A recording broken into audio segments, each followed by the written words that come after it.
Chapter 10:27. Xia Chun and Taoist priestess Taiping's eyes widened. They looked at the teacher in front of them, beads of sweat covering their faces and their complexions pale. For the two of them to obtain approval and be allowed to enter the myriad soul Tao, they were naturally outstanding figures of their respective races. Their wisdom and shrewdness were both first class. Although there was no concrete evidence, with Qin Yu's current attitude and the teacher's performance, it wasn't hard to guess his identity.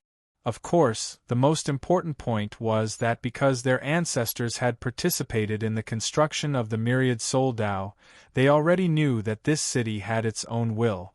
As they thought about how the teacher had helped Shang Lingwei escape just now, and in addition to the matter of the abyssal strength leaking out, the two of them felt a chill in their hearts. They felt as if they had fallen into an eternal pit of ice, as if all the blood in their bodies would freeze. Their ancestors had actually committed such a great sin. The teacher looked at the two of them. His eyes seemed to see through everything, and they seemed to pierce into the depths of their minds. I'm keeping you two alive because you still have a chance to make amends for the sins of your ancestors. If you die because of this, then that is your fate. Qin Yu took a deep breath. Mister, you mean that I should try a plan that didn't work before, and that is to refine the Abyssal King source? The plan was certainly a plan that didn't work, otherwise the myriad soul Tao wouldn't be in its current state. Although he didn't understand anything about the great calamity of the past, he didn't need to be a genius to imagine just how tragic it was. It was unknown how many peerless powerhouses and stunning proud children of heaven perished in that great war. In the end, the king that descended from the abyss was cut down. To attempt to refine its source and dive into the abyss to see through the situation within was the will of the entire world of living beings. It could be imagined how many people had attempted to refine the Abyssal King's source. Perhaps all of them were formidable characters that illuminated the world. But they had all failed. The reason for this was unknown, but the degree of difficulty couldn't be described with words. The teacher said, "This is the only way. I will do my best to help you suppress the Abyssal King's source. If you succeed and obtain the source, you will be able to perceive all the secrets hidden within its soul. Naturally, you will be able to find a way to unravel the myriad soul Tao. If you fail, I will activate my self-destruction and drag the Abyssal King's source with me into the endless nothingness where I will fall into an eternal slumber." Qin Yu cupped his hands together. "I ask Mister to teach me." The teacher stood up. "There is no need for me to teach you. When the source appears, you will naturally know what to do. Now we just need to wait." He strode out of the rear courtyard and beckoned with his hand. A private school student hurried over and bowed. "Mr. Su." His voice was respectful and his eyes were filled with admiration. "Tell the dean to dismiss all the private school disciples." The student widened his eyes in shock. "Teacher," the teacher didn't explain further. He waved his hand and said, "Go. The dean will understand what I mean." A short moment later, there was no one left in the private school, including the dean. Everyone bowed respectfully and left in a hurry. As he stood in the spacious front courtyard of the private school and gazed at the place where he'd lived for countless years, a trace of a complicated expression appeared in the depths of the teacher's eyes, and then it returned to calm like a quiet spring in the depths of the ground, without the slightest ripple. He didn't turn his head, but he seemed to see Qin Yu, Xia Chun, and Taoist priestess Taiping standing there quietly. He lightly said, "The strength of the abyss has been eroding this place since a long, long time ago. At the start, it was suppressed by me and its progress was incomparably slow. But later I learned that this was only a deliberate strategy it used to numb me. Unfortunately, by the time I realized this, the situation had already spiraled out of my control. Strictly speaking, this city is already, the will of the abyss holds the advantage. But I have the ability to drag it down with me in destruction. So for these past years, it has been patiently nibbling away at it, not daring to make any drastic reactions. I have tried to reverse the situation and seal it away once more. But all my attempts have ended in failure under the test of time. The teacher's eyes became increasingly indifferent. He is one with me and no plan can be hidden from him. Since he knows that I have decided to take the final step, he certainly won't continue to patiently wait. Moreover, he now has a nearly perfect body and now, the abyss is about to arrive. In a courtyard in the northwestern corner of the city, a roar of suppressed pain came from it. The black heart wrapped in flesh and blood beat madly, releasing rolling waves of abyssal demonic energy that caused the flesh and blood to quickly regenerate. Gradually, it turned into a bloody body. Peepa, peepa, lightning flashed on the surface of this body. Every time a large wound was torn open and blood splashed out. Thunder of Nirvana, thunder of Nirvana. With a roar, the bloody body's eyes widened. Because there was no skin covering it, the eyes were exposed, making them seem particularly horrifying. At this time, they were filled with endless hatred. Chinyu, this damned human. He had to completely extinguish his soul and tear his corpse to pieces. The final thunder of Nirvana was forced out from his body. Skin rapidly regenerated on the surface of his bloody body. The naked Shang Lingwe lifted a hand and put on a black robe. Even though he looked as if he had recovered completely, his face was deathly pale, without the slightest trace of blood. Although he had managed to escape calamity in the end, he had also suffered terrifying wound. Even if he returned to the abyss, he would need a massive amount of time to slowly recover. If so, then it would be impossible for him to complete the mission given to him by the clan. This would cause him to face a tremendous problem. But as long as he lived, there were infinite possibilities. Even if he gave up on this mission, he could still obtain the recognition of the clan in other aspects. However, if he wanted to kill Chinyu, it would be a long, long time in the future. You must live on. Live on and wait for me.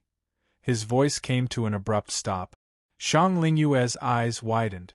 He turned around and stared in the direction of the private school. His face was as pale as paper, without any trace of blood left. Impossible! How is this possible? He whispered to himself. He reached out a trembling hand and the flesh on his palm suddenly split open, revealing a black crystal. Now, the surface of this crystal flashed with a crimson light. But, he hadn't obtained the essence energy that the Lord had prepared for the abyss, so why would this communication talisman be activated? Fear rose in Shang Lingyue's eyes. A look of despair appeared on his face. When the communication talisman was activated, the clan would receive news that he had obtained the essence energy that the Lord had prepared for the clan. But now, if he couldn't bring the essence energy back to the clan, then what awaited him was an incomparably miserable fate. Even with his current status in the clan, it was impossible for him to be pardoned. How could the essence energy be taken away? With the Lord's will sealing it, it is impossible for it to be opened. Shang Lingyue's words were suddenly cut off. In his mind, Qin Yu's figure appeared uncontrollably. It was him, it had to be him.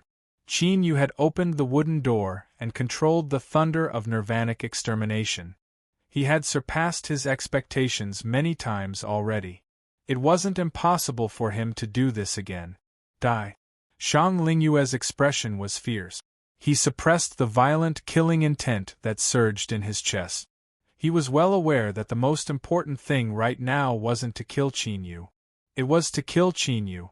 Moreover, with the current situation, if he really fought with Qin Yu, it was unknown just who would die and who would live. I have a way, I definitely have a way. I can't let things end like this. Shang Lingyue stared at the ground. A look of struggle appeared on his face, but in the end, it turned into endless madness. Doing this might bring him endless troubles in the future, but the situation had already reached this step. So what if things collapsed? Qin Yu, you forced me. You forced me to do this. I will let you taste the most terrifying pain in the world, and let you die in despair. Kneeling on the ground, Shang Lingyue began to chant. His deep and suppressed syllables echoed in the courtyard. At this moment, the air gradually became thick and a cold and keen aura was released. Above his head, the light that shined into the courtyard suddenly dimmed as if it was swallowed up. The nightmare demon race was a rare race in the abyss. They were born nobles and had a powerful and unique bloodline inheritance. In the past, the Abyss King that died in the world of the living was the strongest king of the nightmare demon race. Because of his background, Shang Lingwen no, perhaps he should be called by his true Abyss name. Song Wu knew a secret related to the Nightmare Demon King. As someone with the bloodline of the Nightmare Demon race, after entering the Myriad Soul Dao, once he encountered an uncontrollable factor. He could borrow the strength of the Nightmare Demon King in a desperate situation and obtain unbelievable might for a short period of time. This was because the Nightmare Demon King had never truly died. Even when he was surrounded by the world of the living in the past, it was all part of a plan. But even the elders of his race that informed him of this strictly warned him not to use it unless he had no other choice. This was because this would ruin the great Nightmare Demon King's plan and even affect the plans of the entire Abyss. The world of the living has already sensed the Nightmare Demon King's plan. Even if I don't expose it, they will know. If that's the case, why don't I take action and completely destroy this city to help the Nightmare Demon King escape? At that time, this great merit may be able to offset my own great sin. Yes, that's right. This is my last chance. Shang Lingwe looked up. His eyes were now filled with pitch-black pupils that flashed with madness and cruelty. Great Nightmare Demon King, please hand your strength over to me. Allow me to release your anger and thoroughly burn down this city. Burn away the shackles placed on you by flesh and blood, burn them to ashes. Bang! Black flames suddenly drilled out from the ground. They touched Song Wu's body and rapidly spread upwards, finally wrapping around his entire body. Strength, this is my king's strength. No matter how strong it is, it will surpass all in this world and become an eternal existence. As Song Wu roared, fear appeared in his eyes. This was Shang Lingyue's consciousness that had been awakened from a deep slumber by the terrifying fluctuations of strength. Lowly servant, to be able to dissipate beneath my king's strength is the greatest honor of your life. Now, let this city tremble beneath my feet. Song Wu roared out loud. The fear in his eyes rapidly faded away. Or, to be more accurate, it was directly erased by the powerful strength surging within his body. Rumble, rumble, loud rumbles fell from the skies. Billowing black clouds surged out, weaving together and forming a thick curtain that covered the city, bathing it in darkness. Abyss! Abyss! At this moment, all living beings within the city heard this ruthless and crazed roar. Thus, the abyss truly descended at this moment. Chapter 10:28. The reason why the Abyssal Kings were so powerful was because they had obtained the recognition of the will of the Abyss. Perhaps this was a bit vague, but it could be said that the Abyssal Kings had obtained the might of the Abyss and had become a part of it. By borrowing the strength of the King of Nightmares, Song Wu was equal to the incarnation of the King of Nightmares when he reached his limit. He could use his own strength and summon the descent of the Abyss. The descent here was different from what had occurred in the private school's backyard, where the real world was distorted into the Abyss. A part of the will of the Abyss had directly descended here, turning the entire city into a part of the Abyss. Before the will of the Abyss retreated, this was the Abyss. On the street, behind a steamed bun steamer, the cleanly dressed stall owner's mouth cracked open, revealing pale white gums hidden beneath his flesh. Blood mixed with saliva dripped down. Customer, steamed buns. If you don't like it, it's free. How about one? He opened the steamer, revealing a human head inside. Although it was steamed to a pulp, it still hadn't died. Their facial features were twisted and pained howls emitted from their mouth. The cultivator standing in front of the stall instantly paled. This was because he discovered that one of the heads in the steamer looked exactly like him. He lifted a hand and knocked the steamer over. Then, the cultivator hurriedly retreated. The stall owner's horrifying face instantly turned fierce. "Where do you think you are going? Without you, how am I supposed to steam steamed buns? Go and catch him for me." From the steamer that tumbled to the ground, the steamed head howled out. It constantly cried out, "Stay, stay," as it chased after the fleeing cultivator. A fierce face appeared on the thick trunk of the ancient tree. Its mouth was wide open and filled with fangs. It emitted a cruel and bloodthirsty roar. The roots that drilled deep into the earth had already been uprooted. After the abyssal assimilation, they had transformed into tentacles that coiled around each other like a giant millstone. With loud rumbling sounds they moved the great tree. Thin and numerous branches grew long thorns at the ends. Even though it was shrouded in darkness, one could still clearly feel the cold light it released.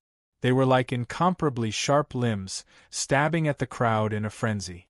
A cultivator's body flashed with light, but he didn't expect this demonic ancient tree to be able to predict his dodging trajectory.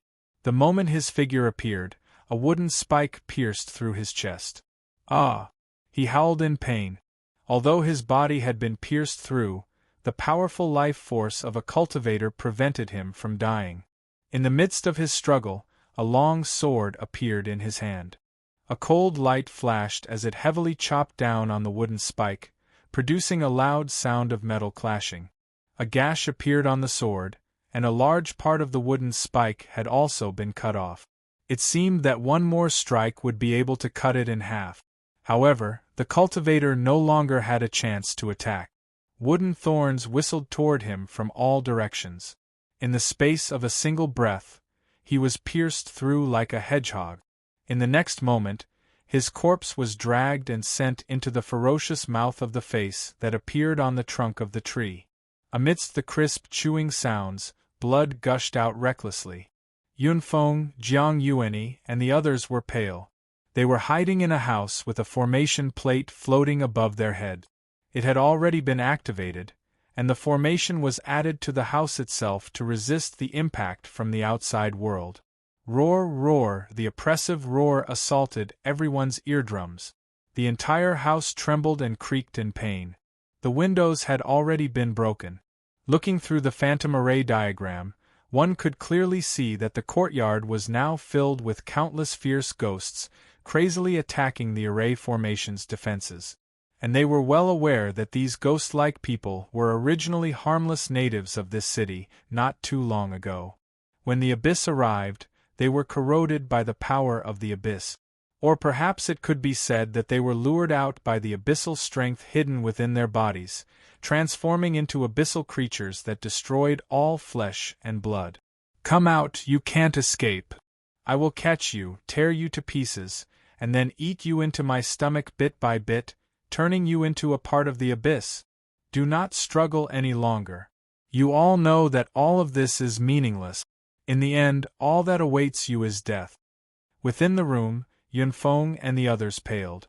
They had exhausted all of their abilities to escape here and activate this array disk. Although they didn't know what had happened, they had experienced the transformation of the private school's backyard into the abyss, so they were well aware of what was happening in front of them. This entire city had become an abyss. Moreover, what was most terrifying was that the natives of the city had all transformed into horrifying abyssal creatures. There was no place that was safe. This was already their final place of retreat. But no matter how powerful the array disk was, it couldn't withstand the tide of abyssal creatures. Just how long could it last? Once the array disk broke, what awaited them was being torn to pieces. If someone were to fly into the skies and overlook the entire city, they would discover that it had become an amusement park for the devils. The abyssal creatures that had gone berserk began to wildly attack the cultivators that arrived, tearing them to pieces and cleanly eating them. But there was one place that was an exception. The private school in the southern alley of the city was now covered in a faint layer of white light. Although it wasn't strong, it clearly possessed an inconceivable might. It isolated the erosion of the abyss outside, allowing it to maintain its original appearance. The teacher surnamed Su stood in the empty front courtyard of the private school. Every pore on his body emitted light.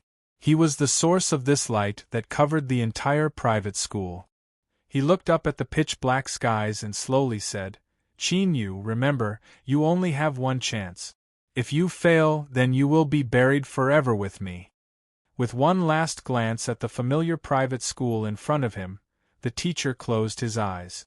Whoosh, whoosh of the light that covered the entire private school howled back. In the next moment, he turned into a mass of radiant light that flashed into Qin Yu's chest and fused into his body.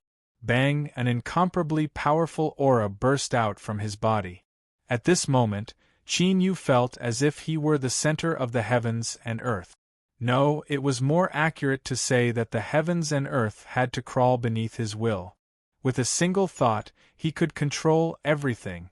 Xia Chun and Taoist priestess Taiping's eyes widened, disbelief on their faces. This method of directly fusing strength surpassed their imaginations. To the two of them, Qin Yu was like a blazing sun. Any tongue of fire that spat out was enough to burn them into nothingness. Could such a formidable strength not be enough to suppress the strength of the abyss? Just how terrifying was the strength of the abyssal king that was killed in the past? In fact, Qin Yu would soon be able to unravel the shock and doubts in his heart. The strength of the Nightmare King was borrowed by Tsang Wu to temporarily incarnate into the Abyssal King and summon a part of the abyssal world to descend. Thus, the strength of the abyss was barely separated from the city. This was why it could fuse into Qin Yu's body and temporarily be used by him. But fundamentally speaking, the two sides were still in an inseparable state of fusion. Whoever obtained the final victory would be able to swallow the other. Of course, this was only under normal circumstances. It was clear that this city had the strength to destroy itself and drag the abyss into a deep slumber. Correspondingly, even if Qin Yu won in the end, he didn't believe he could easily swallow the source of the Abyssal King.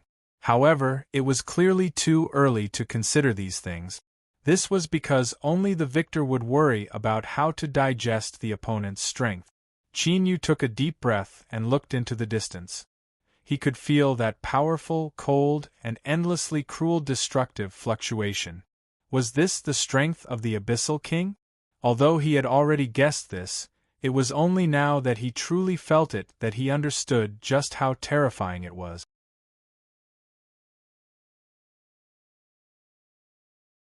The essence energy that the king had prepared for his race had already been taken away. He wanted to take as little as possible to lessen the guilt he had to bear, so he naturally had to condense another portion of human essence energy. And in the city, these human cultivators that had entered with hope and ambition, as well as outstanding talent and strength, were naturally the best materials to condense essence energy. Of course, if he wanted to obtain the forgiveness of the abyss, a complete portion of human essence energy could only be considered a supplementary reward. A king that had escaped and returned to the abyss was the foundation of everything. Now, Tsang Wu was going to destroy the will of this city and completely swallow up all of his strength. This was the place. He had arrived. In the skies above the private school, Tsang Wu's indifferent and icy cold eyes revealed a trace of fluctuation. He looked at Qin Yu on the ground and could feel the sun-like terrifying aura that was released from his body. An icy cold, killing intent tumbled in his chest, crazily rising at this time. It's him. It really is him. This lowly human cultivator was no different from a bug. He must have been a pawn sent into the abyss by the world of the living. As I thought, my guess wasn't wrong. Humanity has already sensed the changes that occurred in the myriad soul Tao. So, everything I did was correct. Qin Yu, all of the accidents and changes were caused by him. Die! With a deep roar, Tsang Wu lifted a hand and pressed down. Then, he would use Qin Yu's death and destruction to draw a perfect end to all of this. Chapter 1029. Qin Yu discovered something very interesting. Now, the strength of the Abyssal King that descended through Shang Lingyue's mortal body was weaker than he expected. This wasn't too accurate.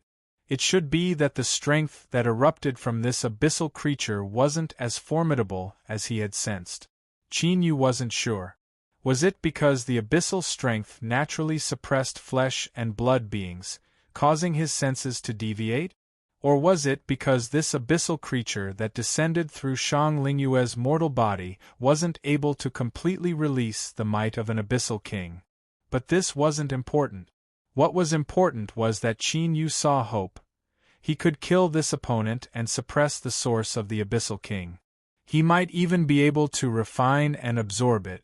Although it was still weak, as long as there was a chance and he fought for it with everything he had, there was always a chance of success. So, this was a very interesting matter. Bang, an earth-shattering explosion erupted, and a berserk and terrifying power twisted the space around them like two giant pythons.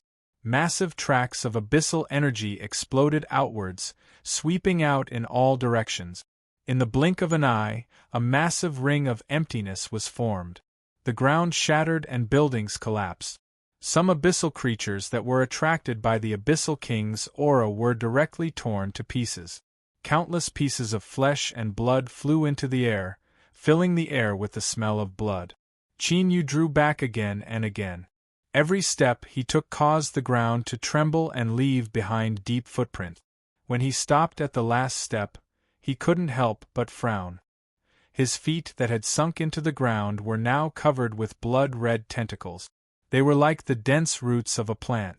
They rapidly spread upwards. An extremely cold Yin aura was released.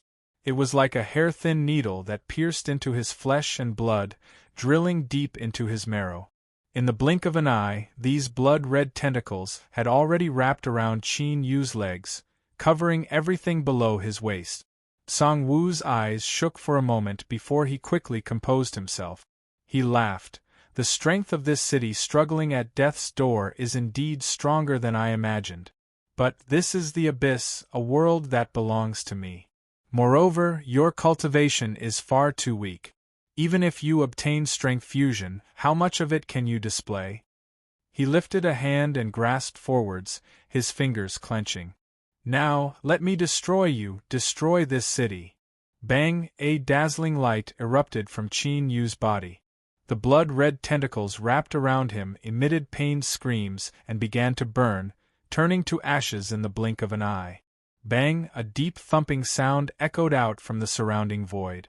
The dazzling light that covered Qin Yu suddenly caved in many places. Looking carefully, it formed a palm print. Sizzle, an ear-piercing corrosive sound came from the sunken area of light. Two diametrically opposed forces crazily collided in this small area. More and more abyss devil chi was exploding, forming wave after wave of terrifying waves that spread to an even larger area. The abyssal private school was completely destroyed in a few breaths of time, and a terrifying aura covered the entire city. The remaining cultivators who had been besieged by the abyssal creatures and were struggling to survive were overjoyed when they sensed this fluctuation. Ah! This power! Someone was fighting against this terrifying creature. Could it be that the outside world has already discovered the change in the myriad soul Tao? Great! If we persevere, we might not die today. I am a direct bloodline descendant of the Zhang family. I wonder which great lord has arrived? Please hurry and save me. The Zhang family will surely repay you. A cultivator cried out in ecstasy. But there were also some people who were able to guess the truth of the matter. Yunfeng, Jiang Yuani, and the others glanced at each other. Although no one spoke, they could guess what the others were thinking. The one who had acted today was that mysterious Lord Qin Yu. Perhaps the outside world really could sense the changes occurring in the myriad soul Tao, but it was impossible for them to respond in such a short period of time and send powerhouses to help. The only possibility was that it was that mysterious Qin Yu that no one had ever seen through or understood. It was just that this degree of strength impact, even if it was only the aftermath, left their minds shaking and filled with despair. If they were directly struck by it, they would instantly vanish. Lord Qin Yu was far more terrifying than they had imagined. If Qin Yu wins, we might have a chance to live. Otherwise, we will surely die here. Yunfeng's eyes were cloudy and uncertain for a long time. Then, she took a deep breath and shouted, "We will activate the strength of the array formation and actively kill the abyssal creatures outside." Jiang Yuan's eyes widened. "Are you crazy?" Yunfeng said, "I am not crazy. Can you not sense that the ones fighting with Lord Qin Yu right now are the same race as those abyssal creatures outside? Their strength comes from this terrifying demonic energy. The more we kill, the more demonic energy we can consume. Perhaps we might be able to help Lord Qin Yu. Although the effect might be limited, even if we can only help a little, we must still help. Otherwise, once Lord Qin Yu is defeated, even if the array formation still has some remaining strength, we will only be able to live for a little longer." "That's right. Yunfeng is right. We cannot just wait for death. Let's activate the strength of the array formation. Rather than waiting for death, we might as well kill as much as we can. Even if we can't escape today's calamity, it won't be a loss." After several breaths of time, the house that was being crazily attacked by the abyssal creatures suddenly erupted with a brilliant light. The power of the array formation condensed into sword shadows that wildly cut down in all directions. In an instant, dozens of abyssal creatures were cut to pieces. But these abyssal creatures were covered in abyssal demonic energy and possessed an incomparably potent vitality. Even though their bodies were torn to pieces, they still hadn't died. Part of the broken body was torn apart and devoured by other abyssal creatures, while the rest of the body was pieced together into a ball. Flesh sprouted from each other and grew together crazily, turning into a monster with 7 or 8 heads and dozens of legs and arms. "Damn it, you bunch of bastards, you actually ate my body! My arm, spit out my arm! And my thigh!" The dozen-plus heads angrily roared. But at this time, the black curtain that covered the city began to wildly shake. An incomparably massive face suddenly caved in. It opened its eyes to reveal a pair of icy cold and cruel blood-red pupils that overlooked the entire city. Roar, the monster that had been formed from the broken limbs and dismembered body, began to cry out in fear and alarm, as if it had sensed something horrifying. In the next moment, its massive body exploded. Its flesh and blood instantly withered and turned into powder that fell to the ground. Thick abyssal demonic energy condensed from its body and howled out. At almost the same time, the surrounding abyssal creatures began to self-destruct. Their mortal bodies were directly destroyed and their abyssal demonic energy was stripped away. In the blink of an eye, the aggressive abyssal creatures had been annihilated and the outside world quieted down. Yunfeng and the others that were activating the array formation with all their strength were stunned for a moment before joy appeared on their faces. But soon, this joy vanished. They turned towards the direction of the private school and felt an aura that left them in despair. Fear rose in their eyes. It wasn't that Lord Qin Yu had won, but that the abyssal creature he had fought had plundered all the abyssal demonic energy in the city. Although this meant that Qin Yu hadn't fallen into a disadvantage in his battle with this terrifying abyssal creature, the abyssal creature that had plundered all the demonic energy in the city would inevitably become even more terrifying. "What do we do?" Jiang Yuan's voice trembled. Yunfeng paled. "We can only wait." The abyssal demonic energy that came from the direction of the private school had already formed a terrifying vortex. Once they approached, with their strength they would instantly be torn to pieces. They wouldn't be able to help at all. Their fate now completely rested on Qin Yu's shoulders. Rumble, rumble, the vortex formed by abyssal demonic energy wildly spun in the skies, emitting heaven-shaking rumbling sounds. The flames on Sangwu's body blazed even hotter. "Qin Yu, do you think you can win? Now be destroyed." Bang! From the center of the vortex, a terrifying pillar of demonic energy howled out, falling onto Qin Yu's head. It was like a towering mountain pressing down on Qin Yu.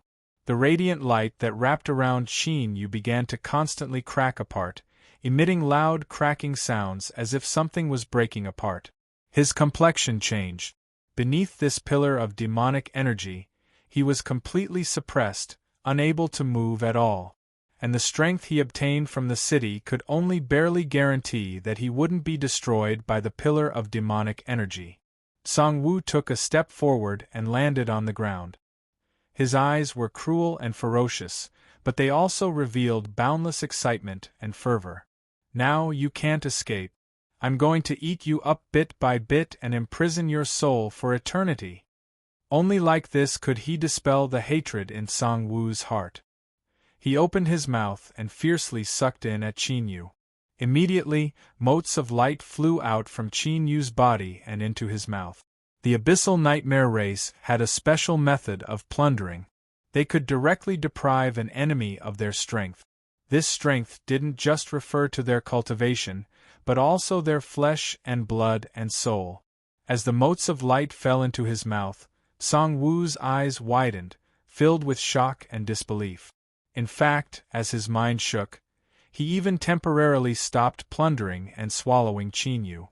This strength, with your cultivation, how could you possess it?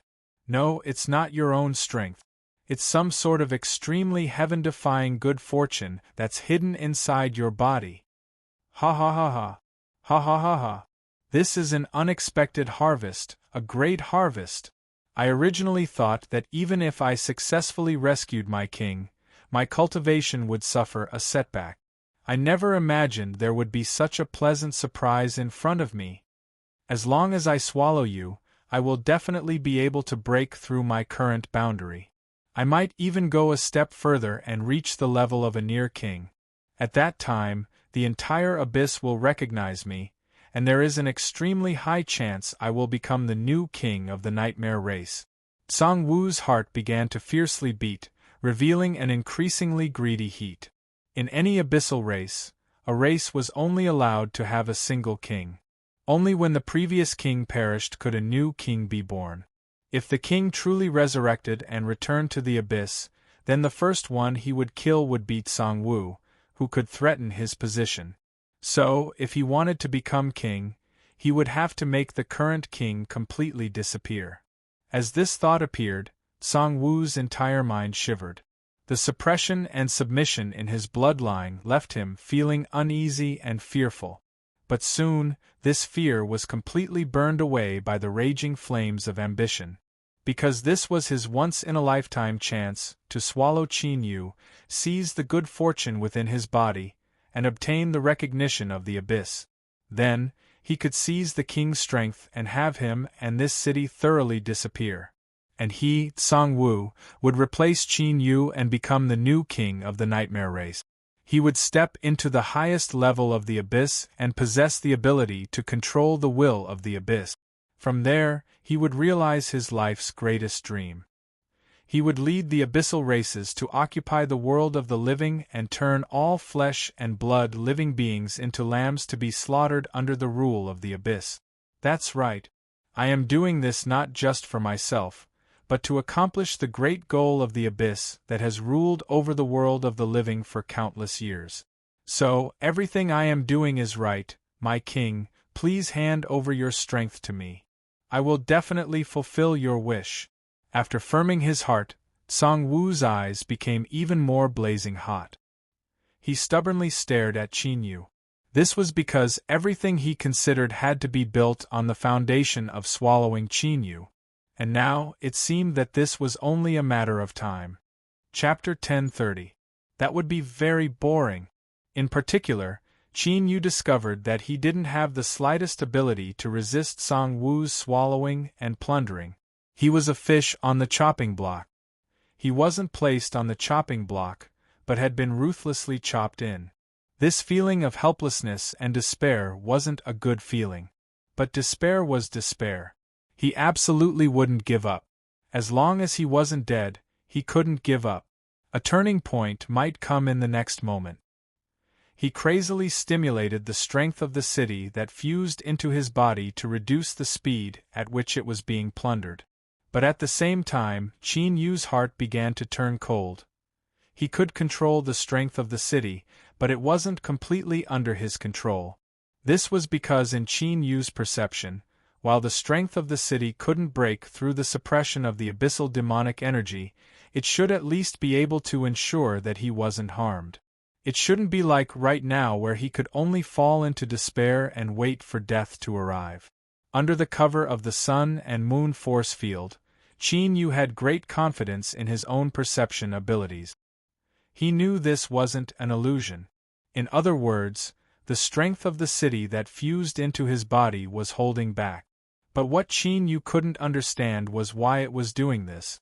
If Qin Yu was swallowed by Tsang Wu, then the strength of the city that fused into his body would return to the abyss and vanish into thin air. There was a problem. There must be some secret that Qin Yu didn't know about. His thoughts raced. In the blink of an eye, a thought flashed through his mind. The Abyssal King's strength that this abyssal creature controlled wasn't complete to begin with. This was the same situation he faced. Was it just a coincidence? Or perhaps this was the key. In today's situation, when he was on the verge of death, Qin Yu certainly wouldn't believe that this was just a coincidence. If this really was the key, a chill gushed out from the depths of his heart. Qin Yu stiffened, as if he had fallen into an icy lake. He suddenly thought of an incomparably terrifying possibility.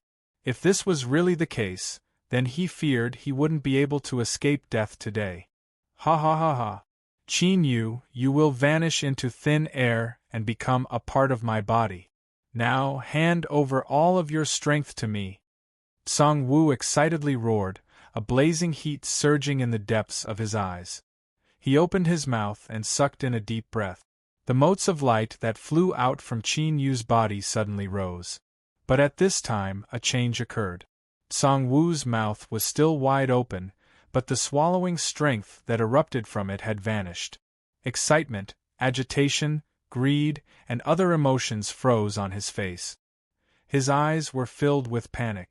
At this moment, he lost control of the power in his body.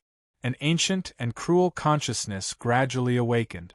We seem to have an unexpected harvest. A low, slow voice resounded in the void. Layers of fluctuations appeared, and a black ball of light appeared. Vaguely, one could see a blurry face inside the ball of light. It was like a god soaring above the 9 heavens, cold and indifferent. Now, his eyes were tightly locked onto Qin Yu. Deep in his indifferent eyes, there was a burning heat that couldn't be concealed. You're too impatient. We should wait a little longer. Amidst the spatial fluctuations, a white ball of light appeared, followed by a calm voice. This voice, Qin Yu's heart shrank. He stared at the white sphere of light. A face appeared from within. It opened its eyes and looked at Qin Yu. It lightly said, "You are smarter than I imagined." Qin Yu's lips moved, but he discovered that he couldn't make a single sound. The strength of the city that had fused into his body had turned into a terrifying imprisonment that thoroughly suppressed him. Indeed, what he guessed was the truth. This city and the Abyssal King suppressed beneath it had already reached some sort of agreement. A cold laugh echoed out from the black ball of light. Agreement? Of course not, because I am him and he is me. Qin Yu's eyes widened. The white ball of light suddenly expanded, turning into a phantom. It was the teacher who had already disappeared. His expression was calm. Before, I once told you that after the Abyssal King was killed, the world of living beings' initial plan was to refine and absorb its source energy to replace its identity and enter the abyss. In this way, they could know themselves and their enemies and explore the abyss. In truth, not everyone failed. For instance, I should be considered half successful. The black ball of light flashed and turned into another teacher. The two were completely identical, except that their expressions were icy cold and their black robes were as black as ink. He became me and I became him. But what a pity we were unable to complete our fusion, because we lacked an important medium. In order to avoid being discovered by others, we constructed the myriad soul path to conceal this secret and wait for that medium to appear. The teacher pointed at Song-woo. He is a nightmare with a pure abyssal bloodline. Because of certain reasons, we could not continue to wait, so we chose him to become the medium. Of course, he is only the most important part of the medium, and you are also a part of it. The black-robed teacher licked his lip. But surprises always come too suddenly. Originally, the medium that the two of you formed wasn't perfect. Even if you managed to help us complete our fusion, it would have left behind considerable drawback. But now, a strength that leaves even us startled has appeared on your body. The teacher said, "We do not know what sort of existence the strength you possess is, but as long as we can seize it, we can truly become one." The black-robed teacher's lips curled up in a smile. "I've said so much because I hope that you can die with understanding. Moreover, to become a part of our long and grand plan is your greatest honor. Secondly, it's because we need time to adjust the plan and determine your role. Now everything has been perfected." The teacher nodded. He looked at Chin-yu. "You will become the new medium's main body. You will strip away everything from this nightmare's bloodline and forge a body that is completely suitable for fusing with us. Let's begin. I've waited far, far too long. I can't wait any longer. Then let's begin." Within Chin-yu's body, the city's strength suppressing him suddenly revealed a fierce expression. It was like a python that had awoken from its slumber and opened its bloody jaws. Song-woo cried out in pain. Billowing abyssal demon energy gushed out from his body, forming a raging river that wildly poured into Chin-yu's body. Abyssal demon energy was the nemesis of flesh and blood to begin with. Once it came into contact with it, it would produce a terrifying corrosive effect. On the surface of Chin-yu's body, all of his exposed flesh and blood turned pitch black in the blink of an eye. Then, the surface rapidly decayed, turning into pitch-black mucus that dripped to the ground. But at this time, the city's strength that had fused into his body and formed a formidable cage began to fuse into him on its own initiative. It was like a simple and effective neutralizer. It perfectly offset and annihilated the damage that the abyssal demon energy brought to his flesh and blood. In the end, all that was left over was a black-gold strength that flowed through Chin-yu's body, fusing into him little by little. But this process wasn't as beautiful as it seemed. Although the city's strength counteracted the corrosion of the abyssal demon energy, it still increased by 10 times or even 100 times. Chin-yu was currently withstanding a great deal of pain. It felt as if an abyssal creature was being forcefully stuffed into his body. Every inch of his flesh and blood would be split open from the middle. Roaring was an effective way to vent one's pain. Although it couldn't truly reduce the excruciating pain one had to bear, it could still make one feel a little more relaxed on a psychological level. Unfortunately, Chin-yu couldn't even make the slightest expression right now, much less make a single sound. He could only allow the trembling flesh and blood on his face to portray an indifferent and terrifying image of himself.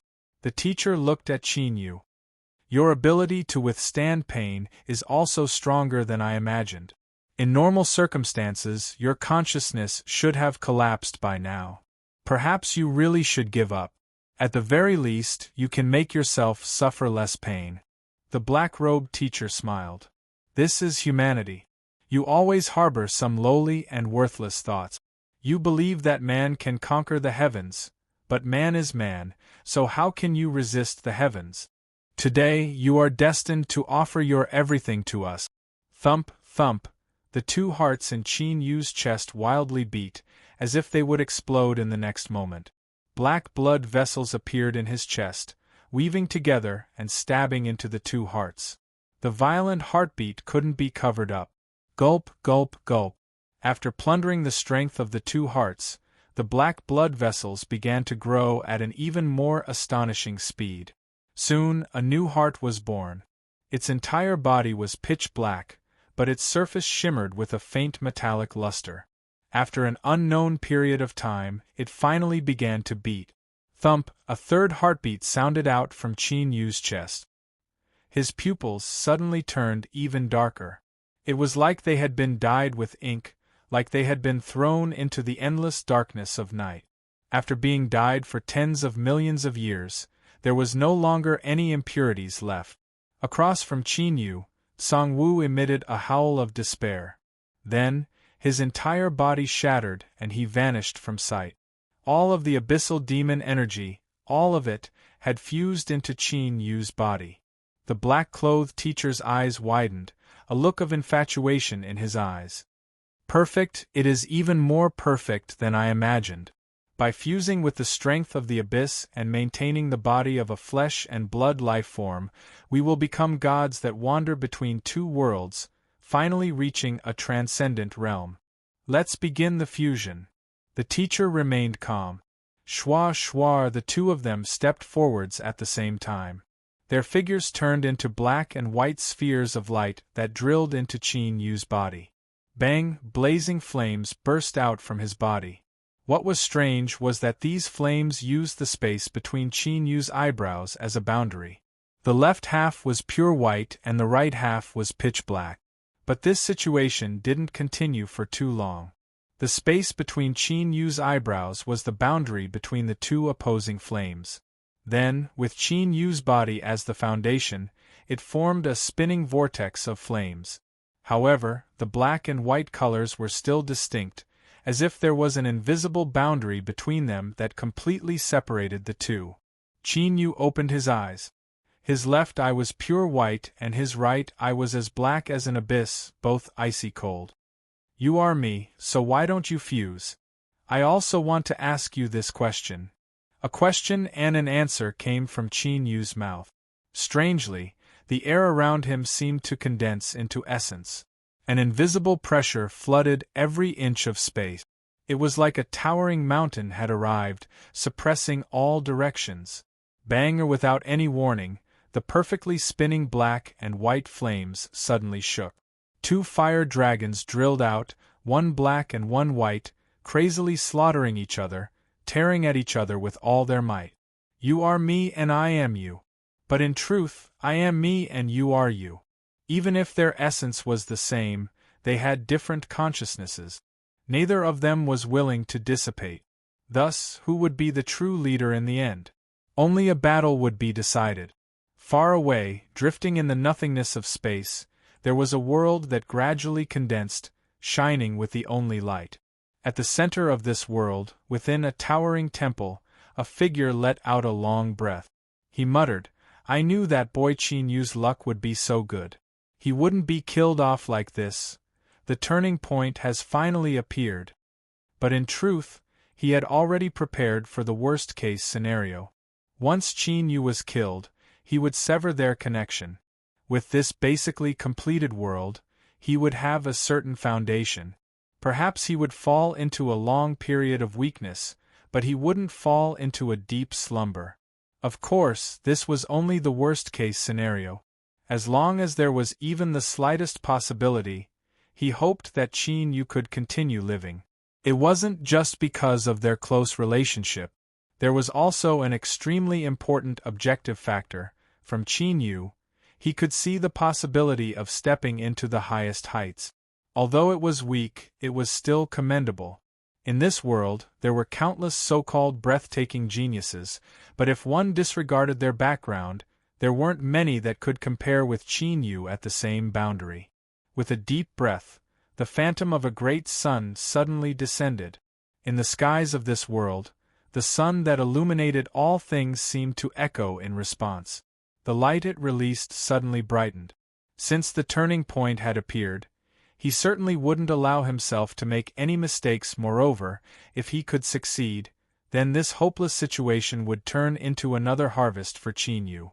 Even the little blue lamp didn't know just what this harvest meant to Qin Yu. The black and white fire dragons crazily slaughtered each other, trying to swallow each other up. But the premise of all of this was that only one of them could become the final victor. For the sandpiper and clam to fight and the fisherman to profit, this was something that neither side could accept. Thus, as the two fire dragons fought, Their first choice was to thoroughly destroy Qin Yu's consciousness. And the destruction of his consciousness meant that his soul would wither and be destroyed. All that would be left over would be an empty shell that would serve as a medium to carry them.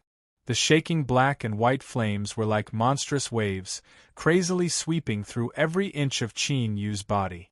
Any one of these levels of strength was enough to instantly destroy Qin Yu's consciousness, much less in this situation where the waves continued endlessly.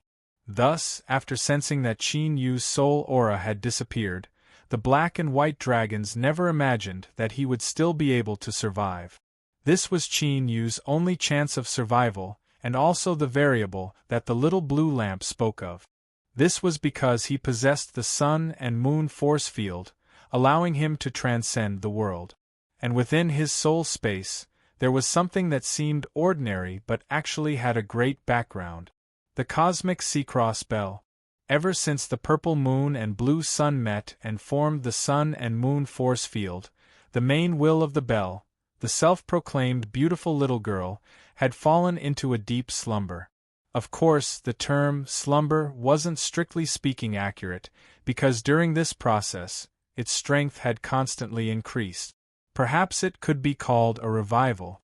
In short, the current cosmic sea-cross bell hadn't changed much from its previous appearance, but its might was on a completely different level. Qin Yu's soul was currently hidden within. The sun and moon force field had shrunk into a ball, sticking close to the cosmic sea-cross bell as it shrunk to its strongest defense. If it were only like this, then the sun and moon force field would still be discovered. This was because whether it was the abyssal king that suppressed the true city or the one who built the myriad soul path in the past, they were once the most terrifying and formidable existences in the world. But Qin Yu didn't only have these cards in his hand.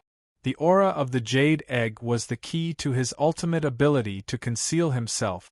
It wrapped around the cosmic sea-cross bell, its body seeming like nothingness, forming a circle of absolute concealment. Unless black and white finally completed their fusion and occupied Qin Yu's mortal body, it would be impossible to discover Qin Yu's soul that still existed. In all dangers in the world, a turning point might exist. But whether or not one could grasp it depended on whether or not one's own accumulations were deep enough. Of course, what Qin Yu needed to thank the most was the white and black that were fighting each other, neither willing to dissipate. If they were truly of noble character and unquestionable integrity, or if they kept their original promise and directly completed their fusion, then Qin Yu would have nowhere to hide and his only fate would be destruction. Even if he had the little blue lamp and many other cards in his hand, this was still an unchangeable fate. As black and white desperately fought, Qin Yu's soul escaped into the cosmic sea-cross bell. He was waiting for his only chance to attack. Chapter 1031. The reason he had to wait for a chance was because even if black and white were both wounded, their residual strength would still be enough to easily erase Qin Yu. Thus, he only had one chance to attack. There was no need to say if he succeeded, otherwise Qin Yu's soul would truly scatter. Hiding within the cosmic sea-cross bell, Qin Yu could feel a sense of urgency as he stood at the turning point of fate. Taking a single wrong step would put him in a hopeless situation. But he never imagined that he wouldn't be able to wait for the most appropriate chance to attack before he would be forced to participate in this life-seizing battle. That's right, this was a life-seizing battle. Black and white would struggle with each other in order to preserve themselves and become the main will. As for Qin Yu, he would struggle with both sides so that he could survive. Within his chest, 3 hearts wildly beat. One was pitch black and shined with a metallic halo. One was crimson and beat with a fierce and overbearing aura. This represented the heart of the ancient, and the last was the true heart condensed from Qin Yu's own bloodline, the heart that originally belonged to him. The variable appeared in this heart that originally belonged to Qin Yu. His body had already been stripped away, and there was only a tiny bit of his bloodline left over. As black and white fought, this heart suddenly erupted with all its strength. Thump, thump, the heart began to beat faster. The bloodline strength hidden deep within his marrow was activated with it. Tiny golden runes appeared, instantly covering the entire heart. Moreover, they began to extend along his bloodline at an astonishing speed. It wanted to take back control of his body. This wasn't Qin Yu's will, but a powerful bloodline instinct that was protecting its own status. The black and white fire dragons that covered Qin Yu, crazily devouring each other, suddenly had a flash of surprise in their eyes.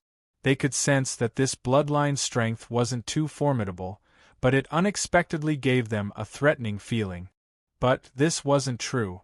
The black and white fire dragons were startled. Instead, a blazing heat flashed in their eyes. In essence, they were one. Neither side had full confidence they could defeat the other and swallow it, becoming the only existence left. Thus, in this seemingly intense battle, the final outcome could only depend on their own luck. But luck was the most difficult thing to grasp. No one wanted to entrust their life or death to such an illusory existence. As long as there was a chance to increase their chances of victory, the black and white dragons wouldn't let it go. And now this assistance had appeared. All that mattered now was who could seize it. Bang! The black dragon swung its tail fiercely and sent the white dragon flying. However, the white dragon also paid the price of having a large wound torn open on its body. The black dragon didn't continue fighting. It turned and, in a flash, drilled into Qin Yu's body, vanishing from sight. The white dragon let out a low roar and followed closely behind, entering the flesh as well.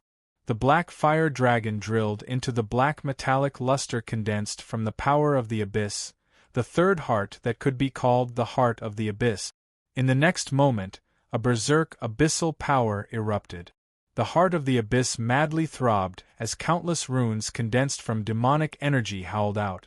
Every rune was like a miniature abyssal creature, one that crazily chased after Qin Yu and swallowed his bloodline, condensing into a golden rune. Every time it devoured one, the heart of the abyss's control over its body would grow a little stronger.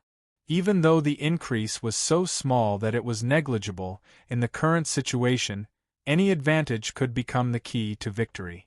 The heart of the abyss had already attacked, so the other one certainly wouldn't sit still and wait for death. The white dragon broke into the ancient's heart and countless white runes erupted with it. What was different from the abyssal runes was that the white runes didn't choose to swallow Qin Yu's bloodline runes. Rather, after touching them, they fused together. But whether it was swallowing or fusing, the result was the same for Qin Yu. The black and white dragons were seizing his bloodline to increase their chances of victory. A trace of horror instinctively rose up from his soul. Without any reason, Qin Yu naturally knew that he couldn't sit back and watch as his bloodline was completely stolen away. Otherwise, the backlash from severing his bloodline would be enough to cause his soul to fall into a state of absolute weakness. At that time, even if he waited for the perfect opportunity to attack, he would lose all ability to fight. He had to attack ahead of time. Qin Yu took a deep breath. Before he could speak, the space within the cosmic sea-cross bell suddenly collapsed inwards, and the phantom of a great sun appeared in the pitch-black darkness. The little blue lamp's thoughts fluctuated. Qin Yu, you originally had a better chance, but in this world, there is nothing that completely follows your own will. What should I do? As expected, the little blue lamp wouldn't sit back and watch him die like this. Although this fellow had been hiding for some unknown reason, it still wouldn't drop the ball in a critical moment. I will attack, and the strength hidden within your body will erupt. None of this needs your guidance, because when you face the abyss, they will instinctively resist. But remember, whether or not you can survive in the end will depend on yourself. The little blue lamp was silent for a moment. Then it continued to say, do your best and don't let yourself die. If you really cannot escape this calamity, I guarantee that in the future I will take revenge for you. Qin Yu was expressionless. I won't die. He still had too many wishes, too many unwillingness. How could he die like this?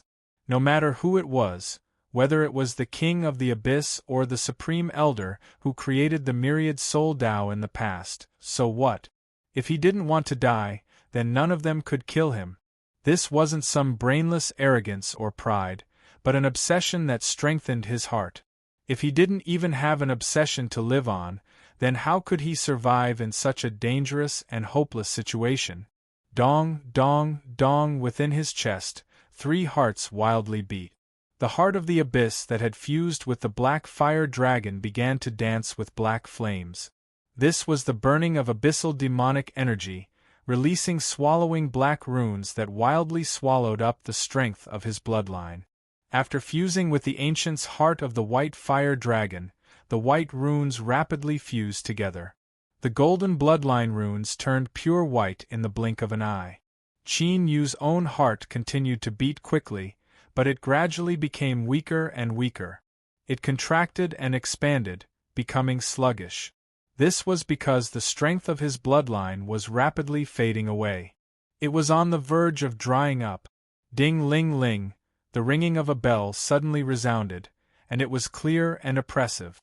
When it entered the ears, it was like a few large stones had been stuffed into one's chest, and it was filled with a burning sensation that caused every single breath to become extremely difficult. The soul didn't need to gasp for breath, but what this bell sound targeted was precisely the soul. This was because it came from the cosmic sea-cross bell, a treasure that originated from a mysterious land. Its background was far more formidable than what Qin Yu knew, and it was a supreme soul treasure. If the wills of the black and white fire dragons existed within their bodies, then even the strength of the cosmic sea-cross bell wouldn't be able to easily shake them. But now they had abandoned their ruined bodies and entered Qin Yu's body, only retaining the purest strength of their soul. This allowed the cosmic sea-cross bell's strength to be displayed to its greatest degree. As the bell sound entered his ears, the beating of the heart of the abyss and the ancient's heart paused for a brief moment. Then, the black and white fire dragons emitted deep and pained roars. With their strength, the moment the cosmic sea-cross bell attacked, it had already sensed the aura of Qin Yu's soul. In their eyes, the soul of a weak human cultivator was like a candle that could be casually extinguished. Yet, it had remained hidden until now and had even inflicted a certain degree of damage upon them. Although it wasn't serious, the black and white fire dragons felt as if their dignity had been challenged. Of course, what was even more important was that they actually felt a threat from Qin Yu's soul aura. One couldn't help but acknowledge that these old antiques that had lived for endless years had a powerful and keen intuition. Moreover, they firmly believed in their own judgment. This was because over the countless years, they had verified the accuracy of their intuition many times. Thus, the moment they sensed Qin Yu's soul aura, the black and white fire dragons made the same decision, or they would stop fighting and erase this boy's soul first. Chapter 1032. The black and white fire dragon's senses were sharp and accurate, but they underestimated the impact of Qin Yu's soul. This was because what he needed to do now was suppress all the heretical forces that invaded his body and swallow and refine them. Since he had to use his full strength, the soul impact from the cosmic sea-cross bell was only the beginning. It was only the weakest of the several forces hidden within Qin Yu's body. Within his soul space, the purple moon and blue sun that rose in the east and set in the west simultaneously shined with light, releasing boundless fluctuations of strength. They galvanized the entire sun and moon force field. Like the tides of the sea, they violently rose and fell, carrying with them a vast strength that swept out in all directions. In the blink of an eye, the ancient's heart and the heart of the abyss were wrapped in layers, forming a terrifying impact that howled outwards like invisible blades. The sun and moon force field itself transcended the heavens and earth. The impact formed from its vibrations also belonged to the level of the world beyond. Thus, no strength within the scope of the world could resist it. In a way, it had the attribute of ignoring all defenses, and its killing might was terrifying. From within Qin Yu's body, there was a series of crackling sounds. The black and white that were crazily swallowing and assimilating the bloodline runes suddenly broke apart like bamboo in a raging fire. Dong, dong, the ancient's heart and the heart of the abyss violently shook. With pained roars, the phantoms of the black and white fire dragons appeared. Their eyes widened in shock. Strength beyond the world! With Qin Yu's cultivation, he was actually able to release such a degree of strength. This far surpassed their imaginations. In truth, this had nothing to do with arrogance or carelessness. Rather, according to common sense, it was impossible for Qin Yu to control strength beyond the world. To transcend the world and not decay with the sun and moon, this was a kind of transcendence of life. It represented a great liberation, a great sublimation. Even in their heyday, they hadn't been able to cross this threshold. They were still some distance away from transcending the world. Even so, this didn't mean that the black and white fire dragons didn't have the ability to resist the impact of this strength. Every abyssal king stood at the peak of the abyssal races. They had the qualifications to obtain the recognition of the abyss and inherit a portion of its might. And the abyss was an existence that stood in opposition to the world of living beings. It was like a projection of the world on the other side, eternal and inextinguishable. As long as the abyss wasn't destroyed, the Abyss King who had inherited the power of the abyss would be almost immortal. Even if their mortal bodies were destroyed and their souls were torn apart, they could still be nurtured for countless years and return from the abyss. A long, long time ago, there was a brilliant cultivator with grand ambitions who attempted to refine the soul of the Abyssal King. The specific process was unknown, but in the end, he succeeded halfway and fused with the Abyssal King, becoming inseparable. Even though the two of them had never truly fused together due to the lack of a suitable medium, they still possessed the same undying attribute.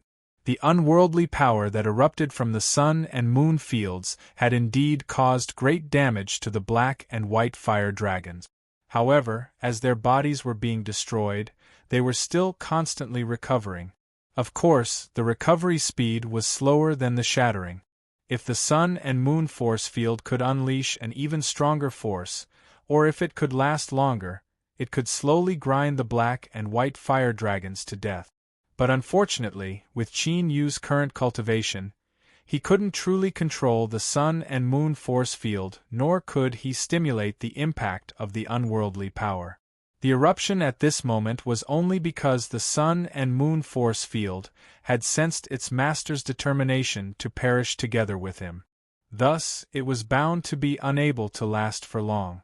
Moreover, after this, the purple moon and blue sun would fall into a weakened state for a long period of time. Qin Yu, the secrets hidden within this junior's body are far greater than anything we can think of. If we can seize his body, we can take that final step and completely transcend the world. Afterwards, we can break free of the limits of our lifespans and enjoy true immortality. The white fire dragon roared. Its eyes remained calm, but beneath this calmness were tumbling undercurrents. This was because to them this was far too critical. In the imagination of the black and white fire dragons, they would use this step of fusing together to allow their own level of life to finally transcend. But now, a shortcut had appeared in front of them. After seizing Qin Yu's body, their lives could transcend. Then, when they fused together, the massive increase in energy would be enough to allow their cultivation levels to rise even further, infinitely approaching the true peak boundary of this world. This good fortune was enough to move the hearts of any living being in the world, to the point where they would go crazy for it. Swallow him, completely swallow him. We must plunder away all of this human's strength. The black fire dragon roared, naked greed surging in its eyes.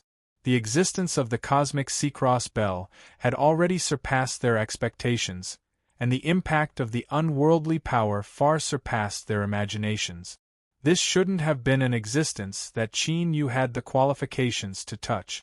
In their eyes, this was his limit.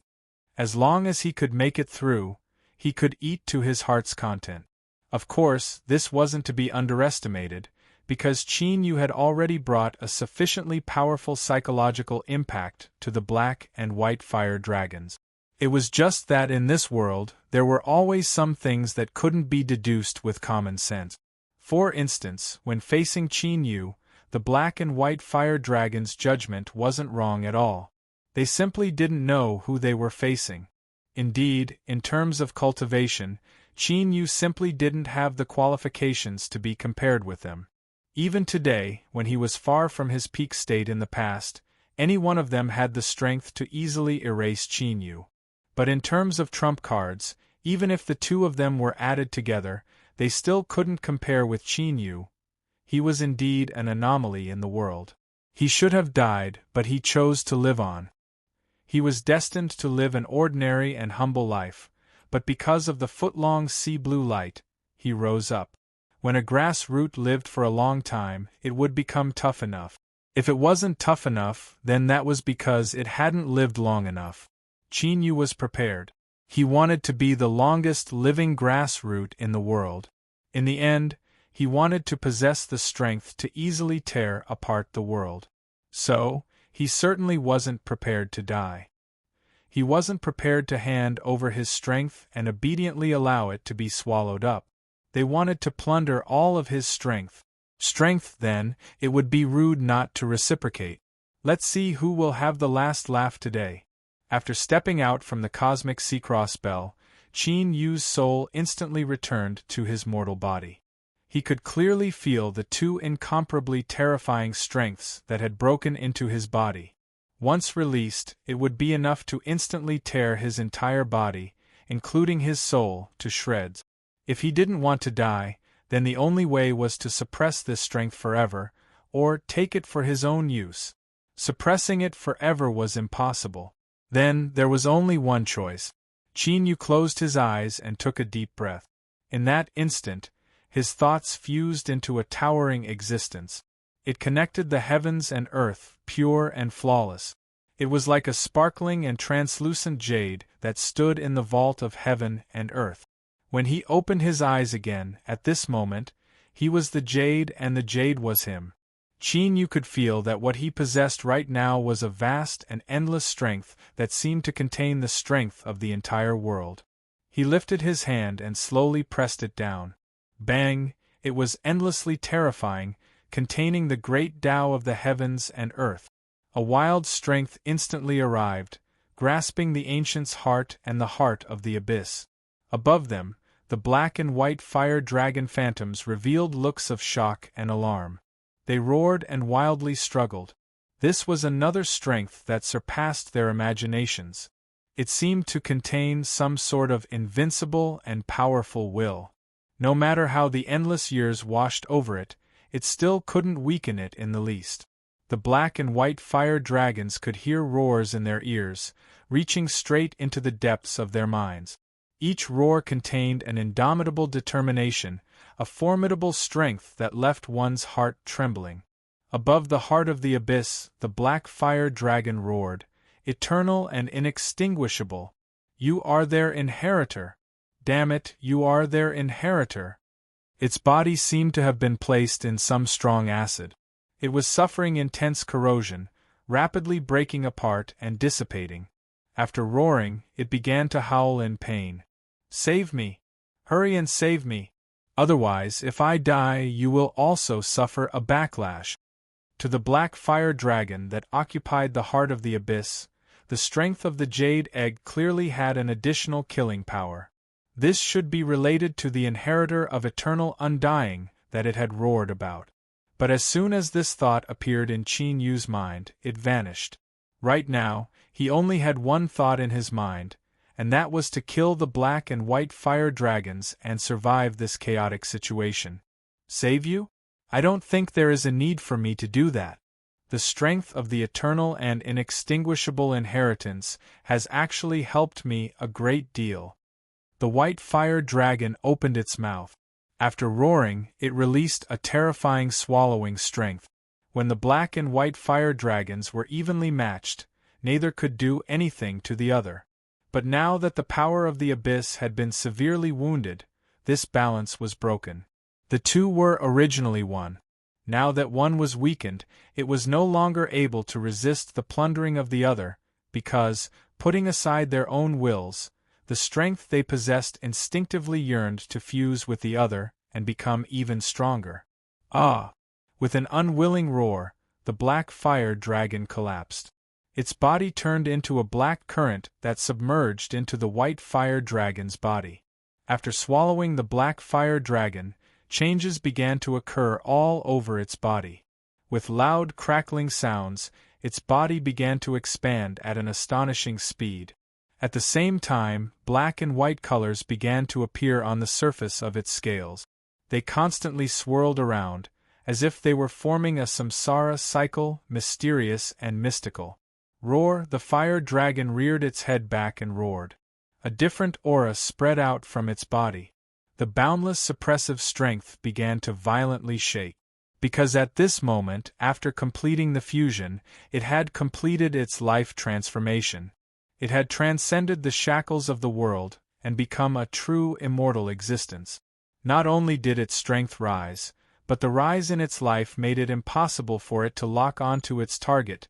No matter how formidable the strength of the world was, it was impossible for it to harm a life form that transcended the world. If it weren't for the jade egg itself possessing a transcendental attribute, then the suppressive strength it released would have been completely ineffective. Qin Yu, with your cultivation you already possess such good fortune. If you are given enough time to truly grow, not even I dare to guess just how powerful you will become. The fire dragon slowly spoke, its massive body swimming through its blood vessels. But today you must perish. I will obtain all of your strength and the chance to reach the peak of the world. I guarantee you that if there is a day in the future when I can stabilize the ruler realm, I will surely reverse time and bring you back from the realm of death. I will grant you a new life. The fire dragon's body moved. Black and white flames were released from its scales, weaving together to form a vortex. Rumble, rumble, as the vortex spun, a powerful pulling force was released. This strength wrapped around Qin Yu, completely swallowing up everything he had, including his flesh and blood, his soul. Then, a new life would be born in this vortex. It would bid farewell to the past, leaving no trace behind. Even if a ruler-level existence were to descend and reverse time to investigate, they still wouldn't be able to lock onto his track. At that time, he would be able to begin a brand new life. Whether it was the abyss or the world of living beings, they were destined to submit beneath his feet. Kacha, kacha, Qin Yu could hear cracking sounds coming from all around him. Each sound meant that a terrifying crack had appeared. Each crack seemed to be on his body. Or, it was more accurate to say that the pain they produced was directly affecting his soul. It made him feel as if he would be torn to shreds and vanish into thin air. As he thought, whether it was the Abyssal King or the great figure that built the myriad soul Tao in the past, neither of them could be easily killed. Even though countless years had passed and they had become incomparably weak, they still weren't existences that he could rely on his own strength to contend with. Little blue lamp. With a deep roar, madness shined in his eyes. This was Qin Yu's final trump card, and also his most powerful method. The reason he was able to live to this day and climb up the great Tao to his current cultivation was all because of this little blue lamp. If he failed again, then perhaps he was doomed to die today. Bang! Above Qin Yu's head, space shattered. But this wasn't the end. Rather, it was the beginning of a massive collapse. An invisible and terrifying strength. It swept out in all directions like a tide, causing space to collapse inch by inch and forming a dark void that stretched as far as the eye could see. He was trapped in this dark void, imprisoned by an invisible strength. In the next moment, the phantom of a great sun arrived. In that moment, the radiant sunlight covered Qin Yu like fire. The light surged as if it were burning. But now, these flames didn't cause any damage to Qin Yu at all. But this didn't mean that they were nothing more than phantoms without any strength. On the contrary, the might of these flames was strong enough to instantly burn mountains and seas into nothingness, turning the world into a purgatory. However, all of the strength it released had already smashed into Qin Yu's chest. It turned into an endless hell of fire that imprisoned the fire dragon within. As space shattered and the dark void arrived, the fire dragon could already feel fear rising from the depths of its heart. With its current level of life and the strength it possessed, it could be said that it stood at the peak of all existences in the infinite heavens. If it could feel fear and even despair, then there was only one possibility: a ruler. This was the strength of a ruler. The fire dragon couldn't help but doubt its own understanding once more. What it wanted to kill was a little cultivator that hadn't even stepped into the original divinity realm. How could it possibly draw out the highest peak existence in the world? Could it be that some ruler had determined that Qin Yu would inherit their legacy and become a candidate to become the new ruler? If this was true, then there would inevitably be a mark left on his body that belonged to a ruler. But the fire dragon hadn't sensed anything strange before. With the situation having reached this step, thinking about these things was meaningless. The fire dragon never imagined that after it completed its fusion and its strength rose to its peak, it would face the desperate straits of death. Ruler that was an existence that could reverse the river of time, an existence that possessed inconceivable might. With just a thought, it could cause the heavens to collapse and the earth to cave in. Even if it were the fire dragon, it still wouldn't have the strength to face a ruler. As the fire dragon was filled with despair, the endless hell of fire arrived. It felt an intense pain. Black and white scales that flowed endlessly broke apart in the flames, revealing the blurry flesh and blood underneath. Then, it was burned into an even more miserable state. But at this time, the despair in the fire dragon's eyes began to fade away. After the joy of surviving a calamity, it was replaced by a wild joy that was hard to suppress. It wasn't a ruler, the one who attacked wasn't a ruler. Otherwise, within the hell of fire, it would have been instantly burnt to nothing. It wouldn't have had the chance to carefully experience this pain. But this hell of fire did indeed possess some characteristics that belonged to the ruler level. Otherwise, it wouldn't have been so easily injured. Then, there was only one possibility: the mark of a ruler. In this world, besides a ruler, there was nothing that could withstand their terrifying might. Whether it was life or matter, the moment they touched the power of a ruler, they would be annihilated, turning into nothingness. Besides that, there was only one existence that could release a portion of the might of a ruler. That was the unsurpassed mark of a ruler. In the vast world, there were endless worlds, but there was a limit to the number of rulers. This was because the number of rulers that could entrust their lives to become rulers had been constant since ancient times. Thump, thump. The fire dragon's heart wildly beat. At this moment, it even forgot about the torment of purgatory its body was withstanding. Its eyes stubbornly stared at the sea of fire in front of it, as if it were looking at a transcendent great Tao that led straight to the peak of the world. Endless years ago, a time so long ago that not even the will of the fire dragon was born, there was a ruler that suddenly perished. His mark wasn't passed down, but shattered into countless fragments that scattered through the world.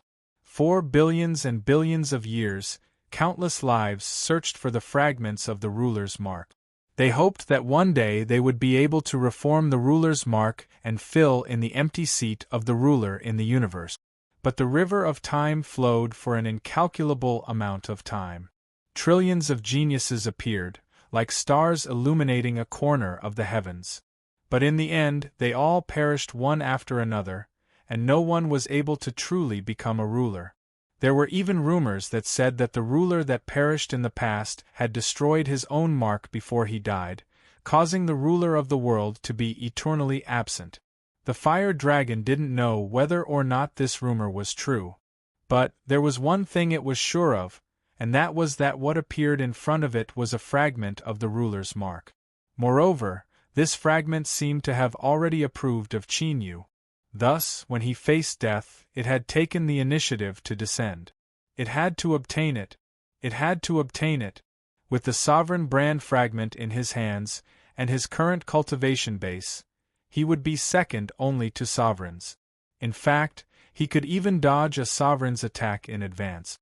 Furthermore, by relying on the connection between the sealing marks of the sovereign, it would be able to gather all of the other sealing marks together, and eventually become something that could illuminate heaven and earth, something that would never be destroyed. Ruler! Ruler! Roar! Within the Inferno prison, the fire dragon crazily roared. Crazed wasn't just a description. At this moment, it had truly gone mad. So what if he had to give up everything he had for the sake of the sovereign's brand? Even if he had to start from scratch, it was definitely worth it. Bang, bang, the fire dragon's massive body began to disintegrate bit by bit. This wasn't because of the Inferno prison, but rather because it had chosen to destroy itself. Of course, this method of self-destruction was, strictly speaking, the same as a cultivator's self-destruction. From this, it could be imagined just what kind of astonishing energy impact would be produced when the fire dragon self-detonated. It was so powerful that even the Inferno prison, which possessed a portion of the sovereign realm's power, was unable to withstand it. It was absolutely impossible for the fire dragon to tear open the Inferno prison by self-detonating. Even if it only possessed a portion of the sovereign realm's might, it would still be a true peak invincible existence. Unless another ruler attacked, it would be impossible to break through. But, if it concentrated its self-detonation strength and opened a crack in the Inferno prison, there was still a chance. Now, what the fire dragon needed to do was open a path through the Inferno prison. Even if it could only last for a moment, it would be enough for the remnant souls in the head to rush out and swallow Qin Yu's soul. Chapter 1033. This was the situation that the little blue lamp was most worried about. With his strength, it wouldn't be difficult for him to kill the fire dragon. Of course, the premise of this was that he had to risk being discovered.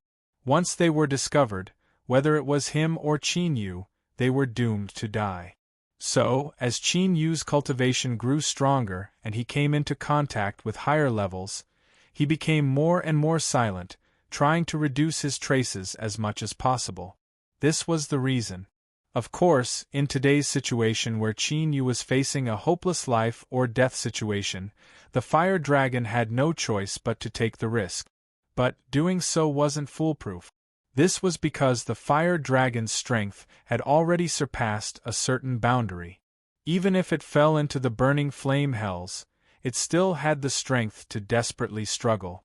For instance, if it were to burn itself and erupt with a terrifying strength for a short period of time, it might be able to open an exit to the burning flame hells. In order to accomplish this, the fire dragon in its pure soul state had to pay a tremendous price. Its remnant soul strength was less than a tenth of its original strength. But comparatively speaking, it was still far more formidable than Qin Yu's soul. Although it was impossible to determine victory or defeat in a battle of souls with absolute strength, even if all factors were considered, Qin Yu didn't have much of a chance of victory against the fire dragon. This was because the little blue lamp had already predicted this situation before it attacked. Thus, it had said that if Qin Yu wanted to survive, he would have to rely on himself in the end. Now was the time to fulfill its prophecy. Qin Yu, the fire dragon, is burning its soul and a remnant soul will break out. This is its final counterattack. If you can swallow up its remnant soul, you can cross today's calamity. The little blue lamp didn't say what the consequences of failure would be, but Qin Yu was well aware of it. As he thought, no matter how many cards he had in his hands, there was no way he could make up for the absolute disparity in strength. He still had to rely on himself to find a way out. Qin Yu took a deep breath and closed his eyes. In the next moment, within his soul space, his soul's main body opened its eyes, a sharp light surging within them. I hope that after this fire dragon breaks out of the burning flame hells, its remnant strength won't be too strong. Just as this thought appeared, the little blue lamp's deep and low voice resounded in his ears. It's coming. Bang! With a loud ringing sound, it was like he had been struck in the head. Qin Yu's field of vision darkened, and in the next moment there were loud cracking sounds coming from above his head. He looked up and saw that the space above his soul space had already been heavily smashed apart. A fierce and ugly dragon head emerged. After being burnt by the flames, its scales had fallen off and it was dripping with blood. It glared at Qin Yu, its eyes filled with greed and cruelty.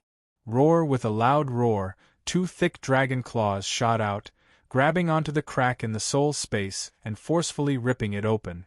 Then, its entire body drilled in.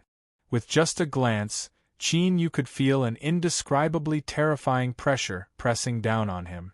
It was like an entire mountain range was placed on his chest, making it hard for him to even breathe. Indeed, compared to its complete state, the fire dragon before them had been severely weakened, be it in terms of size or power. But it still surpassed Qin Yu's expectations.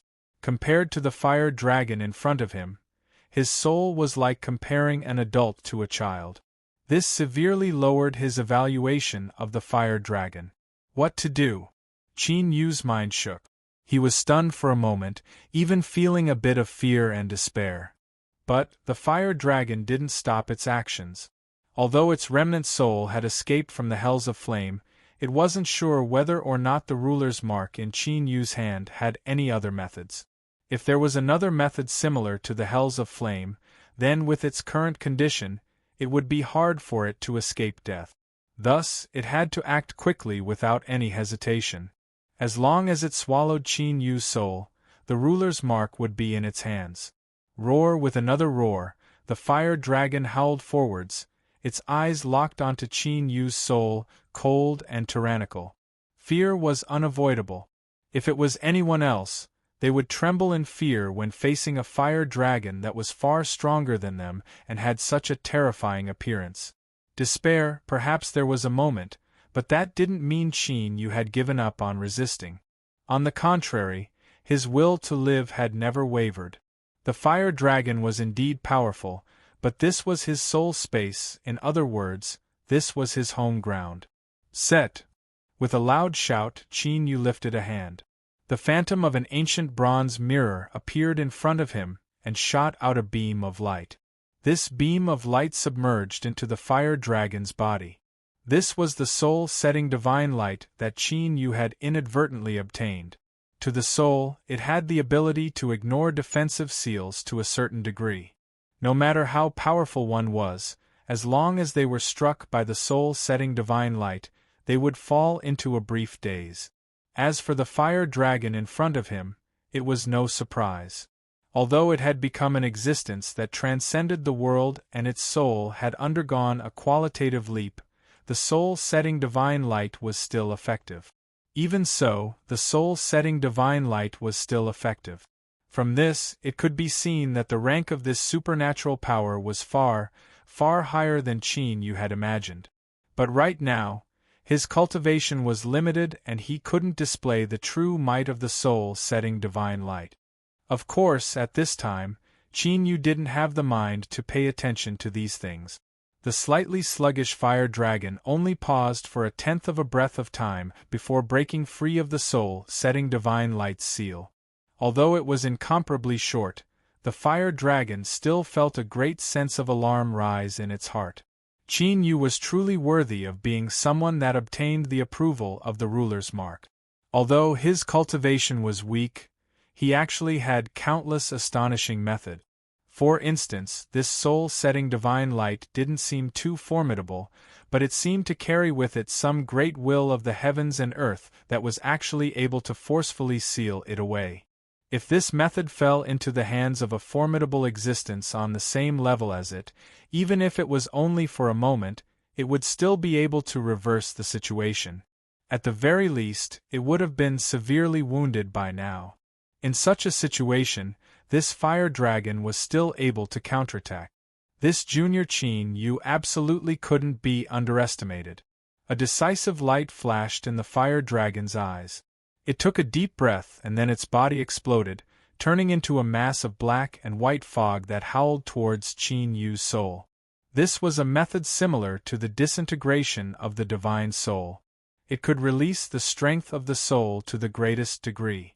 Of course, this method wasn't without limit. Once it was used, it had to swallow other souls in order to completely reform itself. Otherwise, it would gradually dissipate until it was completely annihilated. To the fire dragon, if it couldn't swallow Qin Yu's soul, then it would be erased by the ruler's mark. Since that was the case, it didn't fear risking its life. Moreover, with Qin Yu's cultivation, no matter how many cards he had, his weak cultivation was an irreparable shortcoming. With such a weak soul, as long as he approached it, he would be able to swallow it up in 2 or 3 bites. The degree of danger wasn't as high as he imagined.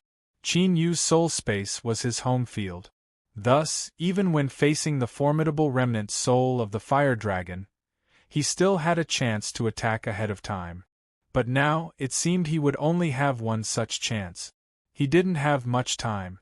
After the fire dragon disintegrated, the black and white fog it formed arrived.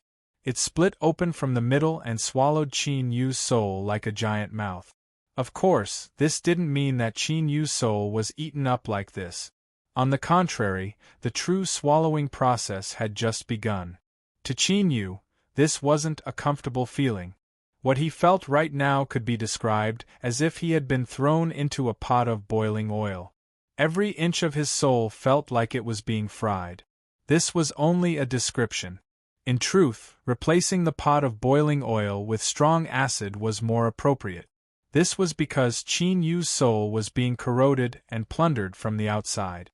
And what plundered him was the black and white fog that wrapped around him. The soul was the foundation of a cultivator. It was born from the heavens and earth, and was the most mysterious and mystical of all. Perhaps besides those at the supreme ruler realm, no one dared to say that they could completely grasp the mysteries of the circulation of the soul. But there was one point that all cultivators knew. The soul was extremely sensitive. If any pain was placed on the soul, it would be infinitely magnified, becoming incomparably terrifying and shocking. So, it was more accurate to say that this was the most painful moment Qin Yu had ever faced in his life. The degree of pain was enough to collapse anyone's will in a single breath of time and cause their mind to collapse. Once this happened, the soul would lose all resistance and there wouldn't be any accidents during the body-seizing process. Even if Qin Yu's mind was powerful enough and he had experienced many tribulations, his ability to withstand pain had greatly increased. But now, he was only able to inspect it for a very short period of time, perhaps not even 10 breaths of time. Because of self-preservation, his consciousness fell into darkness. Even so, his powerful instinct to survive still urged his soul to swallow the fire dragon. With a great tearing motion, masses of black and white fog were torn off and swallowed into his stomach. Soul seizing was an incomparably dangerous process to begin with. This was because no matter how powerful a soul was, unless it reached the legendary realm of condensing the void into reality, it would always be extremely soft. Even if the fire dragon's remnant soul was far more formidable than Qin Yu's soul, it would still be ruthlessly torn apart by Qin Yu during the body-seizing process. Of course, in comparison, Qin Yu's swallowing speed was far inferior to the fire dragon's. So, in the end, his soul would completely dissipate and become a part of the fire dragon's soul. But this was based on the premise that everything proceeded normally without any accident. Accidents were bound to occur. Otherwise, if Qin Yu died here, there wouldn't be the great waves that would illuminate the highest heavens. Just as the fire dragon felt that the body-seizing process was nearing its end, and as long as it put in a little more effort, it would be able to swallow Qin Yu's soul. Only then did it relax. It seemed that the power of the ruler's mark also had its limits. It couldn't attack it again and again. Once the body-seizing was completed, everything would be settled. However, the toughness of Qin Yu's soul surpassed its expectations. During the entire body-seizing process, he instinctively devoured the fire dragon in order to supplement his lost soul strength. If it weren't for this, the entire swallowing process would have already been completed. But this was also good. Because he had swallowed a massive amount of the fire dragon's soul, Qin Yu's soul was already filled with the fire dragon's aura.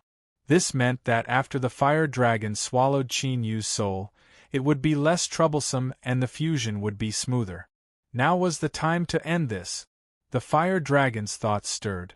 The black and white fog that wrapped around Qin Yu's soul began to surge faster. But now, Qin Yu's soul was much more transparent than before. It was like a shadow that faced the suddenly rising plundering strength. Because of the pain, it twitched as if it would collapse in the next moment. But at this time, the fire dragon suddenly heard a yawn, as if someone had just woken up from a deep slumber. A trace of horror rose from the depths of its heart. It didn't know where this yawn came from, but it could feel despair. Within the black and white fog, a fierce dragon head appeared. It opened its jaws and bit down at Qin Yu's soul. It wanted to eat Qin Yu's soul right now. Although this sort of crude method was likely to cause damage to the soul and cause it to lose the strength of its inheritance, it couldn't care less. Its intuition told it that if it didn't attack now, it would never have another chance. Chapter 1034. Humph! Little thing, you woke me up and you still dare to open your mouth? You've got some guts. A slightly lazy voice rang out. There was a slight smell of someone who had just woken up. It fell into the ears softly, and the image of a girl from the Jiangnan River appeared in his mind. Her cheeks were slightly red in the afternoon, and her beautiful hair was messy. But now, as this voice fell into the fire dragon's ears, it didn't feel warm at all. Instead, it was filled with endless fear and cold. Puff! It couldn't be seen who attacked, nor could it be seen where the sword light came from, but the fog that wrapped around Qin Yu was instantly cut in half.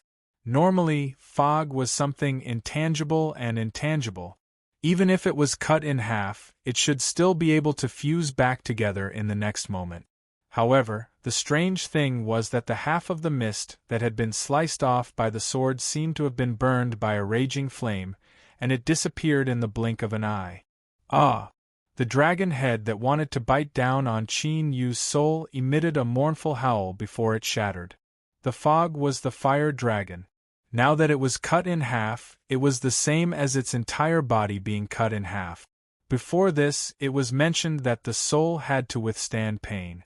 Thus, it wasn't hard to imagine just how terrifying the pain the fire dragon was experiencing right now was.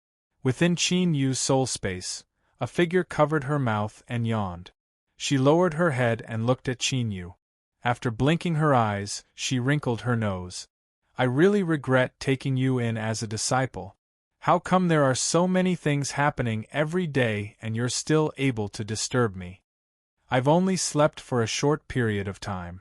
If it weren't for humph, I really want to watch you get eaten up by someone so that you don't disturb me all the time. She stood there, her mouth muttering to herself.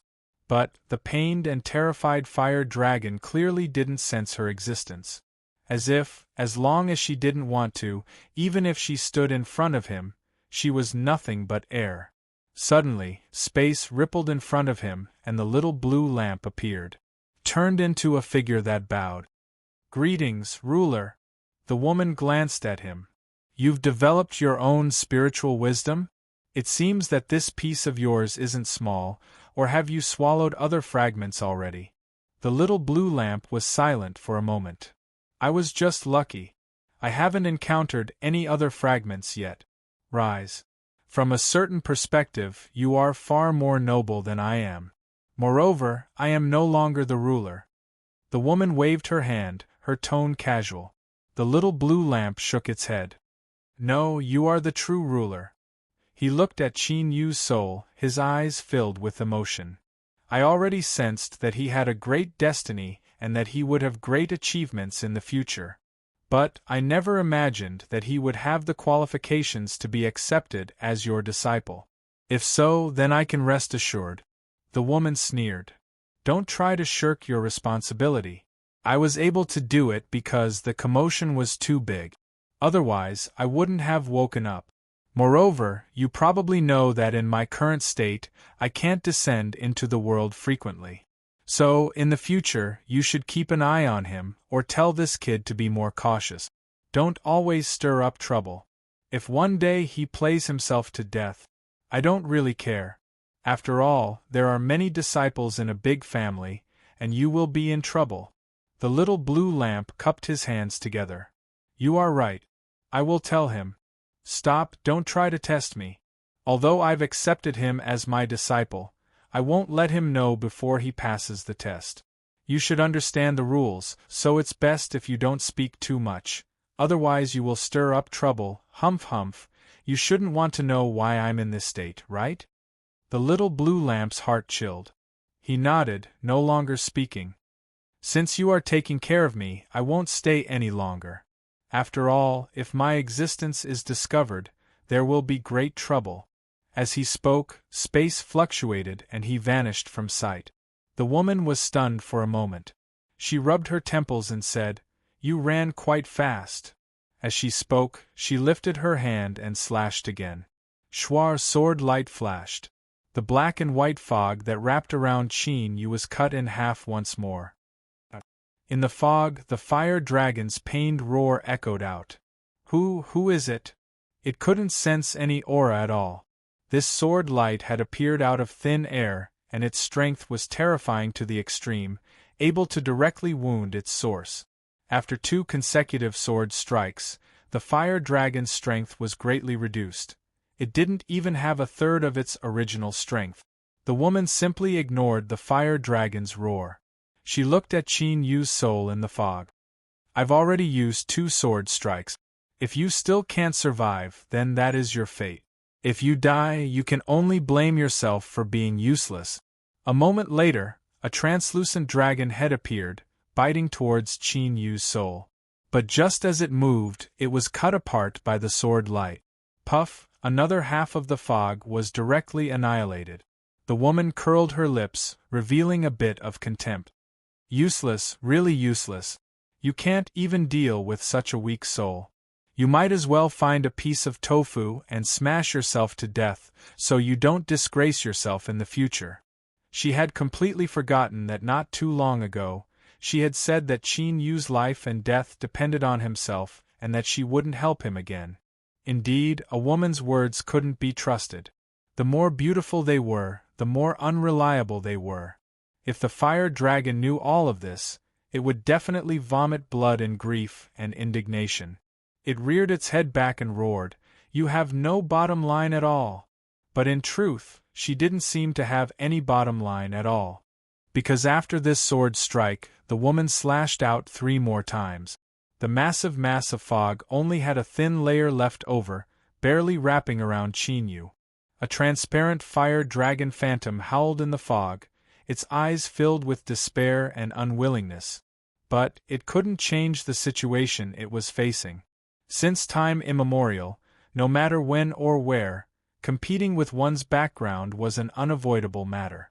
Qin Yu originally didn't have much of a background, but he didn't know that after becoming the disciple of someone else, he had obtained a golden thigh, and the purity of that golden thigh was 9,999%.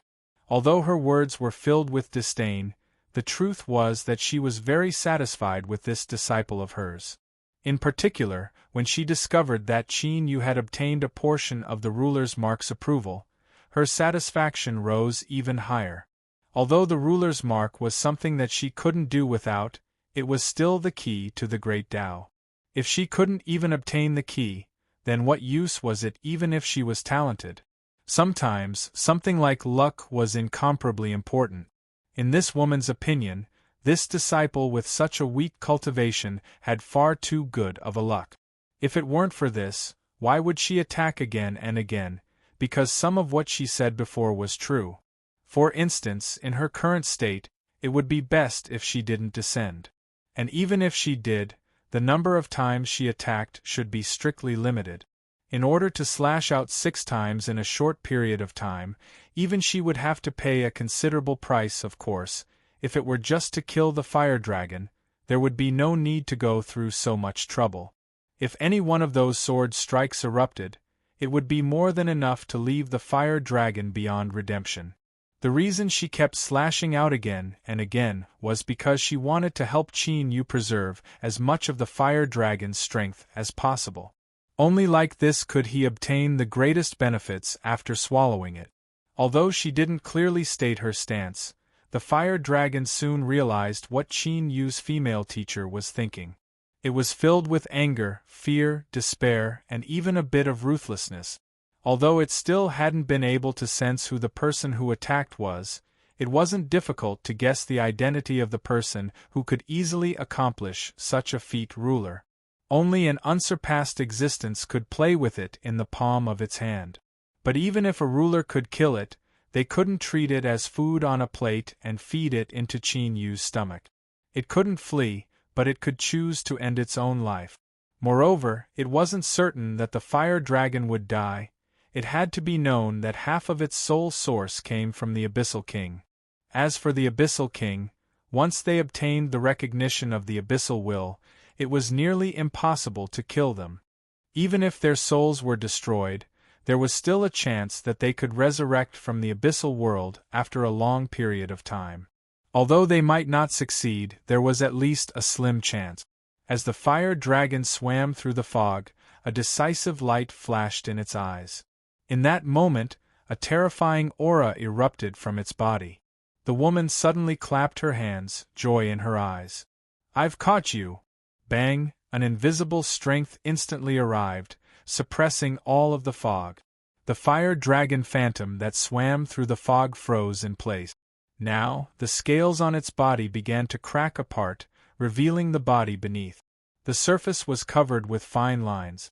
On the verge of shattering, on the brink of life and death, this was the fire dragon's current state.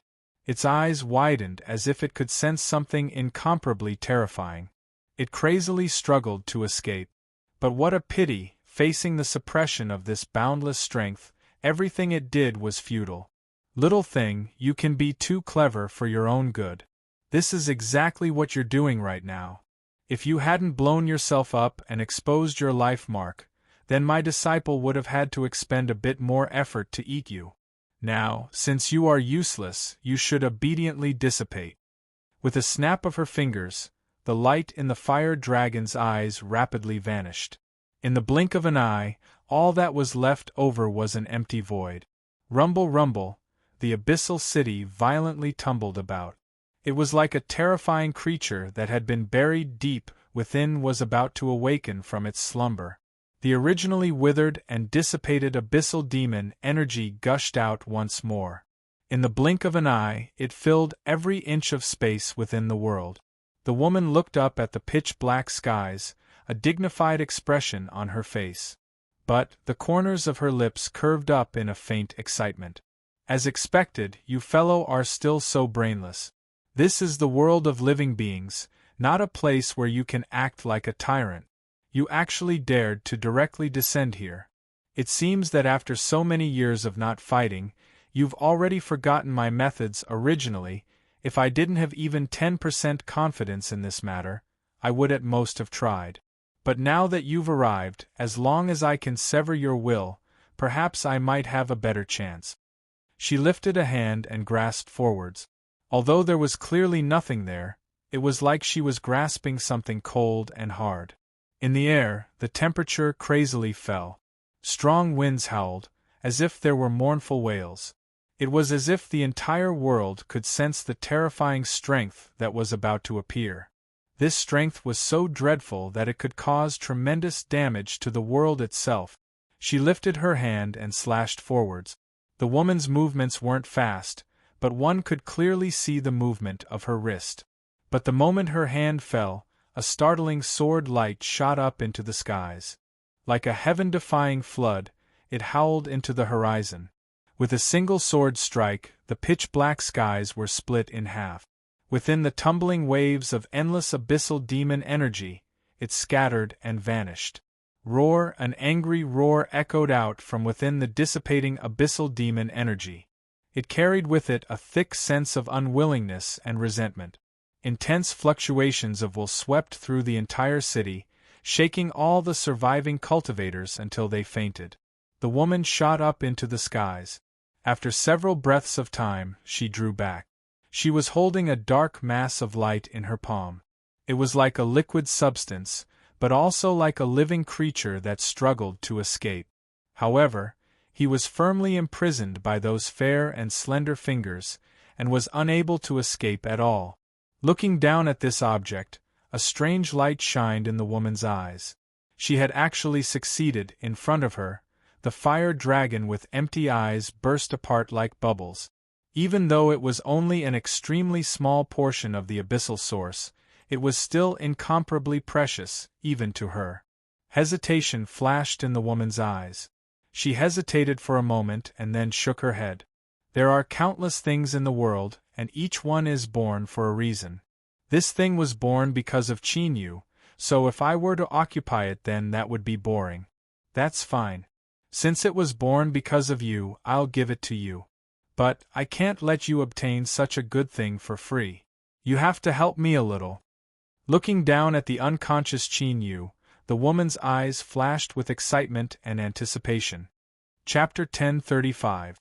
The skies were dark and the earth was dyed red with blood. Strong black winds howled without end, sweeping up large amounts of sand between the thorns. With a crashing sound, it was like a rain of stones, making one feel anxious. A woman sat at the entrance of a cave, calmly looking at the scene in front of her.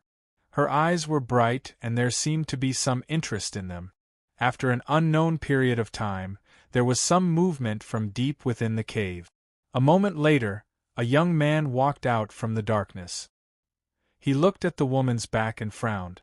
After a moment of hesitation, he asked, "Who are you? Where is this place?" The young man who spoke was Chinyu. The woman turned around, revealing an ordinary face. There were several small freckles on both sides of her nose. She was the most ordinary 16 to 17-year-old girl and couldn't be considered beautiful. But she gave Chinyu a completely different feeling. He instinctively felt a sense of closeness towards her from the depths of his heart. "This is the abyss. I am your savior." Her reply was simple and effective. Chinyu's complexion changed. Abyss. He never imagined that after he fainted and woke up, he would be here. Looking outside the cave, he could see that the black winds were indeed stirring up faint abyssal demonic energy. In the legends, the world of the abyss was filled with demonic energy and was the nemesis of all flesh and blood beings. Once one entered, they would instantly be corroded into a puddle of blood. But now, he didn't feel any discomfort when he breathed in. In fact, as tiny traces of abyssal demonic energy were sucked into his body, he even felt refreshed and comfortable. What was going on here? The woman lightly said, "The reason is simple. It is because your current state is that of an abyssal life form." Chinyu took a deep breath and suppressed his shaking heart. He closed his eyes and sensed his current situation.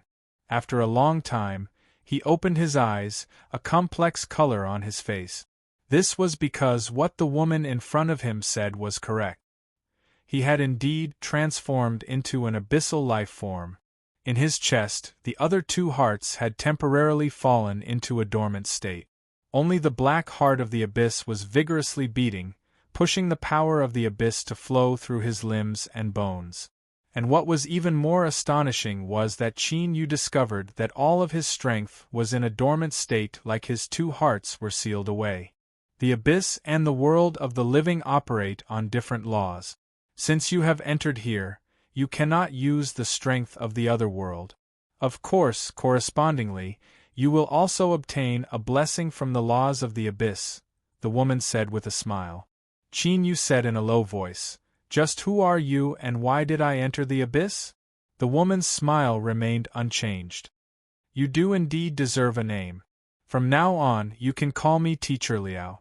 As for why you entered the abyss, that is because you fused with a portion of the abyss's origin source, so it is only natural that you would be brought here." The spring and autumn annals brushed past some of her contributions to the book. She couldn't possibly say, "Because I've been wanting to enter the abyss for a long time, so I let you bring me in." Harmony, harmony. Without giving Qin Yu any more time to think, Liao Shi continued, I saved your life, and I'm sure you don't doubt that. So, it's time for you to repay me. Qin Yu looked at her. This woman didn't have the least bit of aura around her, as if she were the most ordinary of women. Even if she had lost all of her strength, she could still be crushed to death with just her mortal body alone. But for some unknown reason, when he faced her, he felt an instinctive dread. There was no reason for it, but it truly existed in his heart. Of course, the most important point was that it was absolutely impossible for an ordinary woman to save him, much less appear in the abyss. Perhaps the ordinary appearance he saw in front of him was because his strength wasn't enough to see through this woman's concealment. That's right, Qin Yu didn't doubt this woman at all when she said that she was his savior. If it weren't for this, then with the state he was in before he fainted, he would have been swallowed up by the fire dragon and his soul would have perished. What do you want? Liao Shi turned her head and continued to look at the flying sand and stones outside. I want to see more of this world. Qin Yu, what sort of request was this? Just at this moment, a series of hurried knocking sounds came from outside the cave. A black shadow was charging towards the cave against the rain of stones that filled the sky. Upon closer inspection, one could see that this was an abyssal creature shaped like a blue wolf. Its entire body was covered in dense scales, and its eyes were stubbornly staring at Liao Shi. Its mouth was wide open, revealing fangs that constantly dripped with stinking saliva. Protect me, Liao Shi lightly said. As Qin Yu was startled, the abyssal scaled wolf outside the cave had already leapt up, tearing at her. This woman could save him in the myriad soul Tao and even bring the two of them into the abyss, so why would she need his protection? As his thoughts raced, Qin Yu had already attacked. He didn't think too much about it. His body instinctively responded. Within his chest, the pitch-black heart of the abyss fiercely beat. A tyrannical strength gushed out from his limbs and bones. As the ground cracked apart, Qin Yu was like a shadow as he landed at the cave entrance. He stood in front of the scaled wolf and punched out. The abyssal scaled wolf's sharp claws were pitch black and shined with a metallic luster. They were the hardest part of its body. Even its fangs were 2 levels lower than them. As it saw Qin Yu's fist coming at it, awe appeared in its eyes. But soon, this awe was drowned out by the greed and desire in its heart. Roar with a deep roar, the abyssal scaled wolf's speed increased. Bang! There was a loud explosion, accompanied by a pained roar. The abyssal scaled wolf's bull-like body was sent flying backwards. Its incomparably hard claws were broken off and its entire front leg was broken into several pieces. It tumbled to the ground, rolling around in pain. Fresh blood dripped down from its face. It turned out to be a broken claw that had actually pierced into its eye socket. It was so deep that it pierced through one of its eyeballs. Qin Yu looked down at the white mark on his fist, his eyes shaking. Although the ancient undying body was powerful, it absolutely couldn't reach such a degree. The scaled wolf he fought just now might not have been too strong, but its claws were incredibly sharp. But even so, it hadn't been able to cause any damage to Qin Yu's fist. Was this the transformation of its body caused by the abyssal strength? As Qin Yu's thoughts raced, the severely wounded abyssal scaled wolf finally crawled up from the ground. Its blinded eye was still dripping blood. Because its front leg had been broken into several pieces, it was curled up in the air, constantly swaying in the wind. After suffering such heavy wounds, when it faced Qin Yu, its remaining eye revealed a look of fear. But it didn't run away. Instead, deep and low roars came from deep within its throat, one that gradually became a bit more crazed and cruel. Qin Yu frowned. He glanced at the quiet Liao Shi. After several breaths of time, with the sound of a heavy object falling to the ground, the abyssal scaled wolf's giant body's aura completely dissipated, turning into a corpse. Qin Yu's complexion changed. This was because he discovered that as the abyssal scaled wolf died, a blood dot had appeared in his soul space, shining with a dim blood-red light. Liao Shi said. This is the mark of the abyssal life form you killed. The stronger you are, the brighter the blood dot will be. It doesn't have much use now, but once you return to the world of the living, you will discover that these blood dots can give you great benefit. She smiled. This can also be considered the path of balance. Abyssal life forms eat flesh and blood, not only because they taste good, but also because flesh and blood are great supplements to them. And when flesh and blood beings kill abyssal life forms, they will naturally have harvest. As for the specifics, you will naturally find out in the future, so I won't say anything more. Qin Yu turned and looked at her. This abyssal scaled wolf's goal was you? Liao Shi nodded. That's right. In my current state there is a small problem. My body will release a scent that is very tempting to abyssal life forms. In short, it will make them want to eat me up into their stomachs. What you need to do is protect me in the abyss and live as long as possible.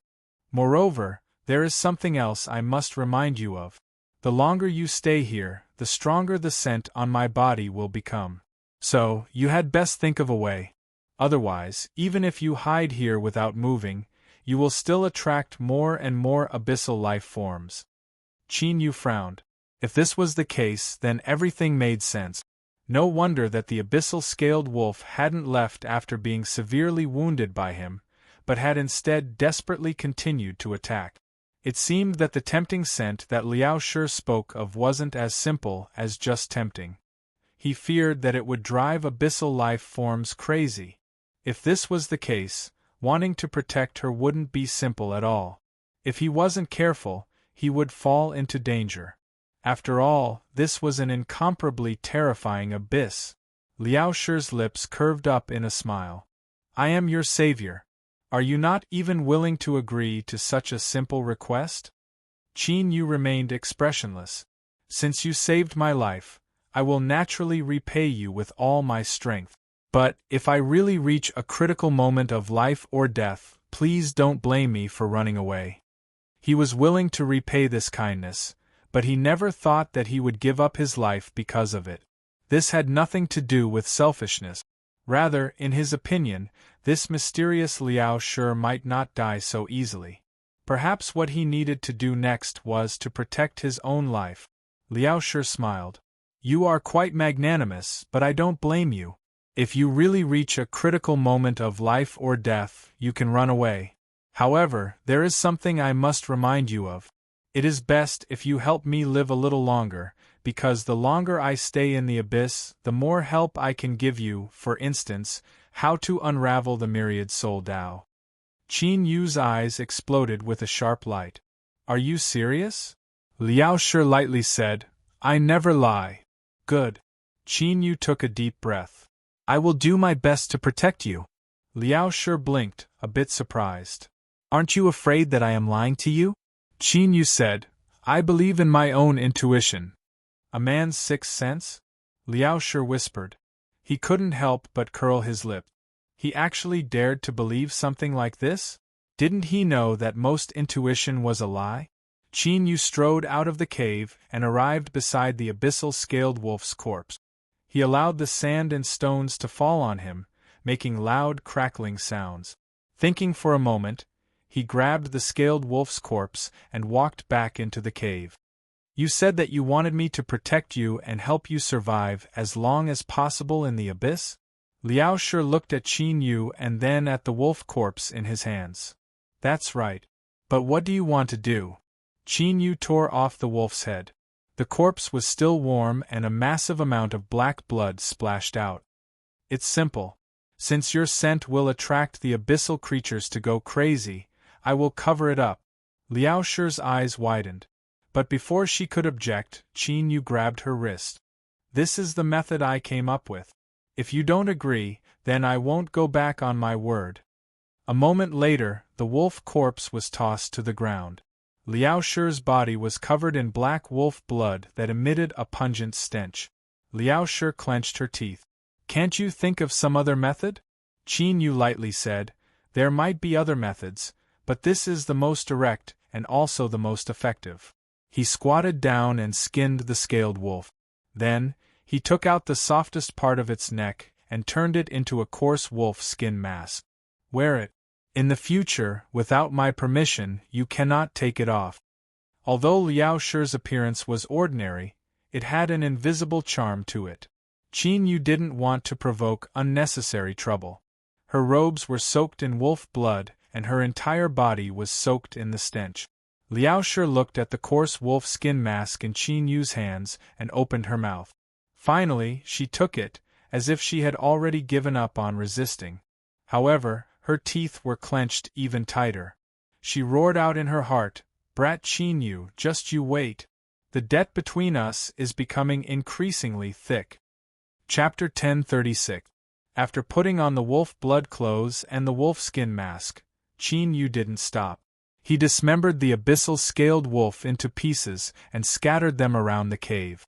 By doing this, he should be able to cover up Liao Shi's scent, right? Qin Yu didn't know the answer. He could only leave it to time to find out. Don't you know that abyssal life forms like to devour each other to strengthen themselves? The scent of this abyssal scaled wolf's flesh and blood will soon attract the surrounding hunters. At that time, you will be in even more trouble. Qin Yu sat down cross-legged. If they want to come, then let them. I welcome them.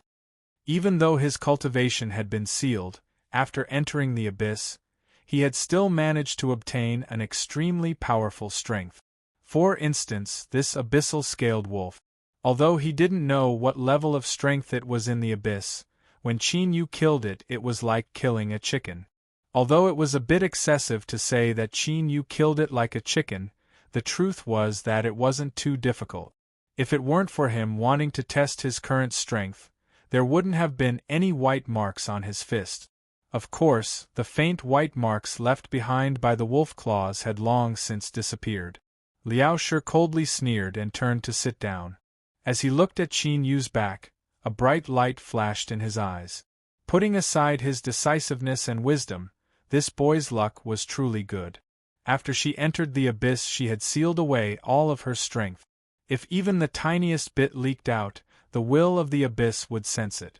Thus, she really didn't have the slightest ability to protect herself. Only when she was done playing around and wanted to leave could she truly release the aura that belonged to her. If Qin Yu had woken up a bit later, or if the abyssal scaled wolf had arrived a bit earlier, she might have been forced to leave. This seemed like a simple matter, but the truth was that it had an incomparably profound effect. This meant that she could continue staying in the abyss and carefully observe the world. Reality proved that Liao Shi was right.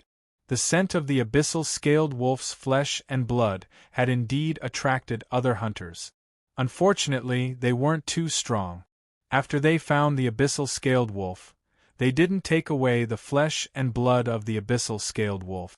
Instead, they left their own corpses behind. Thus, as time passed, the cave was filled with the broken limbs of abyssal life forms. Black blood nearly soaked the ground, emitting a thick stench that could make one faint with just a single breath.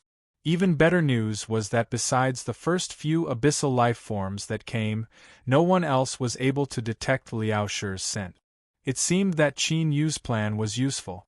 By borrowing the stench of the abyssal life forms from the abyssal life forms, he could sense.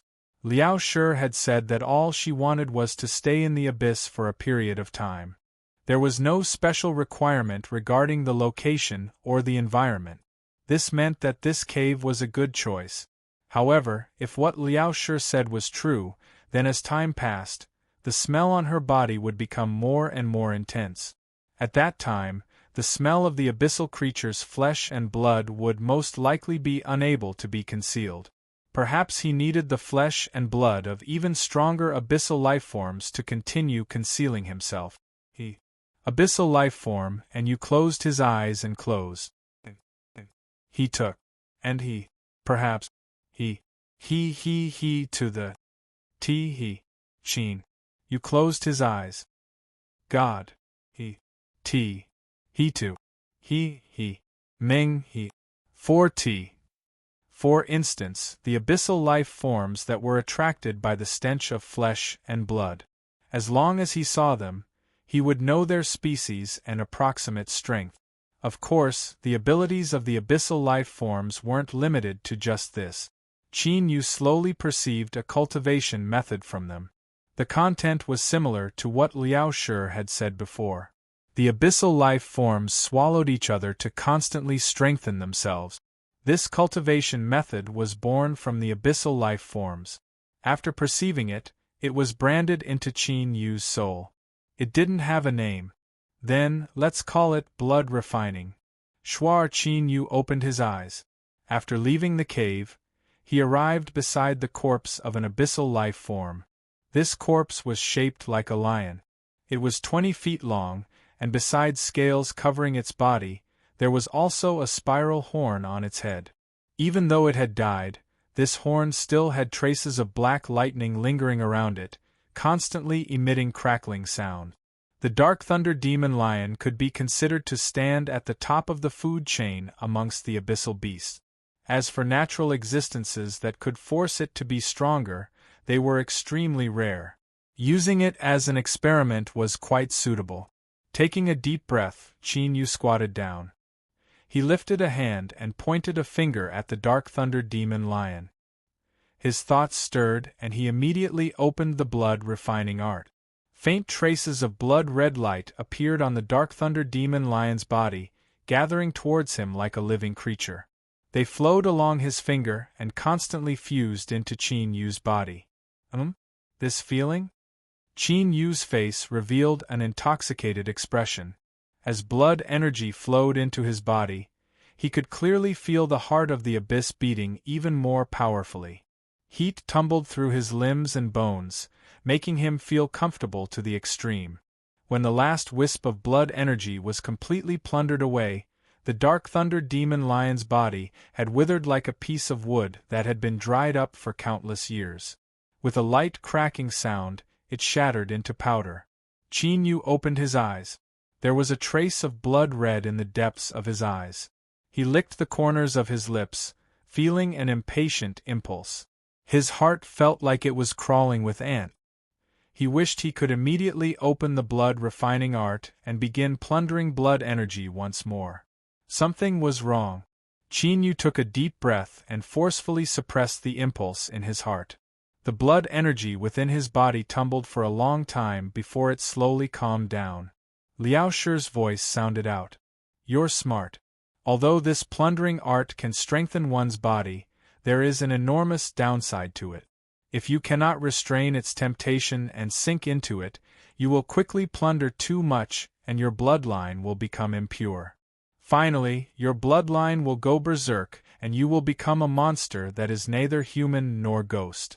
You might even lose your mind and become a walking corpse that only knows how to slaughter." Qin Yu's heart chilled. Liao Shi had no reason to lie to him. Indeed, there was something wrong with that feeling just now. Luckily, he had been cautious enough and hadn't been swallowed by the desire to plunder. "I call this art blood refining.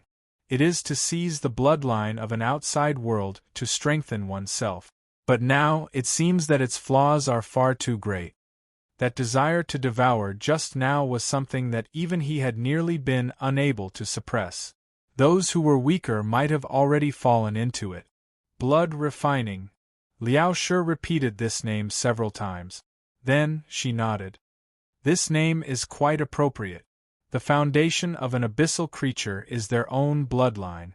Through cultivation or plundering, they can constantly strengthen themselves and absorb more abyssal demonic energy until the will of the abyss descends upon them." She glanced at Qin Yu. There are countless arts in the world, and no matter how perfect they seem, there will always be flaws. This is because in this world, there is no such thing as true perfection. The bloodline law that you perceive from the source of the abyss may affect your mind, but as long as your will is strong enough and your mind isn't blinded by bloodthirst, as well as you control the frequency at which you use it, it can be considered a heaven-defying cultivation art. Of course, I must remind you that this cultivation art can only be used in the abyss, because it is a method approved by the will of the abyss. It cannot be used outside. Moreover, as your cultivation deepens, the more strength you obtain from the blood-refining art, the more powerful the influence it will have on your mind will become. Qin Yu had a dignified expression. There is nothing in this world that is perfect. As he thought to himself, a light flashed in his eyes, as if he had gained something. After several breaths of time, he composed himself. He cupped his hands together and bowed. "Thank you for the reminder, Miss Liao Shi." Liao Shi closed her eyes. "It's nothing. I just hope that you can help me stay in the abyss for a little longer." Seeing that she wasn't willing to speak further, Qin Yu turned and returned to the entrance of the cave. He sat down cross-legged and began to sense the changes occurring within his body. The bloodline of the Dark Thunder Demon Lion that had been plundered by the blood-refining art was now within the heart of the abyss. As Qin Yu focused his consciousness on it, he could even see a shrunken blood-red Dark Thunder Demon Lion struggling and roaring within the heart of the abyss. What he needed to do next was to thoroughly refine its bloodline. After stripping away all the impurities, it would return to his body. This process wouldn't be too fast, and it would also require a massive amount of energy. But only like this would he be able to obtain the purest bloodline strength that wouldn't harm him. As Qin Yu closed his eyes and urged the heart of the abyss to beat, constantly tempering the Dark Thunder Demon Lion's bloodline as it contracted and expanded, Liao Shi suddenly opened her eyes.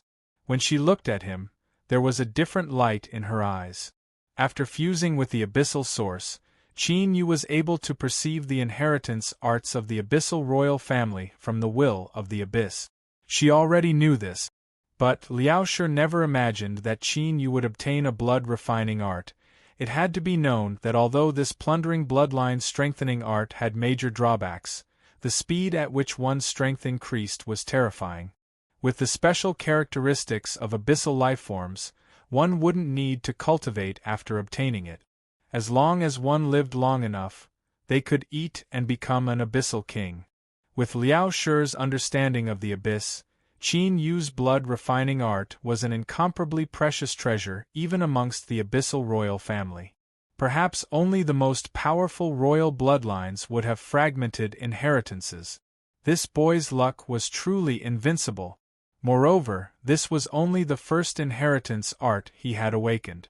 By fusing with the abyssal source, he would be able to awaken at least 2 different talents.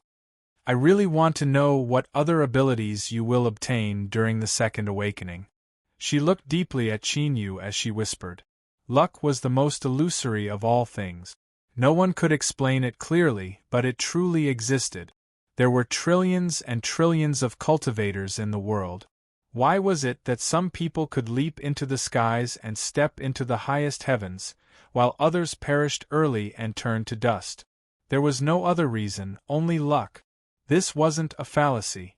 Rather, it was a conclusion drawn by those who had lived long enough and seen far too many people with amazing talent and hard work. Of course, something like luck was only left to those who worked hard. If one just sat around and waited for death, then they could only pray for some dog-shit luck. Entering the abyss was originally a whim of Liao Shi's. She thought that she would soon be expelled, but she never imagined that Qin Yu would think of such a shameless method. Staying here a bit longer was naturally good for her. Moreover, Liao Shi also wanted to know what changes would happen to Qin Yu. I hope I can stay here for a few more days, but if I rely on this method, I fear I won't be able to last too long. At this time, Liao Shi suddenly frowned. She looked up into the distance. Strong winds howled and sand and stones flew everywhere. The world was vast and boundless without any abnormalities, but she seemed to sense something. A large black iron carriage wrapped in some kind of thick beast skin was moving forward in the fierce wind. The carriage was pulled by 2 giant horned demonic cows. They breathed out white gas from their noses and mouths, and no matter how many flying stones hit their bodies, it was like scratching an itch. They couldn't hurt these abyssal demonic cows at all. Suddenly, there was a whistle and the giant horned demon cows stopped. The black iron carriage opened and a group of people in thick robes stepped out. Their feet touched the ground and they wore thick robes. Their appearances were almost identical to those of humans, but the abyssal energy lingering around their bodies was enough to indicate their status.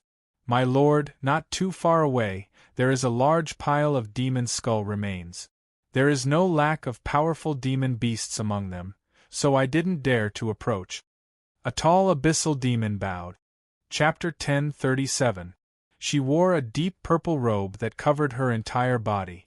But her petite figure was enough to show that the one that this group of tall abyssal demons respectfully addressed as Milord was a woman. She looked up in front of her. A purple light flashed and an invisible strength surged around her. All the falling stones that approached instantly froze and fell to the ground. Recently, holy energy has been spewing out frequently, and there are many signs of it becoming berserk. Although the timing isn't right, according to my observations, perhaps the beast tide is about to erupt again. A cold voice sounded out from beneath the robe. The surrounding abyssal demons paled, their pupils shrinking in panic. The abyss was endless, so deep that no end could be seen. Even the demons that had lived here for generations did not know where it led to. In this vast world, besides the abyssal demons, there were also endless demon beasts. To a certain degree, the abyssal demon beasts were the true masters of this world. Normally, things were still fine. Although there were demon beasts causing chaos in the deep abyss, the abyssal demons were able to suppress them and maintain order. But every once in a while, when the demonic energy erupting from the abyss became unstable, the demon beasts would gradually fall into a berserk state. At that time, hundreds of millions of demon beasts would gather together and wildly attack the region ruled by the abyssal demons. For countless years, the abyssal demons had recorded that countless demon cities had been destroyed because of this kind of demon-beast rampage, with incomparably heavy casualties. This was the beast tide. The young girl beneath the robe came from a deeper abyss. Her identity was mysterious and she was formidable. Although she hadn't been here for long, she had already obtained recognition through her own performance. No one dared to doubt her words. Thus, as time passed, the abyssal demons' complexions became increasingly ugly. Once the beast tide erupted, all abyssal demons would have to hide in the cities and use the thick walls to resist the impact. And outside the cities, everything would be torn to pieces by the rampaging demon beasts. Putting aside the deaths and injuries, just this alone would cause immeasurable losses. Milord, if this is really the case, we must immediately return to the cities and gather our clansmen to hide in the cities, the tall abyssal demon said. The purple in the woman's eyes deepened. She slowly said, "There is still some time before the beast tide erupts. Let's first investigate the situation. I suspect that because of the holy energy rampage, a powerful demon beast has arrived from a deeper abyss. If we cannot kill it before the beast tide, once it erupts, it will likely control over 10,000 demon beasts." 10,000 beast level? The abyssal demons cried out in alarm, their eyes filled with terror. With the strength of the city they were in, if they really encountered the attack of 10,000 beasts, it was extremely likely that it would be breached. At that time, everyone would die. The stronger the demon beast was, the harder it would be to maintain its sanity after being invaded by the holy energy. It would instinctively slaughter and devour flesh to strengthen itself. The scene before them was similar. The tall demon turned around. His appearance was similar to that of a human, but his face was covered in dark scales. He said, "My lord is right. For the safety of the city, we must clearly investigate what happened here. If there really is a 10,000 beasts magical beast here, we must kill it before the beast tide erupts." "Yes, leader." The surrounding abyssal demon energy roared. Cruel killing intent broke out from their bodies and blood-red eyes appeared in their eyes. Beneath the black robes the woman relaxed. Fortunately, her reason was sufficient, otherwise these striped crows might not have taken such a risk. In the depths of his eyes a hint of purple flashed, and there was some nervousness in it. Just what was hidden here? Could this be what she was looking for? If so, then these striped crows were simply sending themselves to their death. But that didn't matter. They were just a group of lowly beings. If they died, then they died. What did it have to do with her? As long as she could confirm that what she was looking for was here, she would naturally have a way to obtain it. Thinking of this, the purple eyes beneath the black robes began to glow with both nervousness and anticipation. Go! With low roars, a dozen or so striped crow warriors rushed into the flying sand and stones with small steps. They were very experienced. The sounds they made were perfectly concealed in the flying sand and stones. Soon, the stench of blood unique to demon beasts entered their noses and mouths. The striped crows that rushed into this hell all revealed nervous expressions. There were far too many corpses, and they had been torn to shreds. Nearly everything was dyed pitch black as far as the eye could see. As they continued to enter, fear began to appear in their eyes. This was because amongst these shredded corpses, they saw many astonishingly strong demon beasts. The abyssal scaled wolf was a powerful and astonishingly fast predator. Its claws were especially sharp, and even a well-crafted demon beast leather pouch would find it difficult to resist its tearing. But now, half of the wolf's corpse was tossed to the ground. Looking at how much it had been buried in the sand, it had already been dead for at least 2 days. Even its sharp claws and several pieces of its forelimbs could be clearly seen. The spotted scaled demonic snake was a type of grotesque snake, whose body was covered in scales of different colors. As it lived longer, the color of the scales on its body would also increase.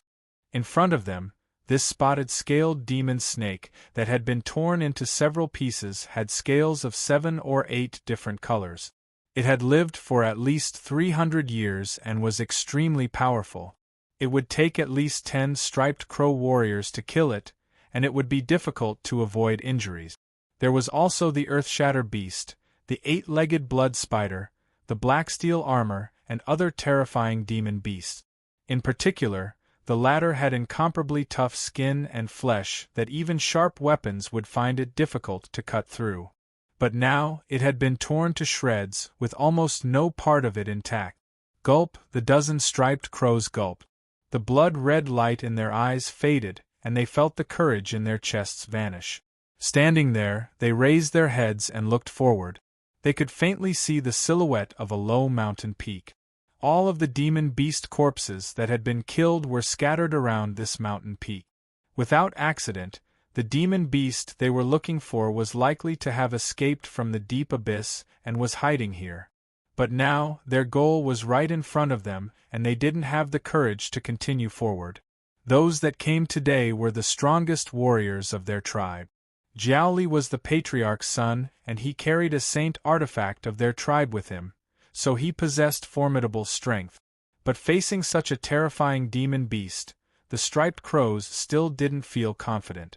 If the striped crows knew that not too far away from where they were standing, there was a corpse of a dark thunder demon snake, they would surely turn around and leave. This was a dark thunder demon snake. It had the bloodline of a demon dragon flowing through its body. Not only did it have infinite potential to grow, but it was also incomparably formidable amongst demon beasts, strong enough to reach the 10,000 beast level. Dressed in purple robes, the woman walked silently behind the striped crows, the purple in her eyes becoming even deeper. At this time, as she looked at something flashing not too far away, her nose suddenly twitched. In the next moment, her eyes widened, revealing shock. Here, demon beast corpses were strewn all over the place, and a pungent stench assailed the nostrils. But she could still smell a very special scent. It wasn't strong, but it carried with it a special quality that instantly ignited the desire to occupy her heart. Fine scales rapidly appeared beneath her flesh and blood. They were translucent, as if they were polished from crystal. They covered the woman's entire face. There wasn't too much ferocity. At this moment, she gave off a strange sense of beauty, as if she were a beauty carved from crystal. A pair of purple eyes stared straight at the short mountain. She could even see that pitch-black cave. Her intuition told her that the source of that scent just now was in this cave, but unfortunately, no matter how hard she tried, she couldn't capture that scent again. But her instincts told her that no matter where that scent came from, she had to obtain it. Striped crows, you warriors are born with no concept of fear. You possess an invincible strength that can tear apart all obstacles in front of you. Now is the time for you to display your formidable strength. A clear and cold voice sounded out from beneath the robes. Every syllable was incomparably cold, but it also contained a powerful bewitching ability. The fear and hesitation in Jiao Li's eyes rapidly faded away. He could feel that the woman behind him was incomparably important to him. In order to protect her, he wouldn't hesitate to sacrifice anything. He lifted a hand. Demonic energy surged and a black leather drum appeared. Its surface was heavily worn and some of the patterns on the drum had already become blurry. But as it appeared, the abyssal demon energy in this space seemed to be attracted to it and began to gather from all directions. It gathered into a ball that tumbled endlessly. Woo-woo, a figure appeared in the abyssal demon energy. It was a strangely shaped demon beast. Its eyes were blood-red as if they were soaked in blood. It glared at the cave and roared out loud. Out! Jiao Li roared out loud. He ruthlessly struck the leather drum in his hands. There was no sound, but the blood-eyed demon beast phantom condensed in the abyssal demon energy seemed to be strongly driven. It rushed out, straight towards the cave. Bang! There was a dull thud, like a mountain crashing down from the highest heavens, crashing into the earth. The deep sound penetrated into the mind. The blood-eyed demon beast phantom that rushed to the cave entrance was like a bubble, directly popping and dissipating. The abyssal demon energy that condensed its body collapsed and dissipated with it. With a loud whoosh, it rushed out in all directions, forming a ring-shaped impact that instantly swept away all the sand and stones in the world. For a short period of time, a blank space appeared. The leather drum in Jiao Li's hand cracked open from the middle. Everyone seemed to hear a howl of despair. In the next moment, he spat out a mouthful of blood. His spirit instantly withered, and the determination and courage in his eyes were like a punctured ball. In the blink of an eye, all that was left over was fear. All of the striped crow warriors stared with wide eyes at the figure that walked out of the cave entrance. His figure couldn't be considered tall. Compared to them, he couldn't be considered strong. But now, the aura he emitted caused them to instinctively feel endless fear. It was like they were facing a predator at the top of the food chain. With just a glance, he could kill them. Chapter 1038. Beneath the robes, the purple eyes fiercely shrank. The beautiful face covered in scales revealed a look of shock. She didn't think that she would encounter a member of the royal family in such a remote place. Moreover, from his aura, she could tell that he was extremely strong. The royal family had a high status and lived in the center of the abyss. They wouldn't easily appear, so why was this person in front of her here? Could it be that he had also sensed something? Also, what did that aura from before have to do with him? Countless thoughts raced through her mind. Her beautiful purple eyes became increasingly solemn. No matter what, it wasn't good news to encounter a powerful member of the royal family in the territory of the striped crow race. Royal clan. A striped crow warrior's legs went weak and he knelt on the ground. His tall and sturdy body trembled. The cruel laws of the abyss created a strict hierarchy. The dignity of a noble member of the abyss royal family could not be violated. The strength of the striped crow race could only be considered below average amongst the races of the abyss, and the strongest member of their race was only at the level of a demon general. They simply couldn't resist the anger of a royal family member. Even if they were all killed, there wouldn't be any trouble. In fact, their race would even have to kneel and beg for forgiveness. Jiao Li's face was filled with despair. But at this time, a light flashed in his eyes as if he was grasping at the last straw of hope. He turned and knelt down. "My lady, please save us. We absolutely didn't mean to offend the noble royal family member. She came from a deeper layer of the abyss and had purple eyes. These were the hallmarks of a high-level abyssal race. The reason the striped crow race had committed such a grave mistake was because they had followed her orders. Now that they had caused trouble, they naturally had to ask her for help. This was their last chance. Beneath the robes, there was a moment of silence. Then, two white and delicate palms crossed in front of each other. This was the benefit of a high-level demon race. A clear and cold voice sounded out, "Royal Spirit Demon Race's Mion, ya greets the royal family member. Today's matter is a misunderstanding. We are willing to pay compensation in exchange for your forgiveness. Please forgive our offense." Royal Spirit Demon Race, Jiao Li's eyes suddenly lit up.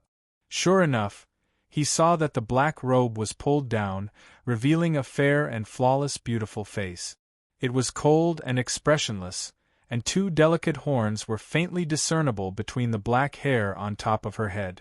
There's hope. Although the Royal Spirit Demon Race wasn't the Abyssal King race, it was still one of the more powerful races in the Abyssal realm. There weren't many of them, but they possessed a powerful royal spirit inheritance. Even when facing the Abyssal King race, they were qualified to speak on equal terms. Qin Yu frowned for a moment before composing himself. "Leave this place immediately." Yes, we will leave immediately. Thank you for your magnanimity." "Thank you." Jiao Li trembled with excitement. The group of striped crow warriors shivered in fear as they ran away. Each of them felt that their lives had been saved.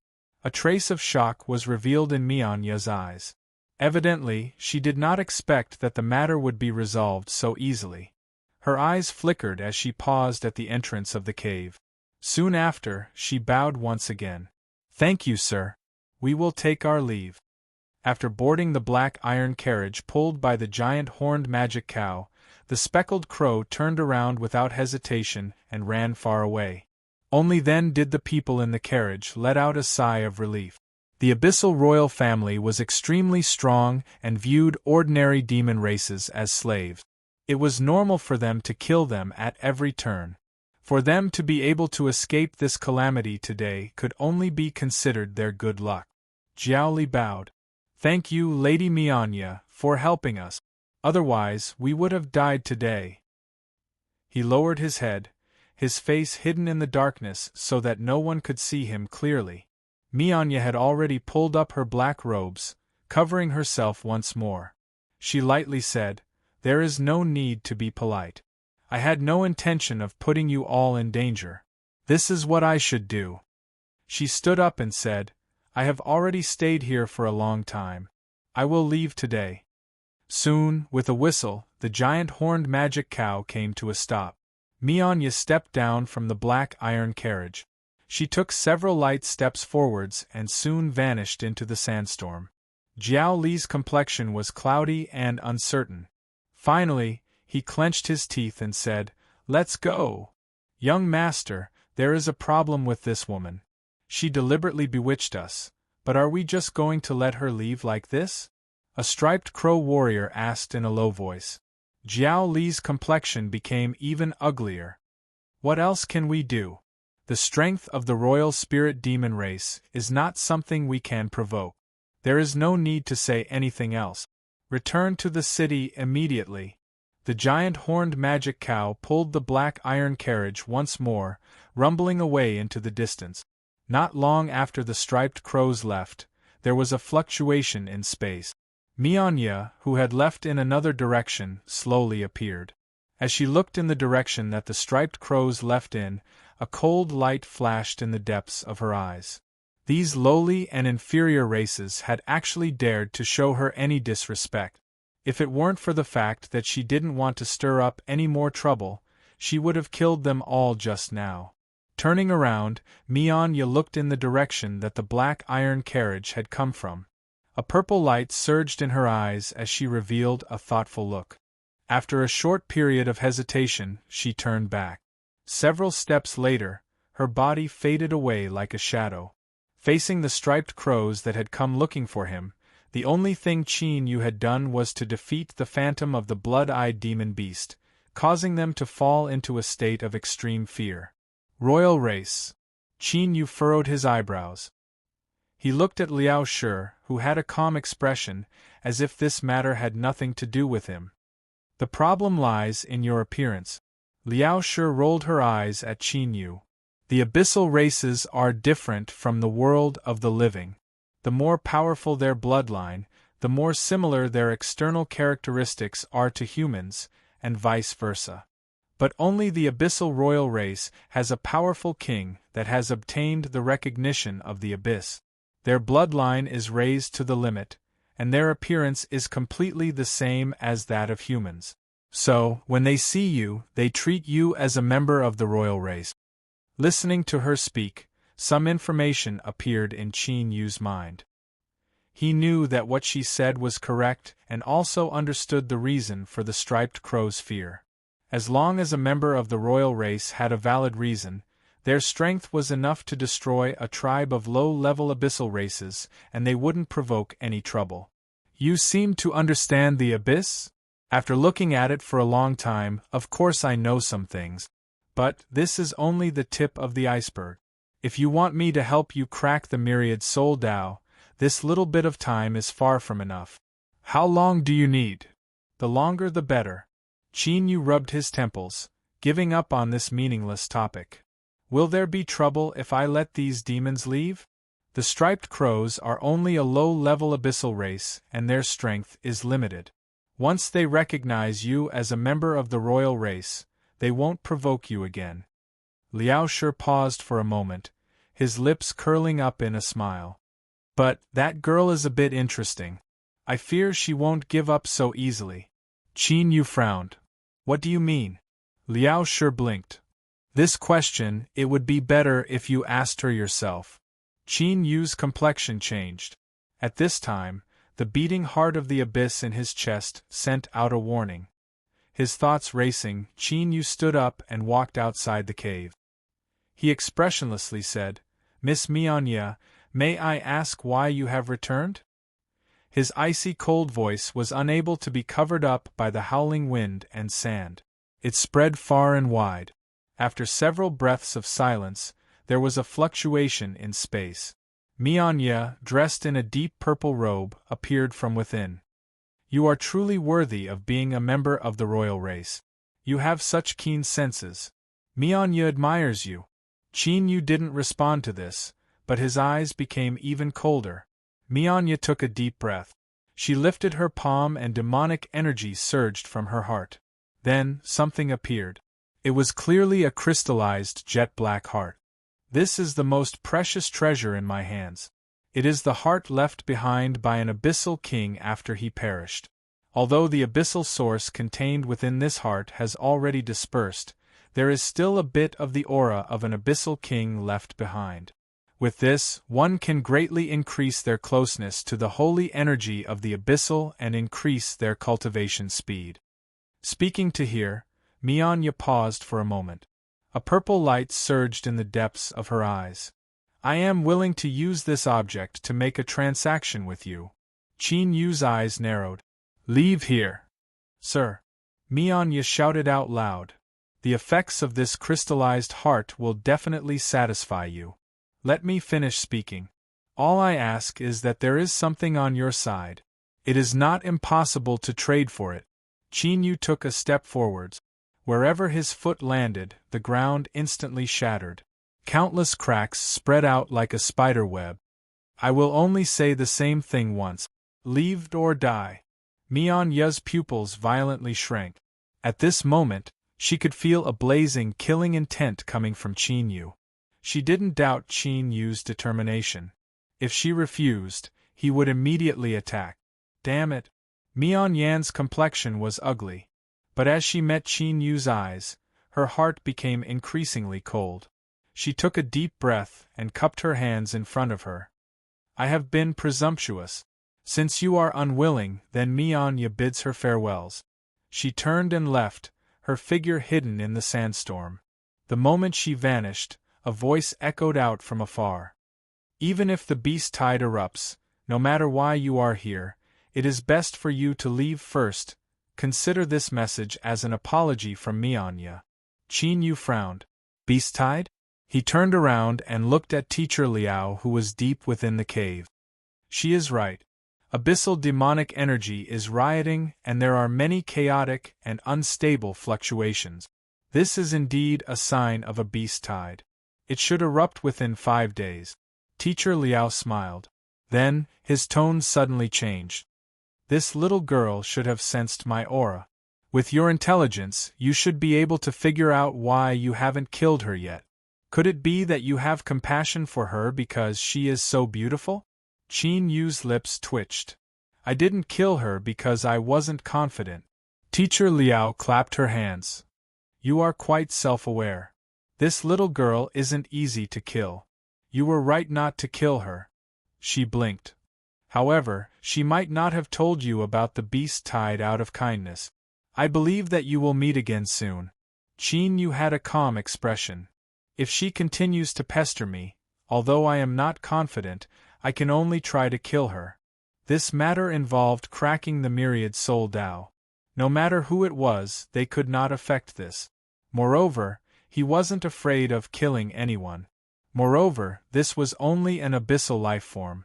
As for the trouble that might arise if he couldn't avoid it, he could only calmly face it.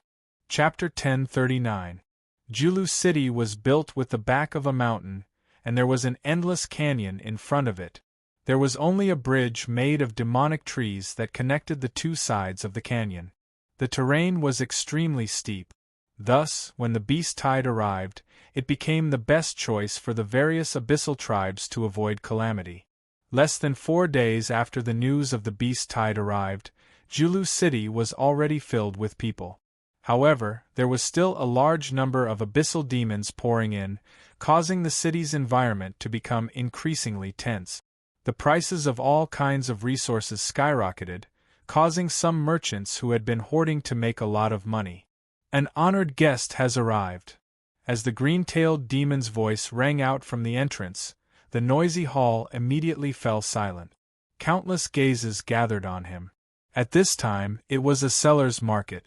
Furthermore, there were many guests. It was already good to have someone greet them.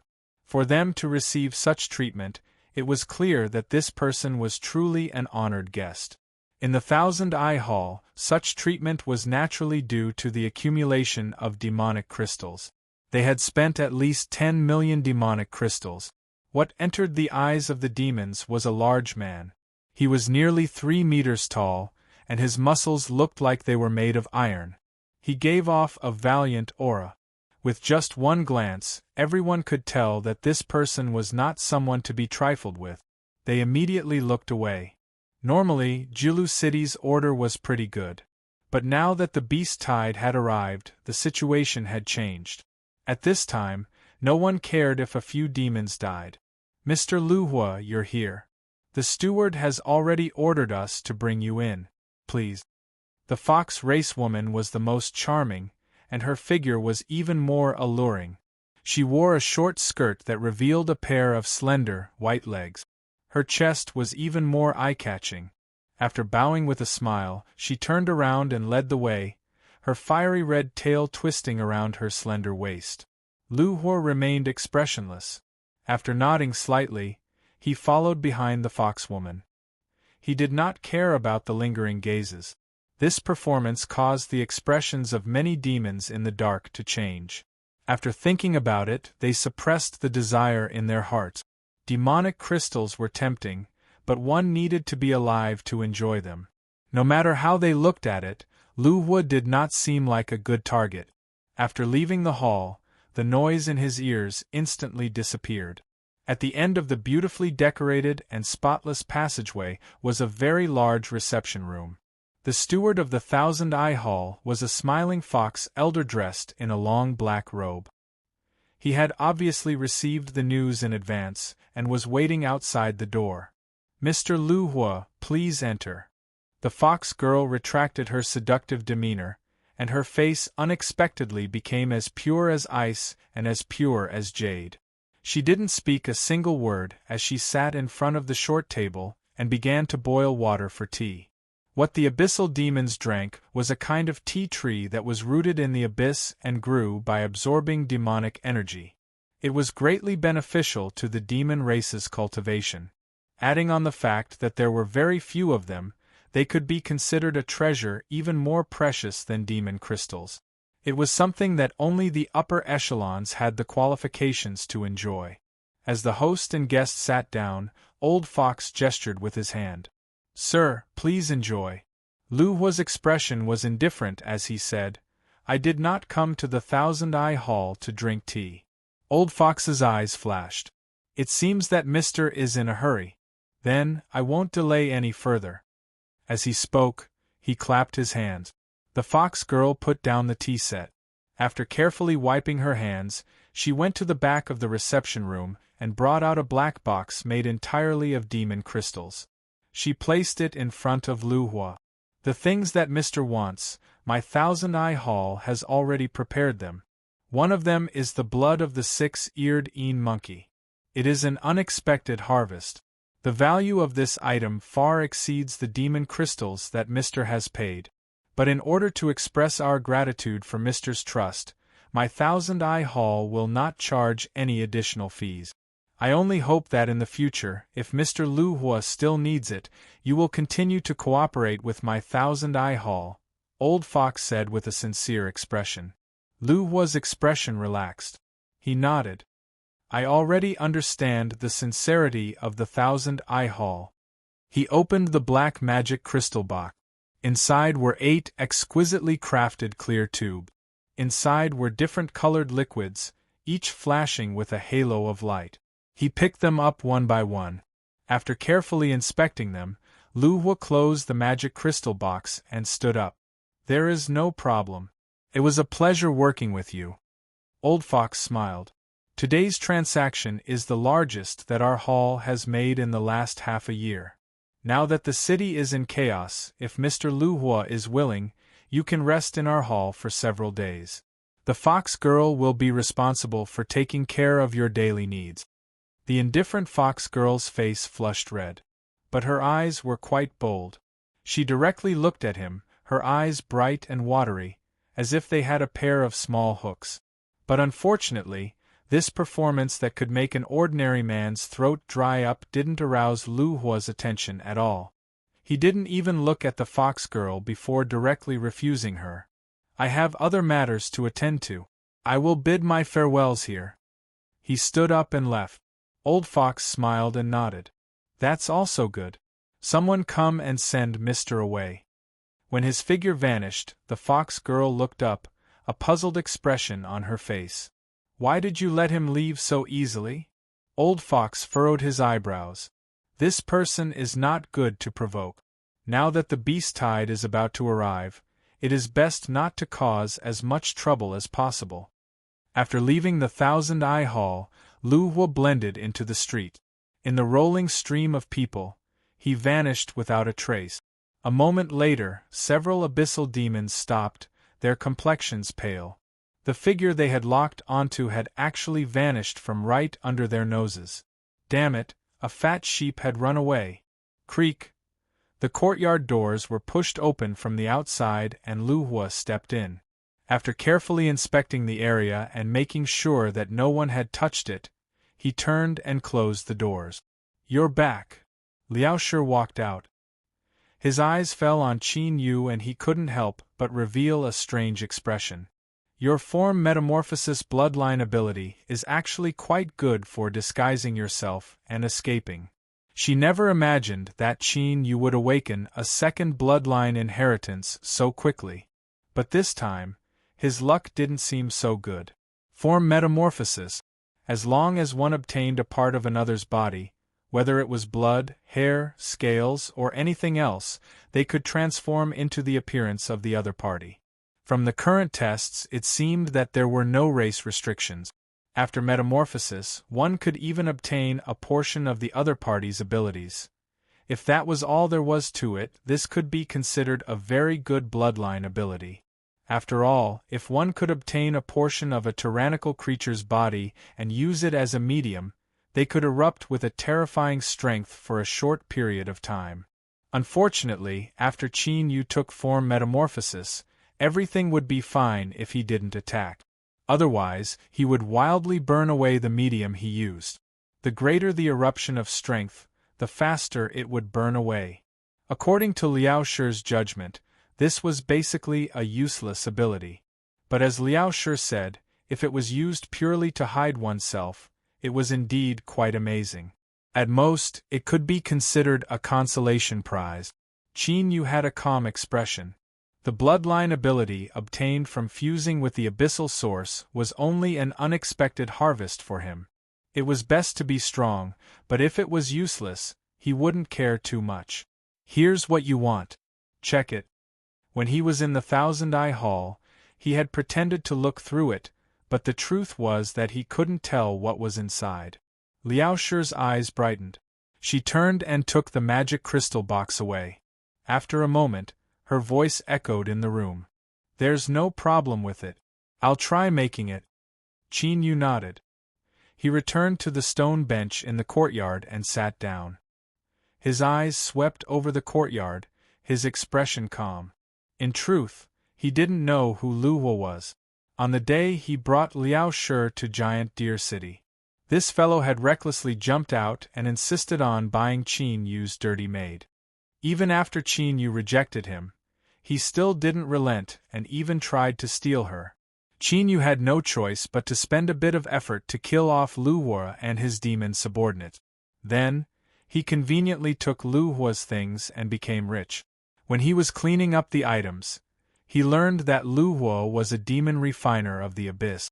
This was a profession unique to the Abyss. The general scope of its work was to use various external objects to strengthen the bloodline of the demons. Strictly speaking, the races of the Abyss were built upon various bloodlines. The stronger the bloodline, the more powerful they would be. Demon refiners were a relatively high-end profession. In addition, Lu Hua should have some skill in this field, thus he gave Qin Yu a massive number of demon crystals. Liao Shi received a manual. It was unknown how she looked through it or whether she truly understood it, but she actually found a way to hide her aura. Today, Qin Yu had taken back the magic crystal box from the Thousand Eye Temple, and all of them were materials that he needed. Although he didn't know how effective they were, their value was astonishing. The demon crystals Qin Yu obtained from Lu Hua were nearly all used up in this transaction. It was also because of this that he was treated as an honored guest by the Thousand Eye Hall. After all, even for the upper demons who spent money like dirt, spending 10 million demon crystals at once was a heroic act that soared to the heavens. Although it didn't take much effort to obtain it, and he didn't feel too much pain spending it, for him to waste 2 days on this matter, it was best if it was of some use. Otherwise, Qin Yu would have to think of other ways to conceal Liao Shi's aura. In Julu City, a massive number of demons had gathered, and there were many tyrannical individuals among them. In these last 2 days, Qin Yu had sensed several auras that left him feeling dread. If these people were to discover Liao Shi's existence, then even if Qin Yu did, as he said he would, and fled by himself, he feared he wouldn't be able to escape Julu City alive. He had inexplicably entered the Abyss, and even fused with a portion of the Abyss source. But Qin Yu had already tried, and it was nearly impossible for him to unravel the myriad soul Dao on his own. Thus, Liao Shi was his only chance. No matter what, he would do his best to ensure her safety. All sorts of thoughts raced through Qin Yu's mind. After an unknown period of time, there was a loud bang in his ears. He stood up and rushed towards Liao Shi's room. Bang, he slammed open the door and a massive amount of fog rushed out. Liao Shi's laughter echoed out from within the fog. Ha ha ha, I really am a genius. I actually succeeded on my first try. Qin Yu relaxed. At this time, as the fog dispersed, the room gradually became clear and Liao Shi's figure appeared. Qin Yu's eyes swept over her body and he stiffened. He turned around and said, "Since I succeeded, I might as well test the effects." As he spoke, he walked away. Liao Shi glanced at his back and then looked down at herself. Because of the final explosion, her dress had been torn in many places. She smirked. She thought that it was just a bag of skin, so if she looked, then she looked. If she didn't even care, then she should be embarrassed. Haha, what a hypocrite! Liao Shi casually pulled at her clothes and covered up the exposed parts. Then, she excitedly looked down at the item in her hand. This was a jade-like ornament. It was round and about the size of a child's palm. There was a halo of light constantly flowing on its surface, making it quite eye-catching. Qin Yu, hurry up and find something to string this on and help me put it on. In the courtyard, Qin Yu's eyes twitched as he watched Liao Shi run out of the room. He really couldn't tell that this woman's mind was actually so broad. Although it was pleasing to the eye, Qin Yu still felt a trace of dread when facing this incomparably mysterious woman of unknown identity. There was no reason for it. He was just worried. Although Liao Shi didn't care about it right now, if he continued to stare at her like this, it was likely that he would run into misfortune in the future. Cough. I'm going to find something. You wait in the courtyard and don't move around. Qin Yu hurriedly pushed open the door and left. A moment later, he returned and handed the item in his hands to Liao Shi. Go and change your clothes first.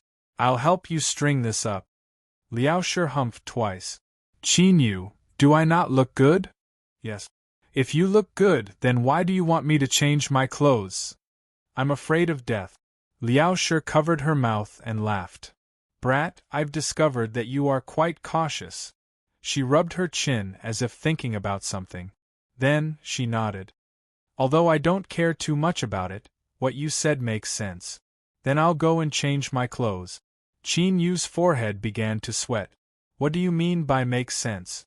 Could it be that, if I look at you too much, I really might die? Fuck, this is like a meteorite crater from the heavens. If I hadn't been vigilant enough, I really would have died because of you. Qin Yu's face darkened. He used a rope made from animal skin to string the ornament and helped Liao Shi put it on. Then, he focused his mind to sense it. The aura really did seem a bit different, but Qin Yu wasn't a pure abyssal creature after all. He needed to confirm the effects of this thing. What you said makes sense. Let's go, let's take a stroll around Giant Deer City. Liao Shi said excitedly. Ever since she entered the abyss, she had been tightly controlled by Qin Yu. She basically hadn't seen the living conditions of the demons in the abyss. But unfortunately, this suggestion was rejected by Qin Yu without hesitation. What nonsense. If this thing was effective, then that would be for the best. But if, he didn't want to die with her. Moreover, according to Qin Yu's speculations, the most likely scenario was that he would die alone. Liao Shi absolutely wouldn't die with him. You wait here. I will go and capture some abyssal demons. After coldly suppressing Liao Shi's protests, Qin Yu left behind these words and left once more. In the current Giant Deer City, there was no longer any order to speak of. As long as there wasn't too much of a commotion, no one would care if there were a few demons missing. Moreover, the demons were cruel and violent by nature. There were many conflicts in the dark and countless corpses appeared in the city every day. Qin Yu easily captured 4 abyssal demons. They were all of different races. One of them had a long nose and seemed to have the bloodline of an abyssal demon hound flowing through his body. His sense of smell was amazing. After waking up the 4 abyssal demons, Liao Shi put on a veil and walked in front of them. Reality proved that the effect of the round pendant was excellent. The 4 abyssal demons didn't discover him at all. They only wailed and begged for mercy. After confirming the effects of the pendant, he finished off the 4 abyssal demons. As a stowaway from the world of flesh and blood, Qin Yu didn't feel any psychological burden at all when he killed creatures in the abyss. Moreover, every abyssal creature he killed now represented an unknown reward. Now, within his soul space, there were already countless stars. If Liao Shi wasn't wrong, then after he returned to the world of the living, these stars would transform into rewards for him. Strictly speaking, Qin Yu had already obtained a similar reward. When he first entered the myriad soul Dao, the first abyssal creature he killed had given him a reward from the heavens and earth. And that was only a single one.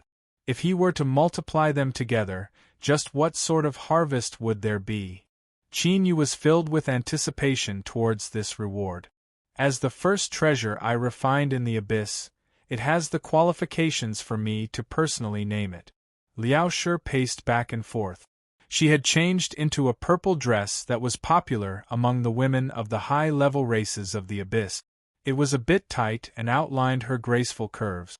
Thinking back to the scene he saw before, Qin Yu felt his nose itch. He coughed and looked away. Liao Shi curled her lips. She looked at Qin Yu and said, "This round pendant is to conceal my aura. It is also a method of disguise. Let's call it the hypocrisy pendant." Qin Yu was expressionless. He thought that this name had nothing to do with him at all, so he absolutely couldn't reveal the slightest bit of embarrassment. Otherwise, he would be admitting that he wasn't fighting, and that would be far too shameful.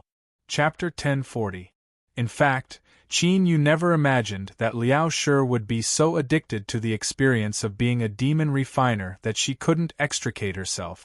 Even though he thought her slogan of becoming the most powerful demon refiner in the abyss was laughable. But Liao Shi said that the process of being a demon refiner could help her see the world of the abyss more clearly. Qin Yu hesitated for a moment and then nodded. Even now, Qin Yu didn't understand what Liao Shi meant by seeing the world of the abyss. But as long as she didn't leave this courtyard and the abyssal demons didn't discover Liao Shi's existence, then what she did wasn't important. Moreover, Qin Yu had some plans in his heart. Disregarding the slogan of becoming the strongest demon refiner in the abyss, the success of the hypocrisy pendant proved that Liao Shi had some talent in the aspect of demon refiners. If so, then she might be able to refine even stronger items that could conceal her aura in the future. This was a situation that Qin Yu was happy to see. So, he would let her do whatever she wanted. But soon, it became clear that Qin Yu had underestimated Liao Shi's enthusiasm. Moreover, he had placed himself in the wrong position. Bystander? Haha, he was far too naive. I told you before that after I entered the abyss, I couldn't use any strength. And in the demon refiner profession, there are certain steps that require the assistance of abyssal demon energy to proceed. Don't look at me like that. The fact that the hypocrisy pendant was successfully refined is a special case and doesn't represent anything. In short, you must be my assistant. When I need you, help me complete the special steps of the refinement. Of course, you can refuse, but I must remind you that if I am in a bad mood, I will become excited and the aura I release will rapidly become stronger. When that happens, the abyssal demons will be drawn in. Don't say that I didn't warn you. Qin Yu's face darkened. He wanted to roar out loud. Like hell I'll believe you. You are such a bad woman. This reason was just too good. Although he knew that there was an 80% chance that she was speaking nonsense, Qin Yu didn't dare to gamble. Taking 10,000 steps back, even though Liao Shi needed his help and protection when it came to the myriad soul Dao, he was still in a passive position. Without much hesitation, the first assistant to the future strongest demon refiner in the Chaos Abyss officially assumed his position with an incredibly grim expression.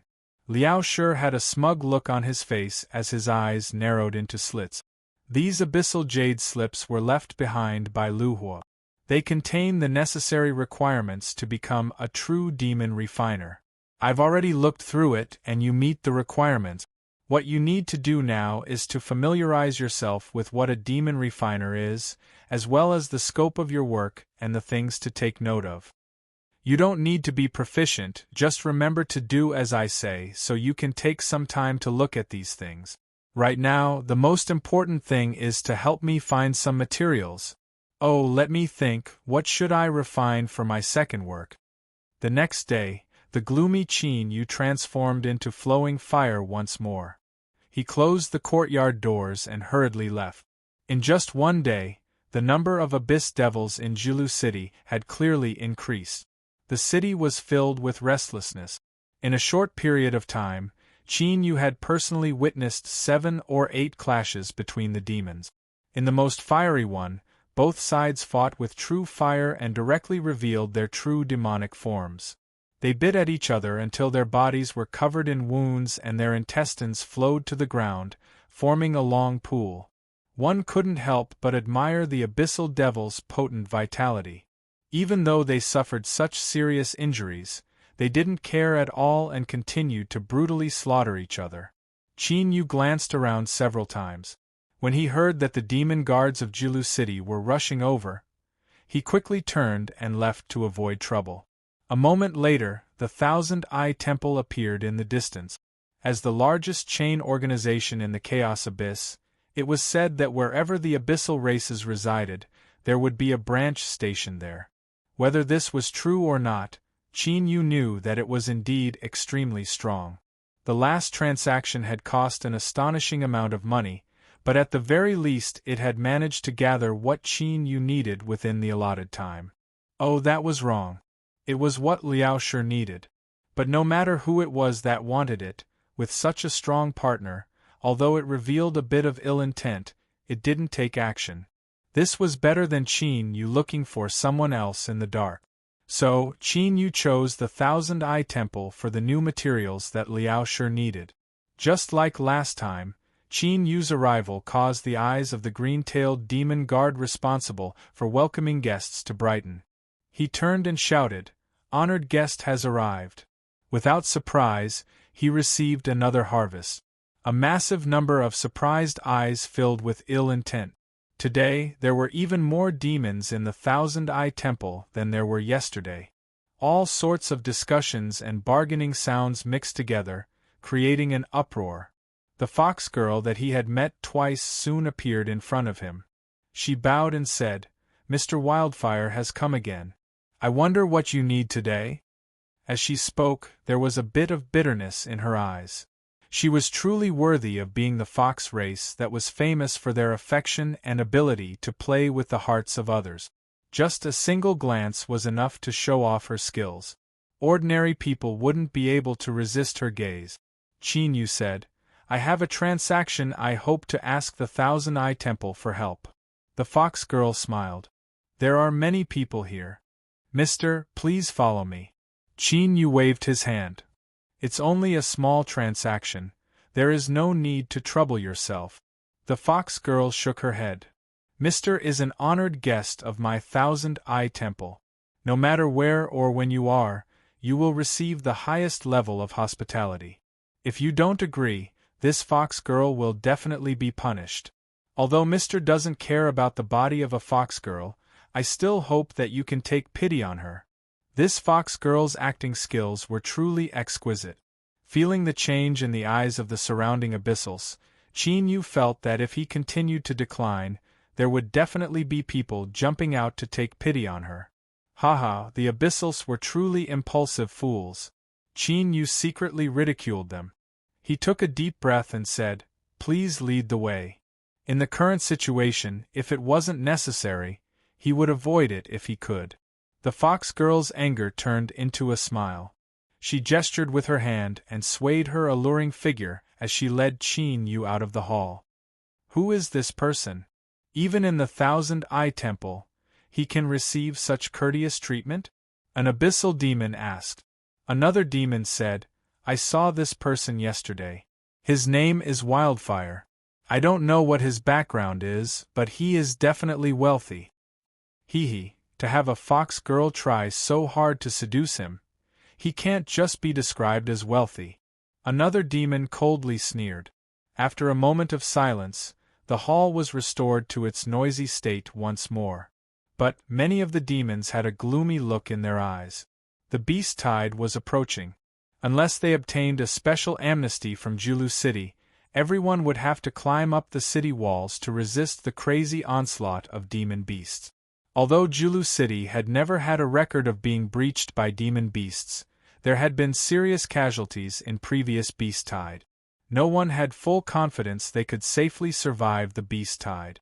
Thus, during this period of time, everyone was desperately thinking of ways to increase their strength. It was because of this that business in the Thousand Eye Temple was booming. If they could swallow such a fat sheep into their stomachs, it would be enough to buy several powerful armors as well as life-saving potions. Was there a risk in trying to steal it? Ha, living in the abyss, when was there ever a day without danger? Just walking down the road, there was a chance that a demon beast would jump out and eat you, or perhaps you would be captured and your bloodline extracted to be refined into a potion. Only with harvests did one have to pay. In a place like the abyss, it was impossible to survive if one was too careful. Qin Yu followed the same passage as yesterday. But this time, he wasn't brought directly to Steward Old Fox.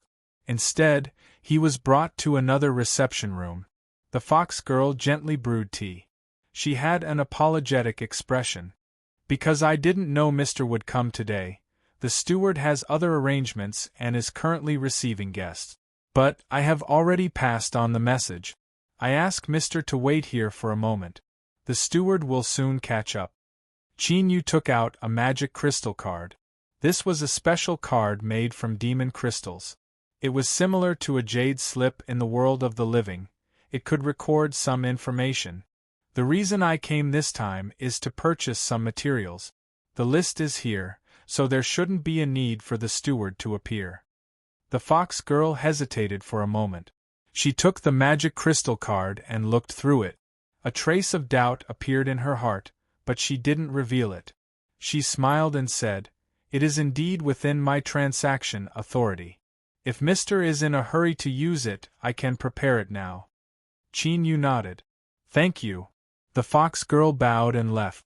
She soon returned and placed a demonic leather bag on the table. "I ask Mr. to check it." Qin Yu picked it up. "I believe in the credibility of the Thousand Eye Temple. How many demonic crystals are there in total?" "Mr. is an honored guest of my Thousand Eye Temple. You can enjoy a 20% discount. You can just pay 20,000 demonic crystals." Qin Yu's heart twitched. He never thought that in Flowing Fire's records, these relatively ordinary materials would be so expensive. Luckily, he still had 20,000 demonic crystals on him. If he couldn't take them out, then he would lose face. After completing the payment, Qin Yu didn't wait for Old Fox. He stood up and bid his farewells. The fox girl saw him off as usual. When Qin Yu stepped out of the Thousand Eye Temple, she hesitated for a moment and said, "Guest, you should be careful." Qin Yu looked at her. "Thank you for the reminder." He stepped out of the Thousand Eye Temple and mixed into the crowd of demons. Looking at his back, the fox girl turned and left. When she returned to the reception room, she saw Old Fox standing there, holding the magic crystal card in his hand. He left. Old Fox laid down the magic crystal card and turned around. The fox girl respectfully said, "Yes, I have already warned him to be careful. But I fear it will be difficult for him to throw off those people following him today." Old Fox lightly said, "That is his own matter. It has nothing to do with us." His eyes flashed, and he tapped the magic crystal card with his finger. Interesting. A magic crystal alchemist completed a transaction of 10 million crystals yesterday, and now he's here to buy these entry-level materials. I have no idea what he's up to. The fox girl nodded. She suddenly thought of something. "Steward, the guest that is looking for someone is urging us again. I wonder if there is any news?"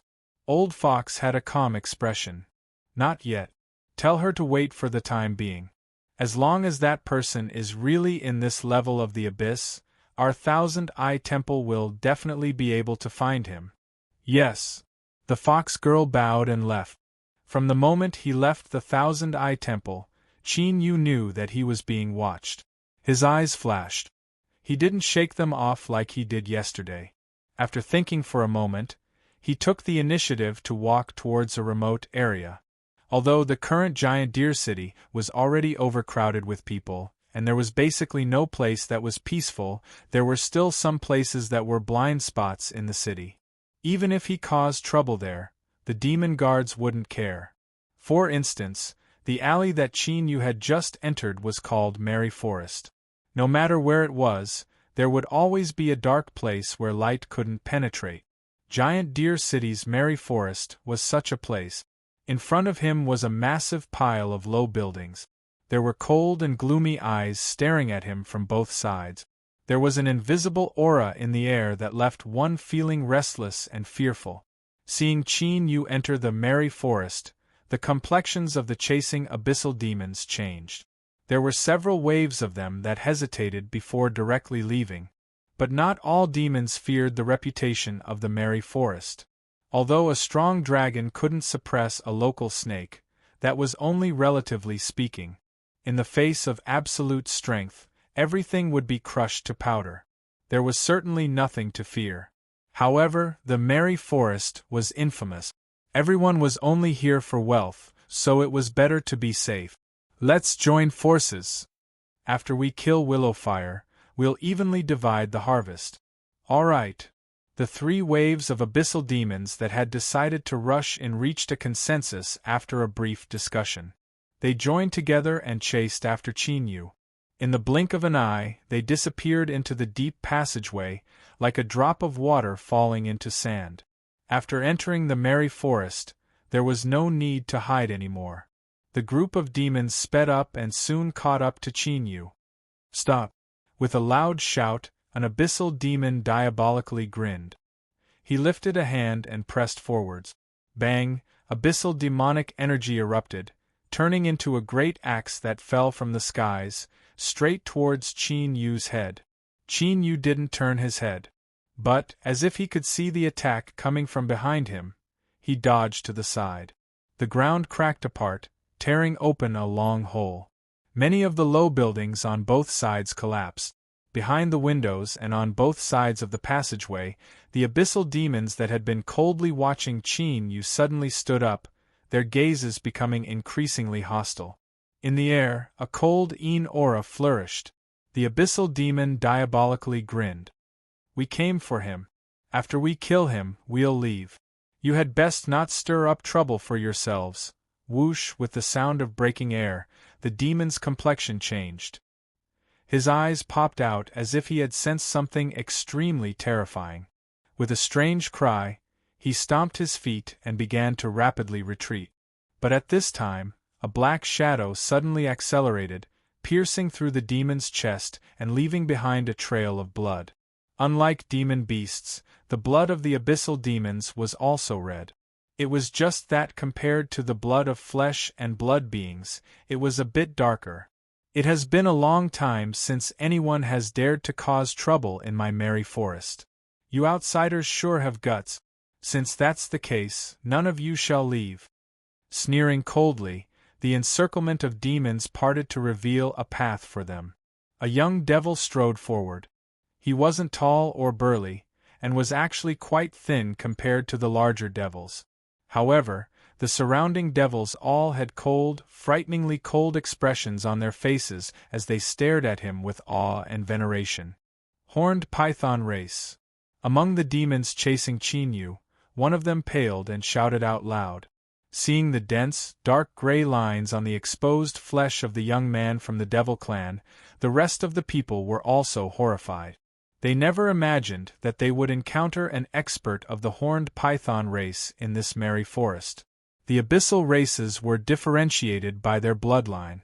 The status of the Horned Python race was only inferior to some powerful royal races. Even amongst the superior races, they were considered one of the best. Their race was born with infinite strength. When they grew up, a single horn would fall off their head. After being refined by demonic energy, it would become their strongest weapon. It was incomparably sharp and indestructible.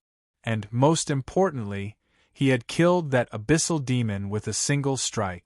He had displayed absolute strength. This was at least at the demon general level, and an outstanding one at that. Perhaps he wasn't too far away from the demon commander level.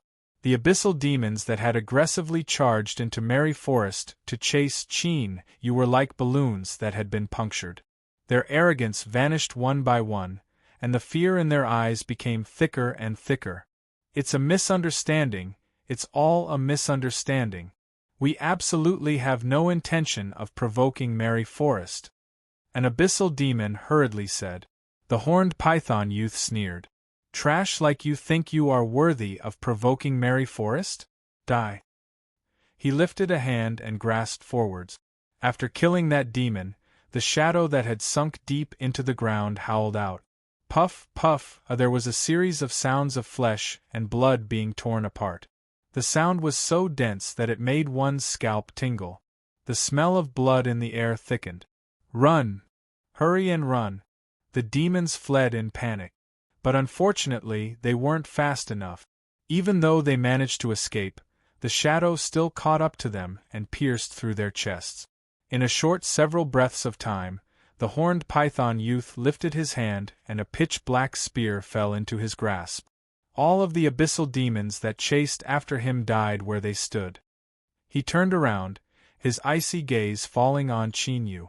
"Since you are being chased by so many people, you must be a fat sheep. Take out something on your body and perhaps you can buy your life." Chapter 1041. It was said that those who did not think far ahead would have immediate worries.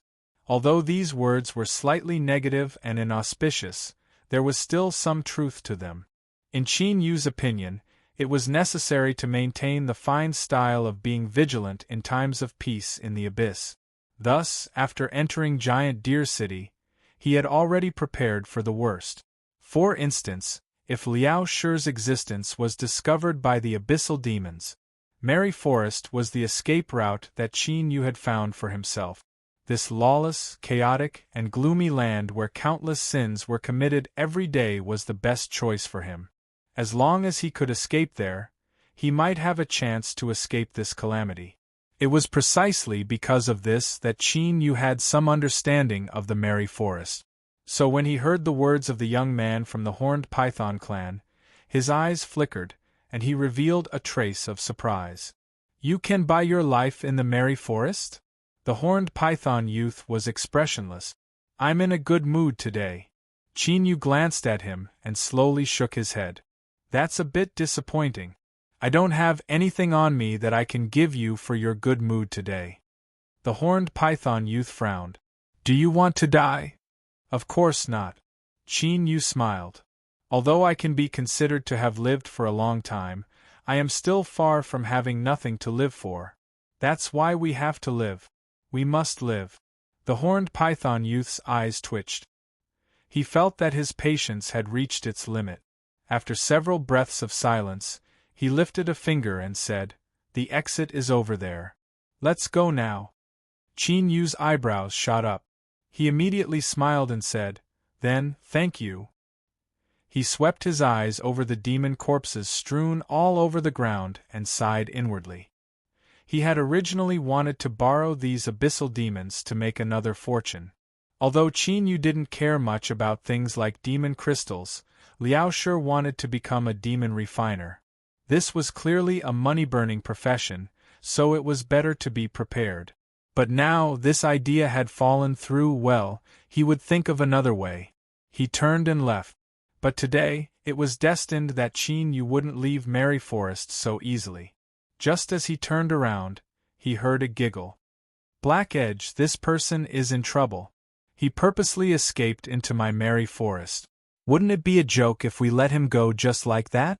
The surrounding devils quickly scattered, and a female devil led them over. She was tall and slender, comparable to an ordinary male devil. In addition to her bold clothing, her curves were all over the place. At this moment, a pair of light violet eyes were looking at the young man from the horned python clan, and the corners of his mouth curled up slightly to reveal a trace of ridicule. Black Light knitted his brows tightly before relaxing. He spoke in a faint voice, "This place is under my jurisdiction. I will decide how to deal with it. Ing Feng, you should not meddle in other people's business. Since his lordship has given me the position of patrol, there's nothing in the entire Mary Forest that I can't manage. Or could it be that you, Black Edge, think too highly of yourself and dare to question his lordship's appointment?" The smile on Ing Feng's face became even more obvious. Black Edge's expression was calm and unmoved. My loyalty to the Lord is not something you have the right to question. Good. Then I will personally deal with this person who dares to cause trouble and intrude into my merry forest. Ingfeng covered her mouth and giggled. She swept her eyes over Qin Yu and lightly said, Go, cut off his head and hang it at the entrance. Let everyone know just how stupid it is to provoke our merry forest. Yes, miss. A demon behind her bowed and stepped forwards.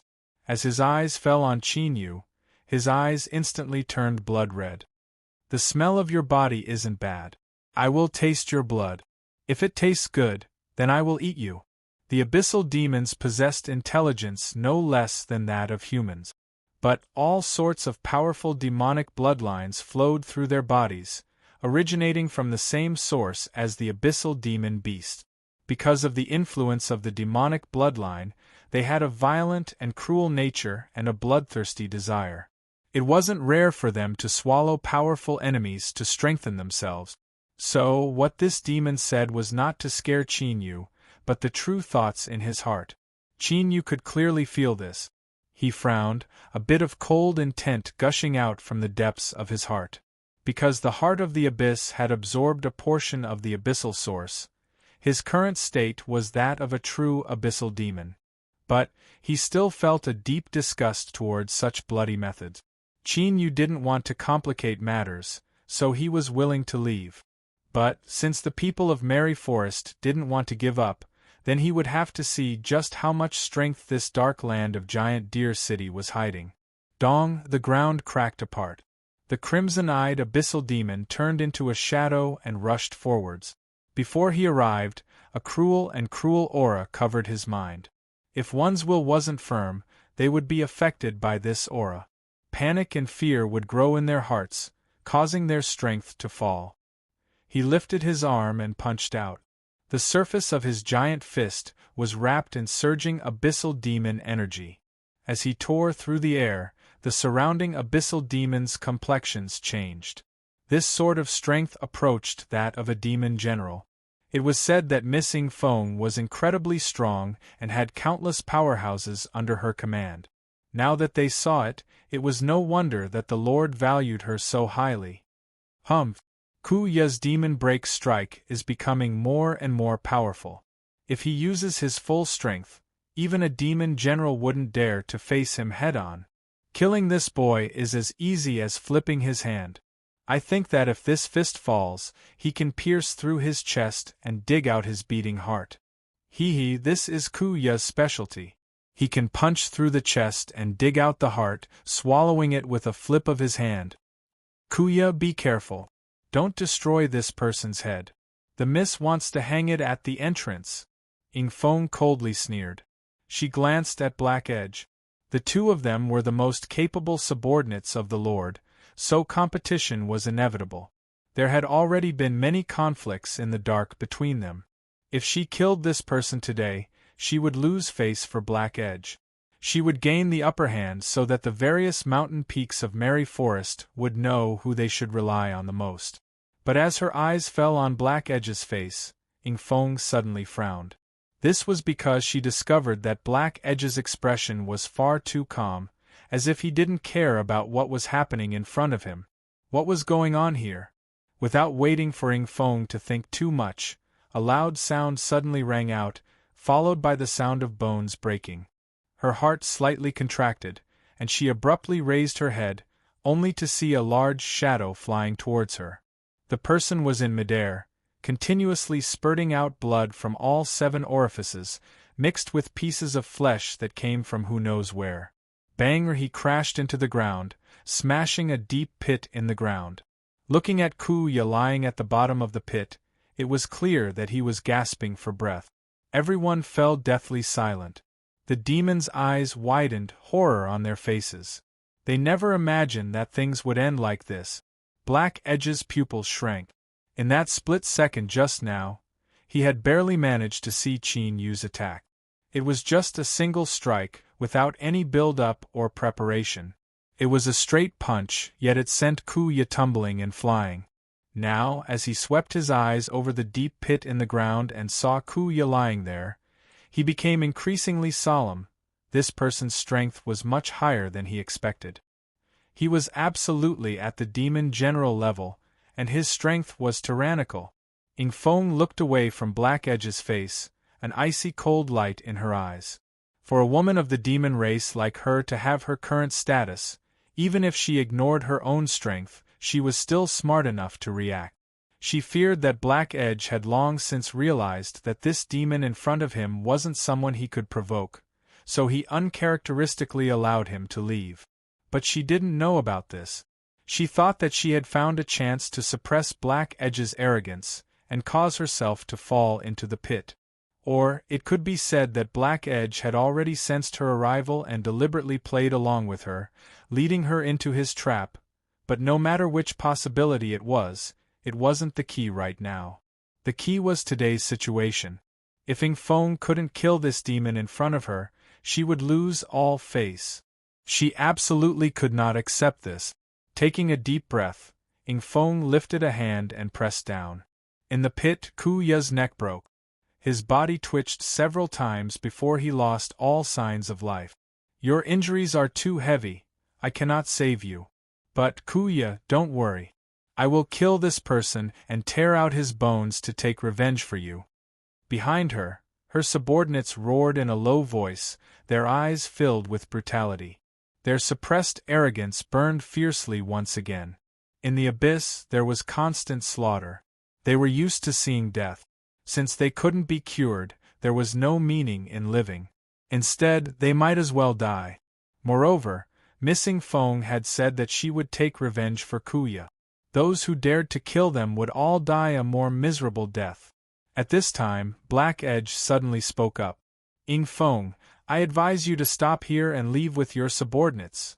Ing Feng was silent for a moment. Then, she suddenly laughed, her chest jiggling.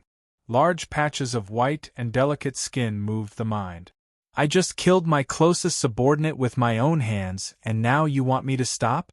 Black Edge, do you think I will agree? Black Edge frowned. He looked deeply at her. I am only fulfilling my duty as a subordinate of Master.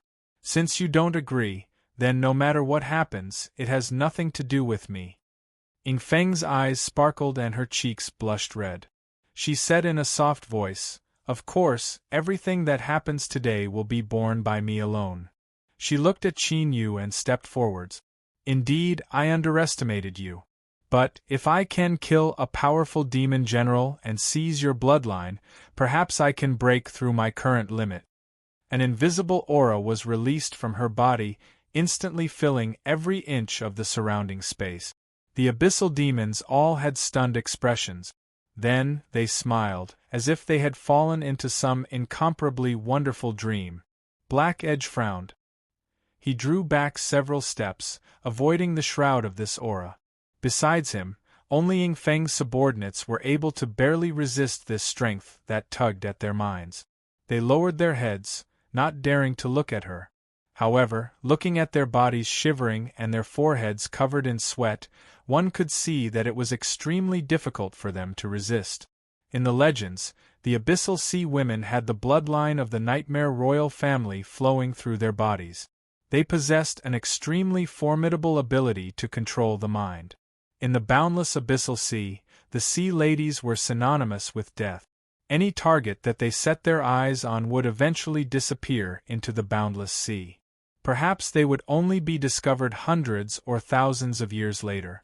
Those large ships that sank to the bottom of the sea, perfectly preserved but empty, had created their illustrious reputation.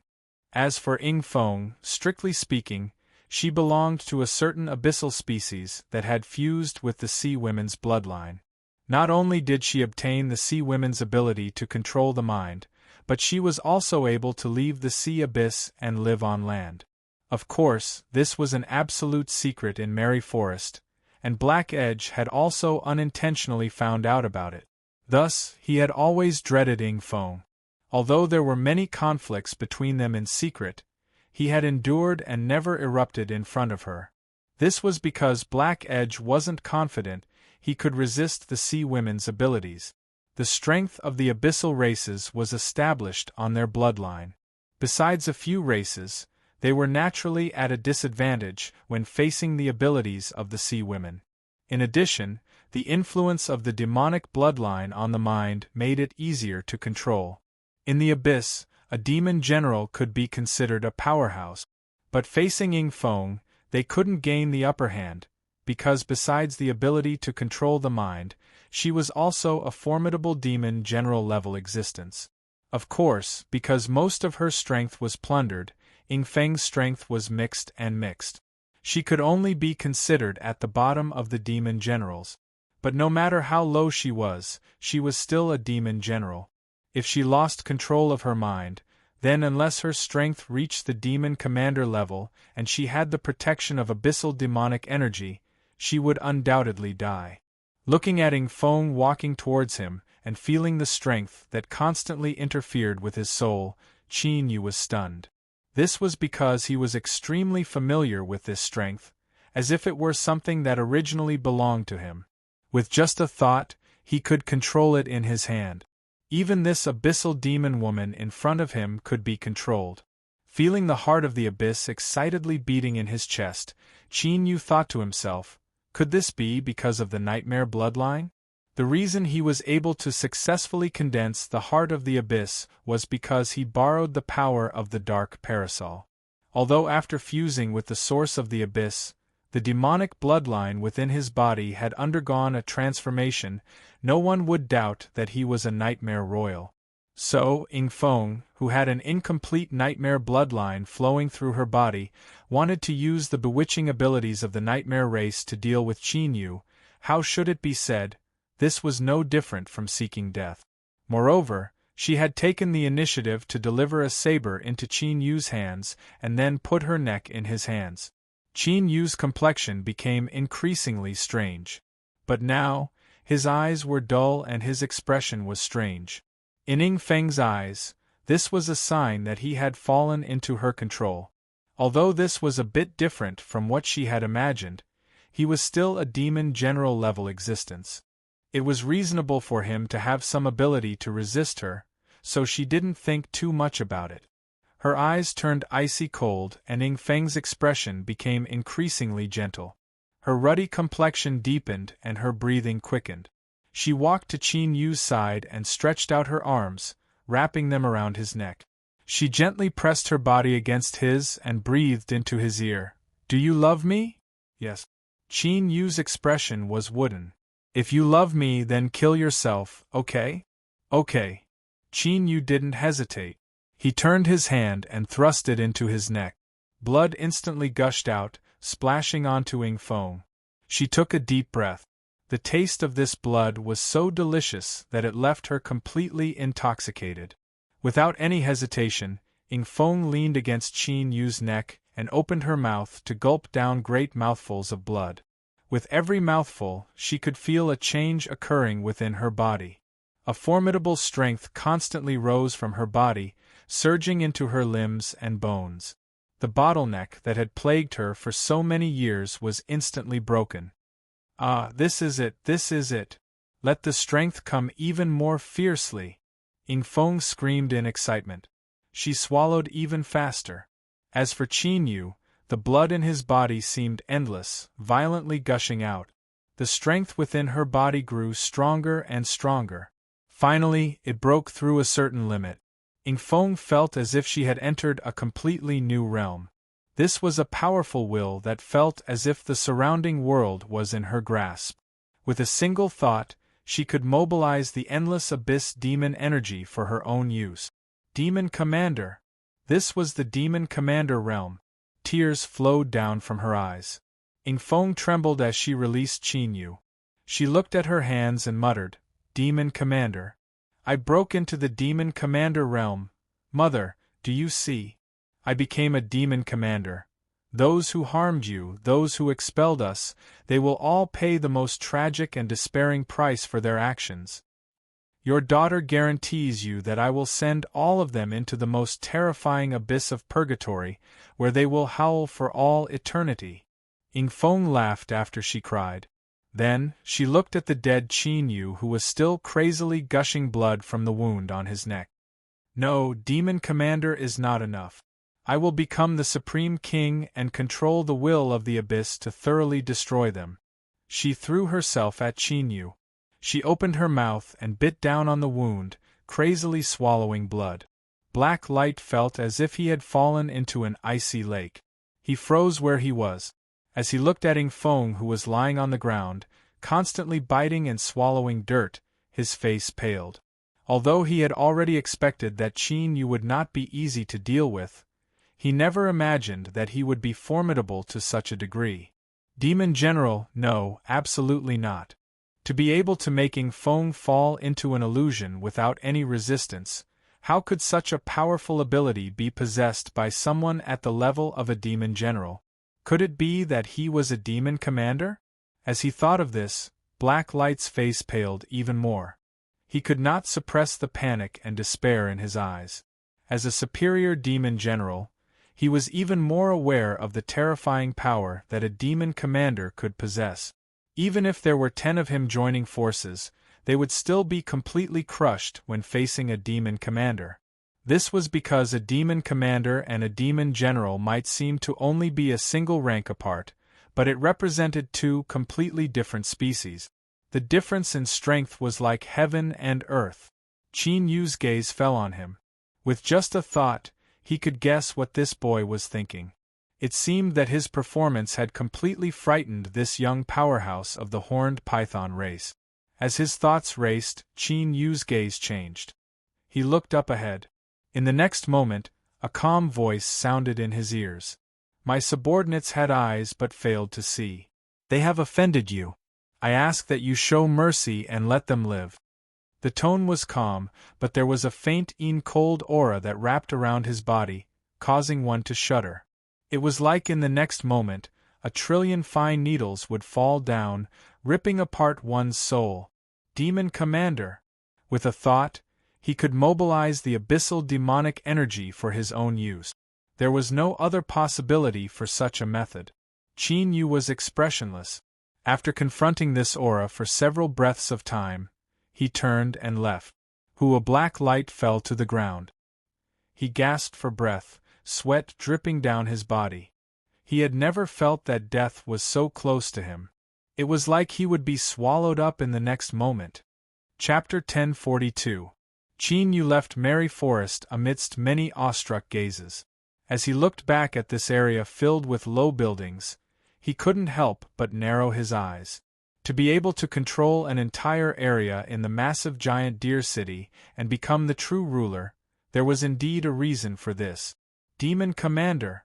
If he hadn't seen it with his own eyes, Qin Yu wouldn't have believed it. A dignified powerhouse that stood at the peak of the abyss would actually be willing to hide in such a small and narrow place. That's right, although Merry Forest was infamous, it was an unregulated area of giant Deer City that occupied nearly a fifth of the entire city. But to a Demon Commander, this place was far, far too small. It was like a great dragon that had drilled into a small pond. It simply couldn't stretch out. Indeed, the longer one lived in this world, the more one would encounter all sorts of strange things. But it wasn't like he didn't have any harvest. Facing this Demon Commander that was hiding in Merry Forest, Qin Yu felt that he could still face him head-on. This allowed him to have an approximate understanding of his own strength. After the heart of the abyss fused with the abyss source, it had given him a great surprise. The only pity was that this strength could only be obtained in the abyss. Once Qin Yu returned to the world of the living, the abilities he obtained from the abyss would likely be sealed away just like his current cultivation.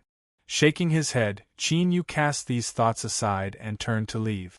This time, he smoothly returned to his courtyard. He had made a great fortune from willow fire.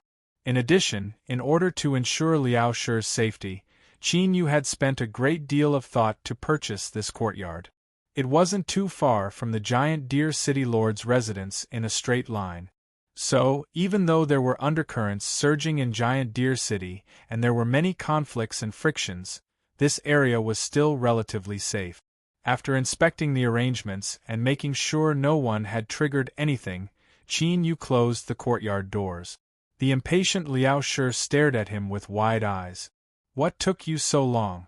Hurry and give me the things. Qin Yu's lips twitched. He thought, if it weren't for the fact that you went crazy and insisted on becoming an abyssal demon refiner, I wouldn't have to go through all this trouble. If it weren't for the fact that I needed your help in unraveling the myriad soul Dao, I wouldn't care how you died. He thought to himself but didn't reveal anything on his face. He took out the demonic leather bag and said, "Everything you want is here."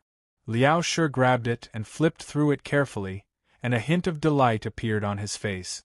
However, a hint of wariness soon surfaced on his face. "You seem to be treating me nicely, but were you cursing me in your heart just now?" Qin Yu nearly choked on his saliva. Was this a woman's intuition, or was it some sort of mind-reading supernatural ability that he didn't know about? "I can tell from your expression that I must have guessed correctly. I'm warning you, you'd better not scold me. My senses are very accurate." Qin Yu turned around and walked away. "I don't know what you're talking about." It was clearly not a wise choice to be entangled with her on this topic. "Hey!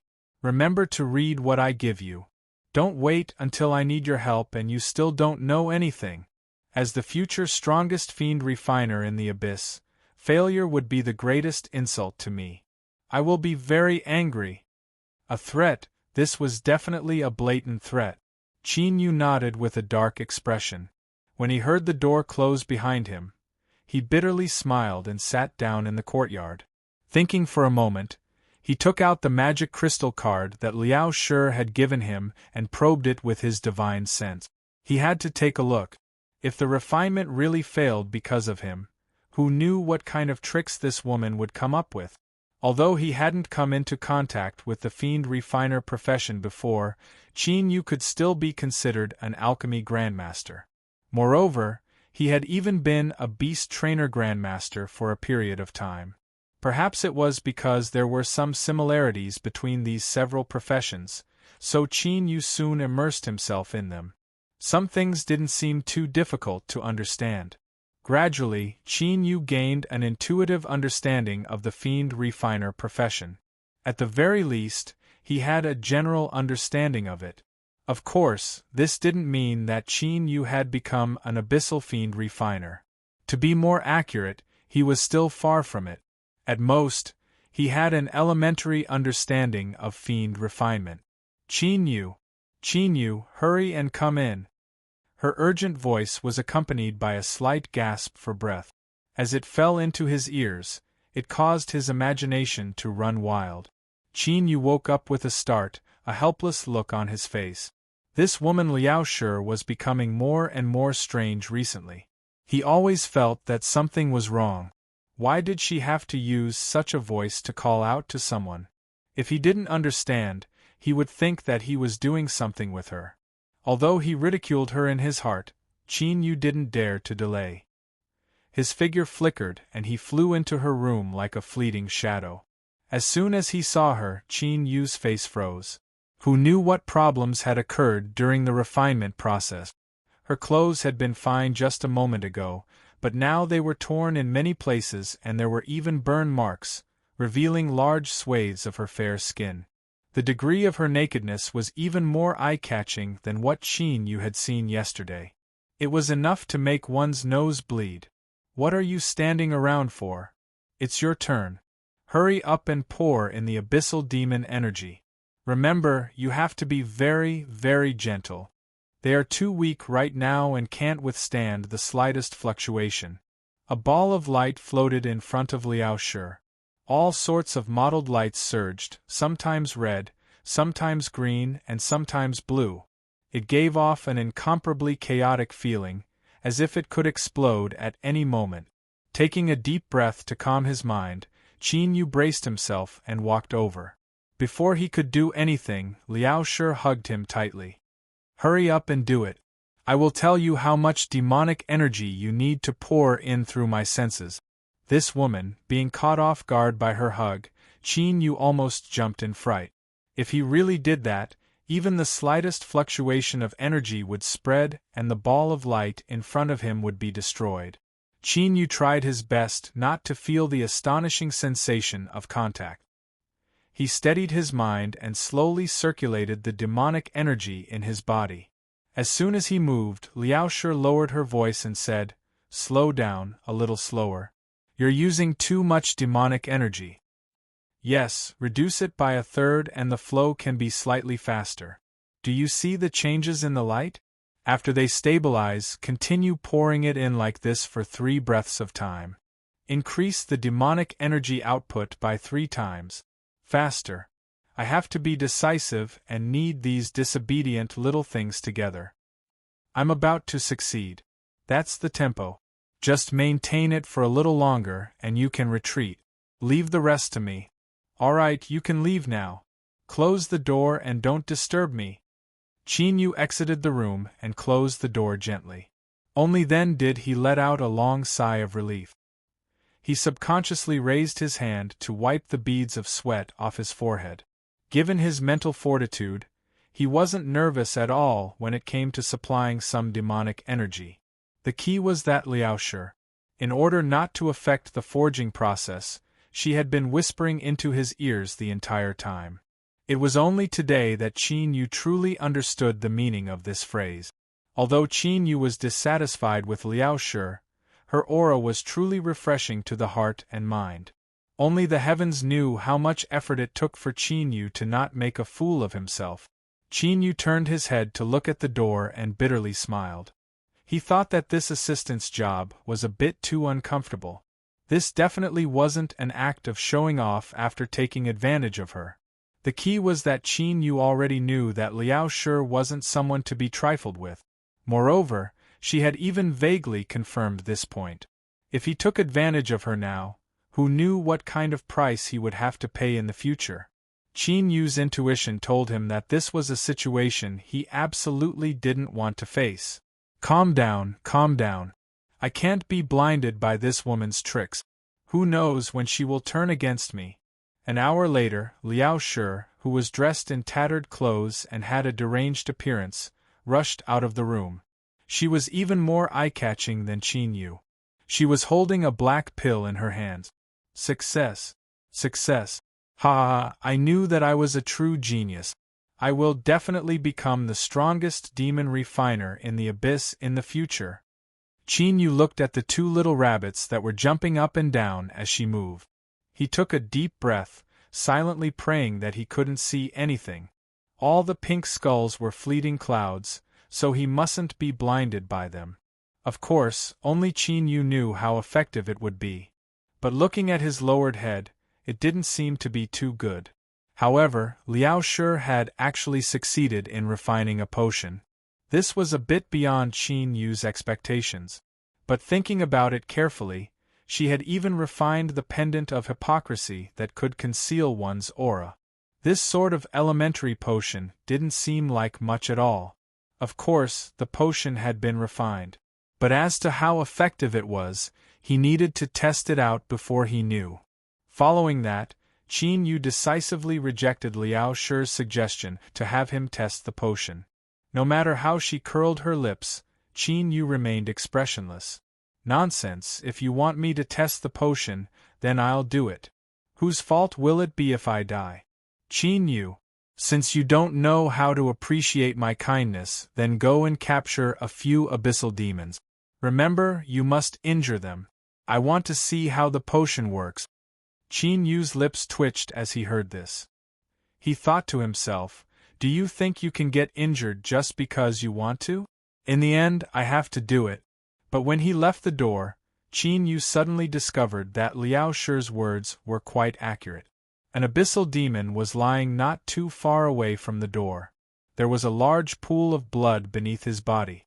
Although there were many demons coming and going, none of them stopped at all. The beast tide was approaching. Everyone was racking their brains, thinking of how to survive this calamity. Who would have the mind to care about the life and death of others? Qin Yu glanced around. Then, he reached out and grabbed the person, turned around and pushed open the door. Such heavy injuries should be enough to satisfy you, right? It feels quite sturdy. Such a large body, it must be good material. Seeing Qin Yu turn around and leave with such a heavily injured abyssal demon, Liao Shi was pleasantly surprised. She repeatedly told him to put the person down. But when it was time to save the person, she was a bit lost. After thinking for a long time, she took out 3 black potions and had Qin Yu mix them with water and force them into the person's mouth. The unconscious abyssal demon soon twitched. His face was fierce and blood wildly gushed out from his wounds. After several moments, there was no more movement. Liao Shi was stunned. He's dead. Qin Yu inspected him and said, Not yet, but he's almost there. His lips twitched and he rubbed his temples. Was this what you meant by not appreciating someone's good intentions? His stomach had been torn open and wrapped up. Even after bleeding all over the ground, he still hadn't died. Such a strong abyssal demon had died in just 2 or 3 moves. Luckily I firmly refused, otherwise the one lying on the ground right now would have been me. That's not right, how could this be? The potions I refined were absolutely correct. This shouldn't be the result. Liao Shi had an incredulous expression. Seeing this, Qin Yu's complexion darkened even further. This demon was about to die and you still say it's impossible? Ha ha, you really are blind. Don't let him suffer. Let me kill him and that will be a release. As Qin Yu spoke, he was about to attack. Liao Shi screamed, Don't move. This is my first test subject. I absolutely cannot kill him. Qin Yu had no expression. I can't guarantee that in his current state, this demon won't explode with a bang. If you are caught up in it, don't blame me for not warning you. Liao Shi bit his lips. In any case, you can't kill him, then throw him out the door. What if he survives? Qin Yu chuckled inwardly. Speaking of this demon, he had thrown him far away from the door. Otherwise, if he really died at the door, it would be troublesome. Women were unreasonable. If he killed him and destroyed his corpse, there was no need to go through so much trouble. Qin Yu, believe me, there is definitely no problem with the potions. Why don't you try it yourself? Perhaps it's because of that demon's physique, and he can't use the potions I refined? Liao Shi earnestly said. Qin Yu pointed to his forehead. Do I look stupid to you? He turned and walked away. It was impossible to test the potions. No matter what, it was impossible. You can go crazy however you want, but I won't accompany you any longer. Behind him, Liao Shi's nagging continued. Something's wrong? How could this be? I can't be wrong. My name is Sledgehammer. That's right, it's Sledgehammer, Sledgehammer, Sledgehammer. To us abyssal demons, a name is nothing more than a code name. It has no meaning at all. As long as you are strong enough, no one will laugh at you. This is what my father told me. He also told me that as a descendant of the Raging Ox tribe, no matter what, I cannot admit defeat. No matter who it is, as long as they dare to speak, then there is no need to say anything and we will face them head-on. I think that what my father said is reasonable, so I have always done so. Wherever the sledgehammer went, anyone who dared to jump out would be smashed to the ground. But as the saying goes, if one walks by the river for too long, how can one's shoes not be wet? I, Nyo Sledgehammer, have rampaged through the abyss for so many years, and now I have finally met my match. That was a mongrel from the Raging Tiger tribe. He actually dared to call me stupid. I don't care how strong you are, I will roll up my sleeves and fight. The process was too painful and I don't want to recall it. In the end, when I really couldn't win against him, I suddenly twisted one of his arms and ran away. My intestines drooped out, and I casually wrapped them with some paste. I don't know how far I ran, but my vision darkened and I collapsed. I originally thought that I was dead for sure, but who can tell me how I came back to life in a pile of corpses? Moreover, my Nyo Sledgehammer's arms and thighs are clearly thicker than before. I can clearly feel an incomparably powerful strength running through them.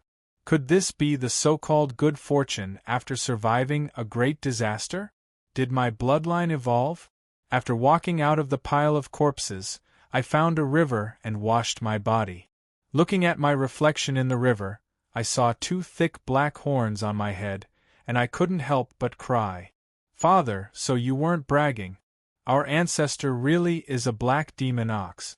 Your son has awakened again today. It is our ancestor's bloodline. Don't worry, Sledgehammer will definitely make our ox family famous in the abyss. I will also find you a few daughters-in-law and give birth to a few hundred children to continue our ox family's bloodline. But now I have something more important to do. If the raging tiger tribe dares to fight me head-on, your grandpa Sledgehammer has returned. This time, your grandpa Sledgehammer will definitely let you understand what is called a fist as big as an alms bowl, and what is called a different kind of red flower. Chapter 1043. The beast tide that the entire abyss was waiting for had finally erupted. Even though they were far away from the city walls, they could still hear the heaven-shaking sounds of battle. Occasionally, there would be heaven-shaking explosions, and they could feel the ground beneath their feet tremble. Today's Julu city was more chaotic than ever. The abyssal demons hurrying to and fro on the streets all had panic on their faces. Occasionally, there would be a few words. It seemed that some changes had occurred in the beast tide. The number of demon beasts gathered outside the city was far greater than in the past, and it was still increasing. However, Qin Yu did not care much about these things. No matter how many demon beasts there were, they would only cause casualties among the abyssal demons. As for whether Julu City would be breached, not to mention that Julu City was a natural stronghold, it had a strong defense, and there were countless powerhouses in the city. There had never been an accident in the tens of millions of years of beast tide. Of course, even if Julu City was really breached by the beast tide, so what? Qin Yu was confident that with his strength, even if he brought along a burden like Liao Shi, he could escape faster than most abyssal demons. After the city was breached, there would be great chaos. The demon beasts would be busy killing and devouring flesh and blood, so it would not be difficult for him to escape in the chaos. Thus, this matter only lingered in Qin Yu's mind for a brief moment before he threw it to the back of his mind. A moment later, he stopped and looked up. The Thousand-Eye Temple was already in sight. Looking at the flow of people entering and exiting, Qin Yu sighed. The business here was getting better day by day. The green-tailed demon at the entrance seemed a bit weak, because he had used up too much energy. He only nodded when he saw Qin Yu and hurried to greet other customers. It was not that he was deliberately neglecting them, but because of the beast tide, the Thousand-Eye Temple had been crazily selling all kinds of goods. Even though the price had risen again and again, the sales continued to rise. In just these 2 or 3 days, there were 7 or 8 large orders worth over 10 million. It was said that the highest was over 40 million demon crystals. Naturally, in this busy situation, the treatment Qin Yu received in the Thousand-Eye Temple was greatly reduced. However, this result was more in line with Qin Yu's intentions. Because he was not buying anything today, he was selling things. That's right, what Qin Yu wanted to sell was the batch of potions that Liao Shi had refined a few days ago. She had given it a resounding name, Vigorous Ascension Pill. The strength was indeed very great, and it could also help people ascend to the heavens. Previously, that ridiculously strong and sturdy demon who was heavily injured but didn't die was easily taken care of by just 3 pills. Although he didn't see the demon's corpse later, it was likely that it had been taken care of by the demon guards. But according to Qin Yu's inspection, it was basically hopeless. Tsk, Qin Yu really couldn't figure it out. The truth was right before his eyes, so how could Liao Shi still have the face to come up with such a name? Furthermore, what was even more unacceptable to him was that Liao Shi had actually asked him to sell the Heaven Ascension pills in exchange for demonic crystals so that he could purchase more materials. From what she had said, there might have been a very small accident with the Heavenly Ascension pill this time. However, as long as she was just a little more serious, there would definitely be no problem. The next time she refined the potion, it would definitely be perfect. Of course, Qin Yu didn't care about these words at all. So what if he didn't take it seriously? So what if he couldn't accept it? Facing Liao Shi's shameless pestering, he could only pinch his nose and come out to sell her heaven ascension pills. It wasn't that Qin Yu hadn't thought of going out and finding a place to throw away the potion. Then, he could find some abyssal demons to chat with and borrow their demonic crystals. But Liao Shi seemed to have already thought of this possibility. She demanded that Qin Yu bring the transaction proof back to her, otherwise this matter wouldn't end here. Thus, he had come to this place again today. Following the dense stream of people, he squeezed into the Thousand-Eye Temple. 2 days ago, the temple had already been extremely noisy. Now, the volume of noise had risen by 2 or 3 levels. Every subordinate demon of the Thousand-Eye Temple was surrounded by a group of people who were dealing with all sorts of questions. There was also a long line of people at the trading counter. Qin Yu glanced around and decisively gave up on the idea of asking people. In any case, the line was quite long, so he casually found someone to stand at the back. There was no need to doubt the strength of the Thousand-Eye Temple. Otherwise, it would have been impossible for them to blossom in every level of the abyss and establish countless branches. No demon dared to cause trouble here, so although the queue was slow, it was smooth and no accidents occurred. Finally, it was Qin Yu's turn. Behind the counter was a demoness of the demon rabbit race. Compared to other demons, this was a type that had a rather gentle personality. It was said that the entire demon race was discussing the issue of vegetarianism and rejecting any bloodshed. As for why this could be seen at a glance, it was because of the 2 drooping white rabbit ears on her head. In addition, she was wearing a typical rabbit dress. At the very least, in Qin Yu's eyes, this outfit was quite pleasing to the eye. "Dear guest, how are you? What do you need?"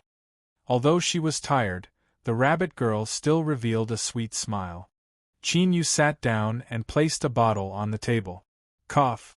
I have some potions here. Do you want to buy them?" He seemed calm, but when he said this, he didn't have much confidence in his heart. He was afraid that someone would throw the bottle at his face. The rabbit girl was startled. She didn't think that there would be people selling potions during the Beast Tide outbreak. All the demons should be desperately trying to buy them. But this wasn't the key point. If it was a qualified potion, the Thousand-Eye Temple could buy it and sell it, and they would be able to earn demonic crystals. "I will." Looking at the potions on the table, the rabbit girl continued, "But before the transaction, we need to do an inspection. You might have to wait a bit." Qin Yu stood up. "No problem, I'll wait on the side." The rabbit girl smiled sweetly. "Then we'll trouble you. We will do it as soon as possible." She handed the bottle to a demon and invited the next customer to take care of it. Perhaps the Thousand-Eye Temple's business was too good, or perhaps the potions Qin Yu was selling were not worth mentioning in their eyes. After waiting for a long time, the appraisal results came out. A normal quality healing potion was worth 22,000 demonic crystals. But this was already beyond Qin Yu's expectations. He couldn't help but doubt the Thousand-Eye Temple's appraisal standard. Were they sure that this was an ordinary healing potion? Haha, please understand the name of the Great Strength Heaven Ascension Pill. Of course, Qin Yu wouldn't bother reminding them. As for who these pills would end up being sold to and what kind of storm it would cause, that wasn't something he needed to worry about. As for the price, he didn't have any objections. And strictly speaking, not including the discount the fox girl gave him last time, Liao Shi was still making a profit. 22,000 demonic crystals, please accept it. The rabbit girl spoke even faster as she handed a magic leather bag to Qin Yu. Please give me a transaction certificate. The name of the demon refiner is cough cough. Abyss number 1. Qin Yu's face darkened. This was one of the reasons why he had come to the Thousand-Eye Temple to make a transaction. If he wanted to leave his name, then so be it. Why did he have to be so impolite? He was simply trying to swallow the heavens. Sure enough, all of the surrounding devils, including the rabbit girl, were looking at him with extremely strange expressions. They were basically saying, "Brother, you're so arrogant, so how did you survive until today in our massive abyss? It will take some time to issue the certificate. If you are willing to wait, then there is no problem." Qin Yu nodded. Do it. If he couldn't get the certificate back, that woman Liao sure wouldn't give up. After waiting for a long time, he finally obtained the certificate from the rabbit girl. Then, he turned and left the Thousand Eye Temple. Although he didn't make any noise this time, it didn't mean that no one had noticed his existence. There were some people in the Thousand Eye Temple who had seen Qin Yu before, and their expressions changed slightly as fear appeared in their eyes. They had thought that Qin Yu had disappeared for the past 2 days because he had been killed. They didn't expect him to appear again today.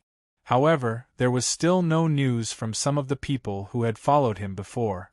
Thinking about it, this person was not to be trifled with. Many demons secretly rejoiced that they hadn't made a move. Otherwise, they might have been the ones to disappear today. Apart from that, there was also someone who had noticed Qin Yu's arrival. It was the seductive fox girl. When she was sending off a customer, she accidentally saw Qin Yu. After thinking about it, she didn't go up to him. But after Qin Yu left, she found someone to ask about his actions today. Selling potions? The fox girl frowned, a puzzled look in her eyes. With the wealth that Lu Hua had displayed in his first transaction, there was no need to do so. Moreover, he was only selling some ordinary healing potions. After asking about the type, she immediately recalled that the second batch of materials that Lu Hua had bought from the Thousand Eye Temple just so happened to be the materials needed to refine these ordinary healing potions. Waving her hand, the fox girl sent away the demons in front of her. She returned to the guest room and walked behind the resting old fox. She whispered what had happened. Elder Fox raised his hand and massaged his eyebrows. There's no need to bother about Lu Hua anymore. I've obtained some information about him. He's just a demon refiner with a little fame in a remote area. His net worth is not much. The 10 million magical crystals from the first transaction are almost all gone. Speaking to here, he paused. He remembered the first time he saw Lu Hua. Perhaps it was just an illusion. How could a little demon refiner give him any pressure?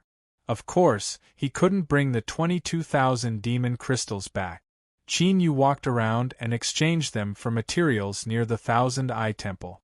As for why he didn't directly buy it from the Thousand Eye Temple, it was because he couldn't stand the caring gazes of the people in the Thousand Eye Temple.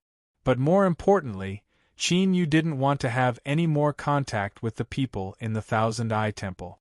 For example, that fox girl who had seen him but pretended not to know him. He didn't want her to be curious about him because of the difference in their previous transaction. In reality, Qin Yu didn't think too much about it. The fox girl was indeed curious, but she had been dispelled by the old fox. She even secretly rejoiced that he hadn't taken too much advantage of her. Without the VIP discount from the Thousand Eye Temple, and with the skyrocketing price of materials in Julu City, the 22,000 demon crystals were only enough to buy less than half of what he had originally spent. This made Liao Shi very dissatisfied. She felt that Qin Yu was too useless. He had used the potions that she had carefully refined to exchange for these few things. If it wasn't for the fact that this woman was still useful and that he was a little afraid of her, Qin Yu would have made her understand how serious the consequences of speaking carelessly were. He made another note in his notebook and endured it for now. A black demon ox race member called Nyo Dachui had recently become famous in Julu City. The reason for this was naturally not because he had used his alms bowl-sized fist to kill a tiger-mastiff hybrid demon on the spot, but because of his bizarre self-transformation experience. After a great battle, he had almost been torn to shreds. Who would have thought that he would survive and even transform his bloodline instead? Indeed, there were cases in the abyss where one's bloodline awakened because they had suffered heavy injuries and were on the brink of death. For a period of time, there were even many abyss demons who deliberately used this method to stimulate their bloodline and become even more powerful. But without exception, these attempts all ended in failure. After countless abyss demons died, these methods were eventually abandoned. But today, a living example had appeared in front of them. Nyo-Dachui had suddenly become the target of envy. It was said that an old and frail black demon ox expert had heard of this matter and said that he wanted Nyo-Dachui to be the man of his 8 daughters, so that the black demon ox bloodline could continue to flourish. Leaving aside the question of whether Nyo-Dachui could withstand the 8 majestic and strong black demon ox women, just this experience alone was enough to make people envious. After the city lord's mansion deliberately spread the news, Nyo-Dachui had already become the target of the abyss demons who were defending the city walls against the beast tide. Perhaps I can also awaken a stronger bloodline during this tempering? That was what Big Mountain of the Wind Wolf race thought. As a member of the abyss demon tribe known for their speed, Big Mountain could not understand why his parents would give him such a name. It seemed that there had been a lot of confusion regarding his name recently. In the future, he would try to reduce it as much as possible. In short, Big Mountain felt that he was not inferior to Nyo-Dachui in any way. If Nyo-Dachui could awaken his bloodline, then he would not necessarily die. With all these thoughts in his mind, Big Mountain looked down at his nearly torn chest and couldn't help but spit out a mouthful of black blood. His vision darkened. Then, the heroic spirit in his heart instantly dissipated. Such heavy injuries, and they were also highly toxic. Without the antidote, it would be very difficult for him to survive. I am still so young. Although I have interacted with many female demon tribe members, I did not leave behind any bloodline. I am not willing to die like this. Trembling, Big Mountain took out a few magic medicines from his bosom. These were the healing magic medicines that he had spent a large sum of money to buy from the Thousand Eye Palace before he was sent to the city walls. Although the quality was only ordinary, the reputation of the Thousand Eye Palace was still very good. Hopefully, they would do something for him. Randomly grabbing a handful of them, he stuffed them into his mouth, chewed a few times, and swallowed them with great effort. Big Mountain held the wound on his chest. After a while, his eyes suddenly widened, and his body suddenly twitched a few times before he fell to the ground. Quick, quick, quick, another one has been poisoned. Quickly throw him off the city walls. We definitely cannot let the demon beasts take him as rations. With a plop, the Wind Wolf race's Big Mountain was thrown off the city walls. He became one of the corpses and was buried in the blink of an eye. Chapter 1044. I was very, very serious this time. There is absolutely no problem with the potion I refined. Qin, what kind of look is that? I'm telling the truth. You must believe in my professionalism. Liao Shi had a dissatisfied expression. Her lips curled into an arc that was big enough to hang a row of oil bottles on them. You've only known about the existence of demon refiners for less than 10 days. You want me to believe in your professionalism? Like hell I'll believe you.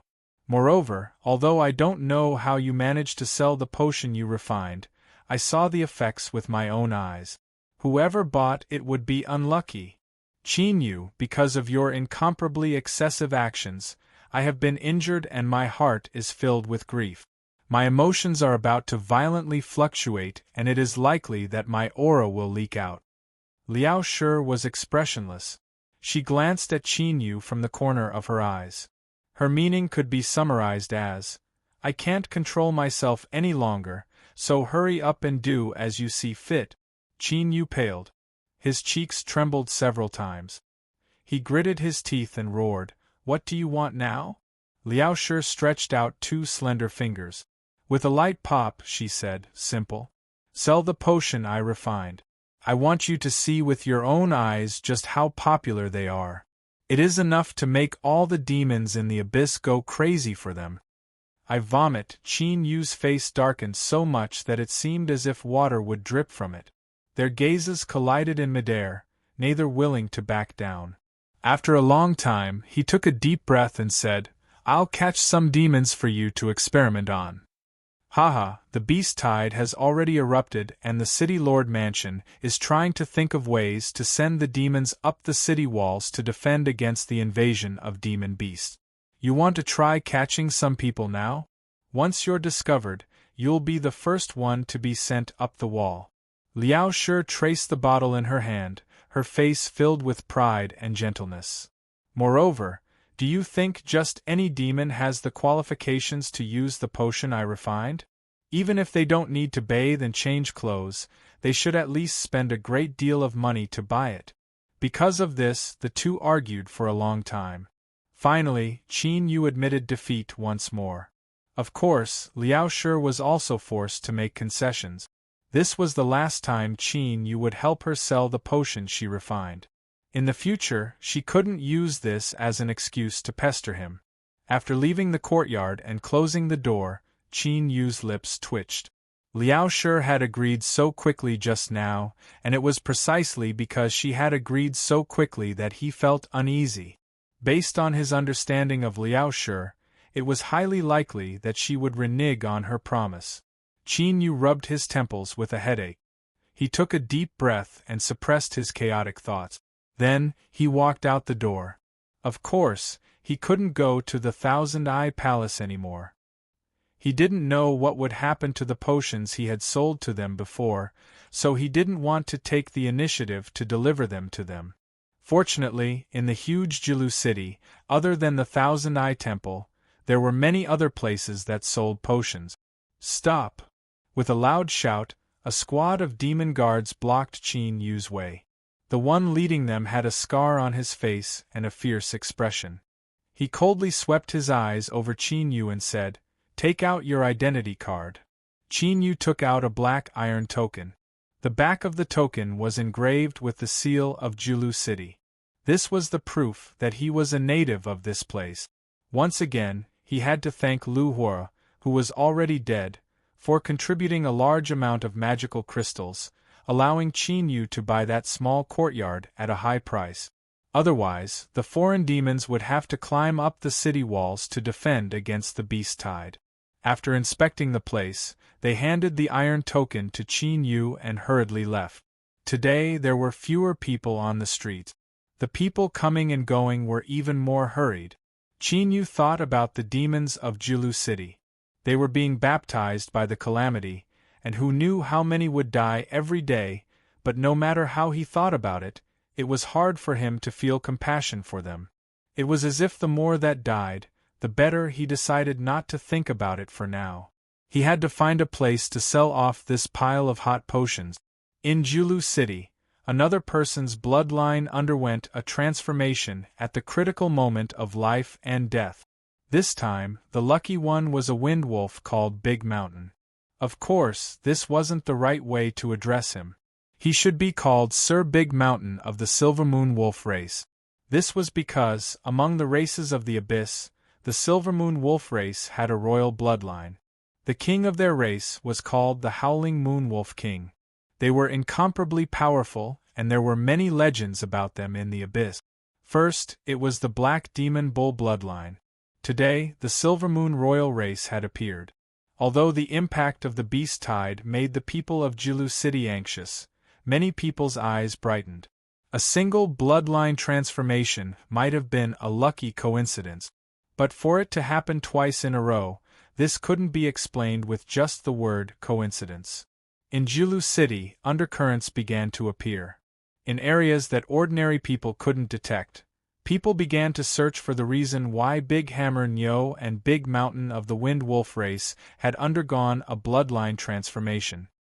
His long silver hair had become much more handsome, and his every movement exuded an intimidating aura. Of course, he knew that the transformation of his bloodline was completely different from the so-called transformation of his bloodline when he was gravely injured and had a firm will. In the end, when he fought against the shadow of death, The transformation of his bloodline was completely unrelated. He looked up at the giant signboard of the Thousand-Eye Temple. Then, Big Mountain adjusted his hood and took a deep breath before stepping inside. Of course, he didn't hide his appearance to pretend to be mysterious. Rather, he had already faintly felt that something was wrong. "How many ordinary healing potions do you need?" Big Mountain took out a bottle and lowered his voice. "I want potions refined by this, the First Lord of the Abyss. How many do you have?" The rabbit girl behind the counter was stunned. This was because she still had some impression of this name. But because it was too deafening, it would take a long time to forget it. She lightly coughed and smiled. "Our Thousand-Eye Temple's potions will only be officially sold to the public after they pass the inspection. The effects will all be the same." "No, I only want potions refined by the First Lord of the Abyss. The price is negotiable. Give them all to me." Big Mountain frowned. At this time, the crowd behind him parted and the fox girl seductively walked in. She smiled and said, "Dear customer, our Thousand-Eye Temple can satisfy your request, but it will take some time to prepare. Please follow me into the reception room and wait." Big Mountain's complexion changed. He took a step back and said, "I still have matters to attend to. I will come back later." The fox girl took a step forward and grabbed his arm. In a voice that only the two of them could hear, she slowly said, "Sir Big Mountain, the Silvermoon royal bloodline in your body is something that many people covet. Normally, no one would dare to provoke someone with a royal bloodline, but now that the beast tide is attacking the city, casualties are unavoidable. Moreover, it will be difficult to investigate the matter afterwards. According to what my Thousand-Eye Palace knows, there is already a wolf clan powerhouse in Merry Forest who has placed an order to take your bloodline. If you leave just like that, something might happen." Underneath his robes, Big Mountain's face paled. This was the greatest fear in his heart. The fox girl continued to say, "Sir Big Mountain, my Thousand-Eye Temple still has some deterrence. How about you stay here for now? At least you will be safe." A moment later, in a beautifully decorated reception room, Big Mountain was holding a cup of tea brewed by the fox girl. He let out a sigh and revealed a dejected expression. "I can tell you, but the Thousand-Eye Temple must guarantee my safety." Old Fox smiled. "From today onwards, Sir Big Mountain is a guest of my Thousand-Eye Temple in Jilu City." Big Mountain was silent for a moment.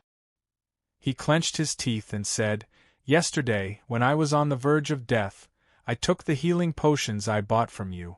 At that time, I wasn't unconscious, so I was able to sense something."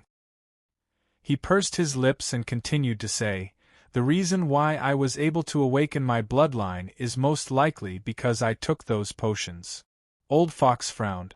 He said in a low voice, "Guest Big Mountain, you mean that some ordinary healing potions were able to awaken your bloodline?" "That's right. That is why I came here, hoping to buy some more."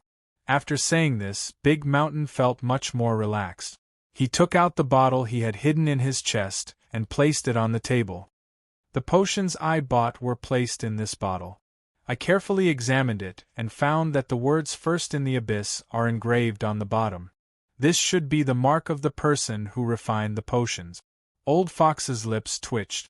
First in the Abyss, what big words. But if what Big Mountain said was true, then his title of First in the Abyss was quite appropriate. The Abyss was endless and had millions of races. Although the profession of demon refiner was rare, there were still many of them in the entire Abyss. The top existences were called Abyss Walkers. They had a status that was comparable to the Abyss King. In some ways, the influence of an Abyss Walker was even greater than that of an Abyss King. Because the reason why these top demon refiners were called Abyss Walkers was because they had the ability to change fate, awaken their bloodline.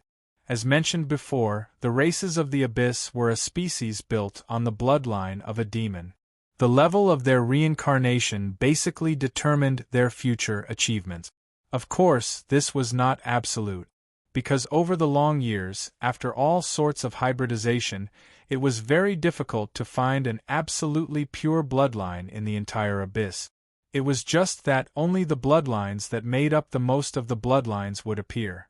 As for the thinner bloodlines, they were hidden and almost impossible to awaken.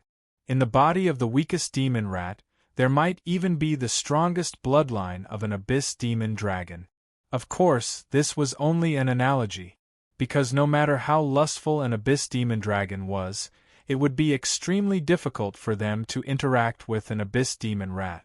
And what the abyss walkers possessed was the ability to refine potions that could awaken the hidden bloodline of the abyss demon race through their powerful demon refiner skills. This ability, in the eyes of any abyss race, was absolutely heaven-defying. It was a power that only the will of the abyss could control. Thus, they were called abyss walkers. This meant that they could descend a portion of the abyss's power. After arranging for Big Mountain to settle down in the giant Deer City branch, Old Fox's eyes flashed. He said in a low voice, "Immediately find the source of these pills. This matter must be kept secret. No one can discover it." After a brief pause, he said, "Also, investigate the Black Demon Bull's Nyo Dachui. Perhaps there is a key point in his bloodline transformation that you and I don't know about." The fox girl's eyes widened. "Steward, you mean to say that the reason their bloodline transformation is because it is only a possibility. Hurry up and investigate. Remember, you must be careful. If you discover anything, immediately report it to me. Do not act rashly." Old Fox took a deep breath, but his heart was still fiercely beating in his chest. A demon refiner that could refine pills that could awaken the bloodline of the abyss demon race was qualified to be called an abyss walker. But an abyss walker couldn't succeed every time. Or, it was more accurate to say that if they wanted to help an abyss demon race awaken their bloodline, they needed a massive amount of time to prepare and countless precious items. And in Giant Deer City, in a short period of time, 2 powerful bloodlines had been awakened. If this was really done by the same person, then the title of number 1 in the abyss was well deserved,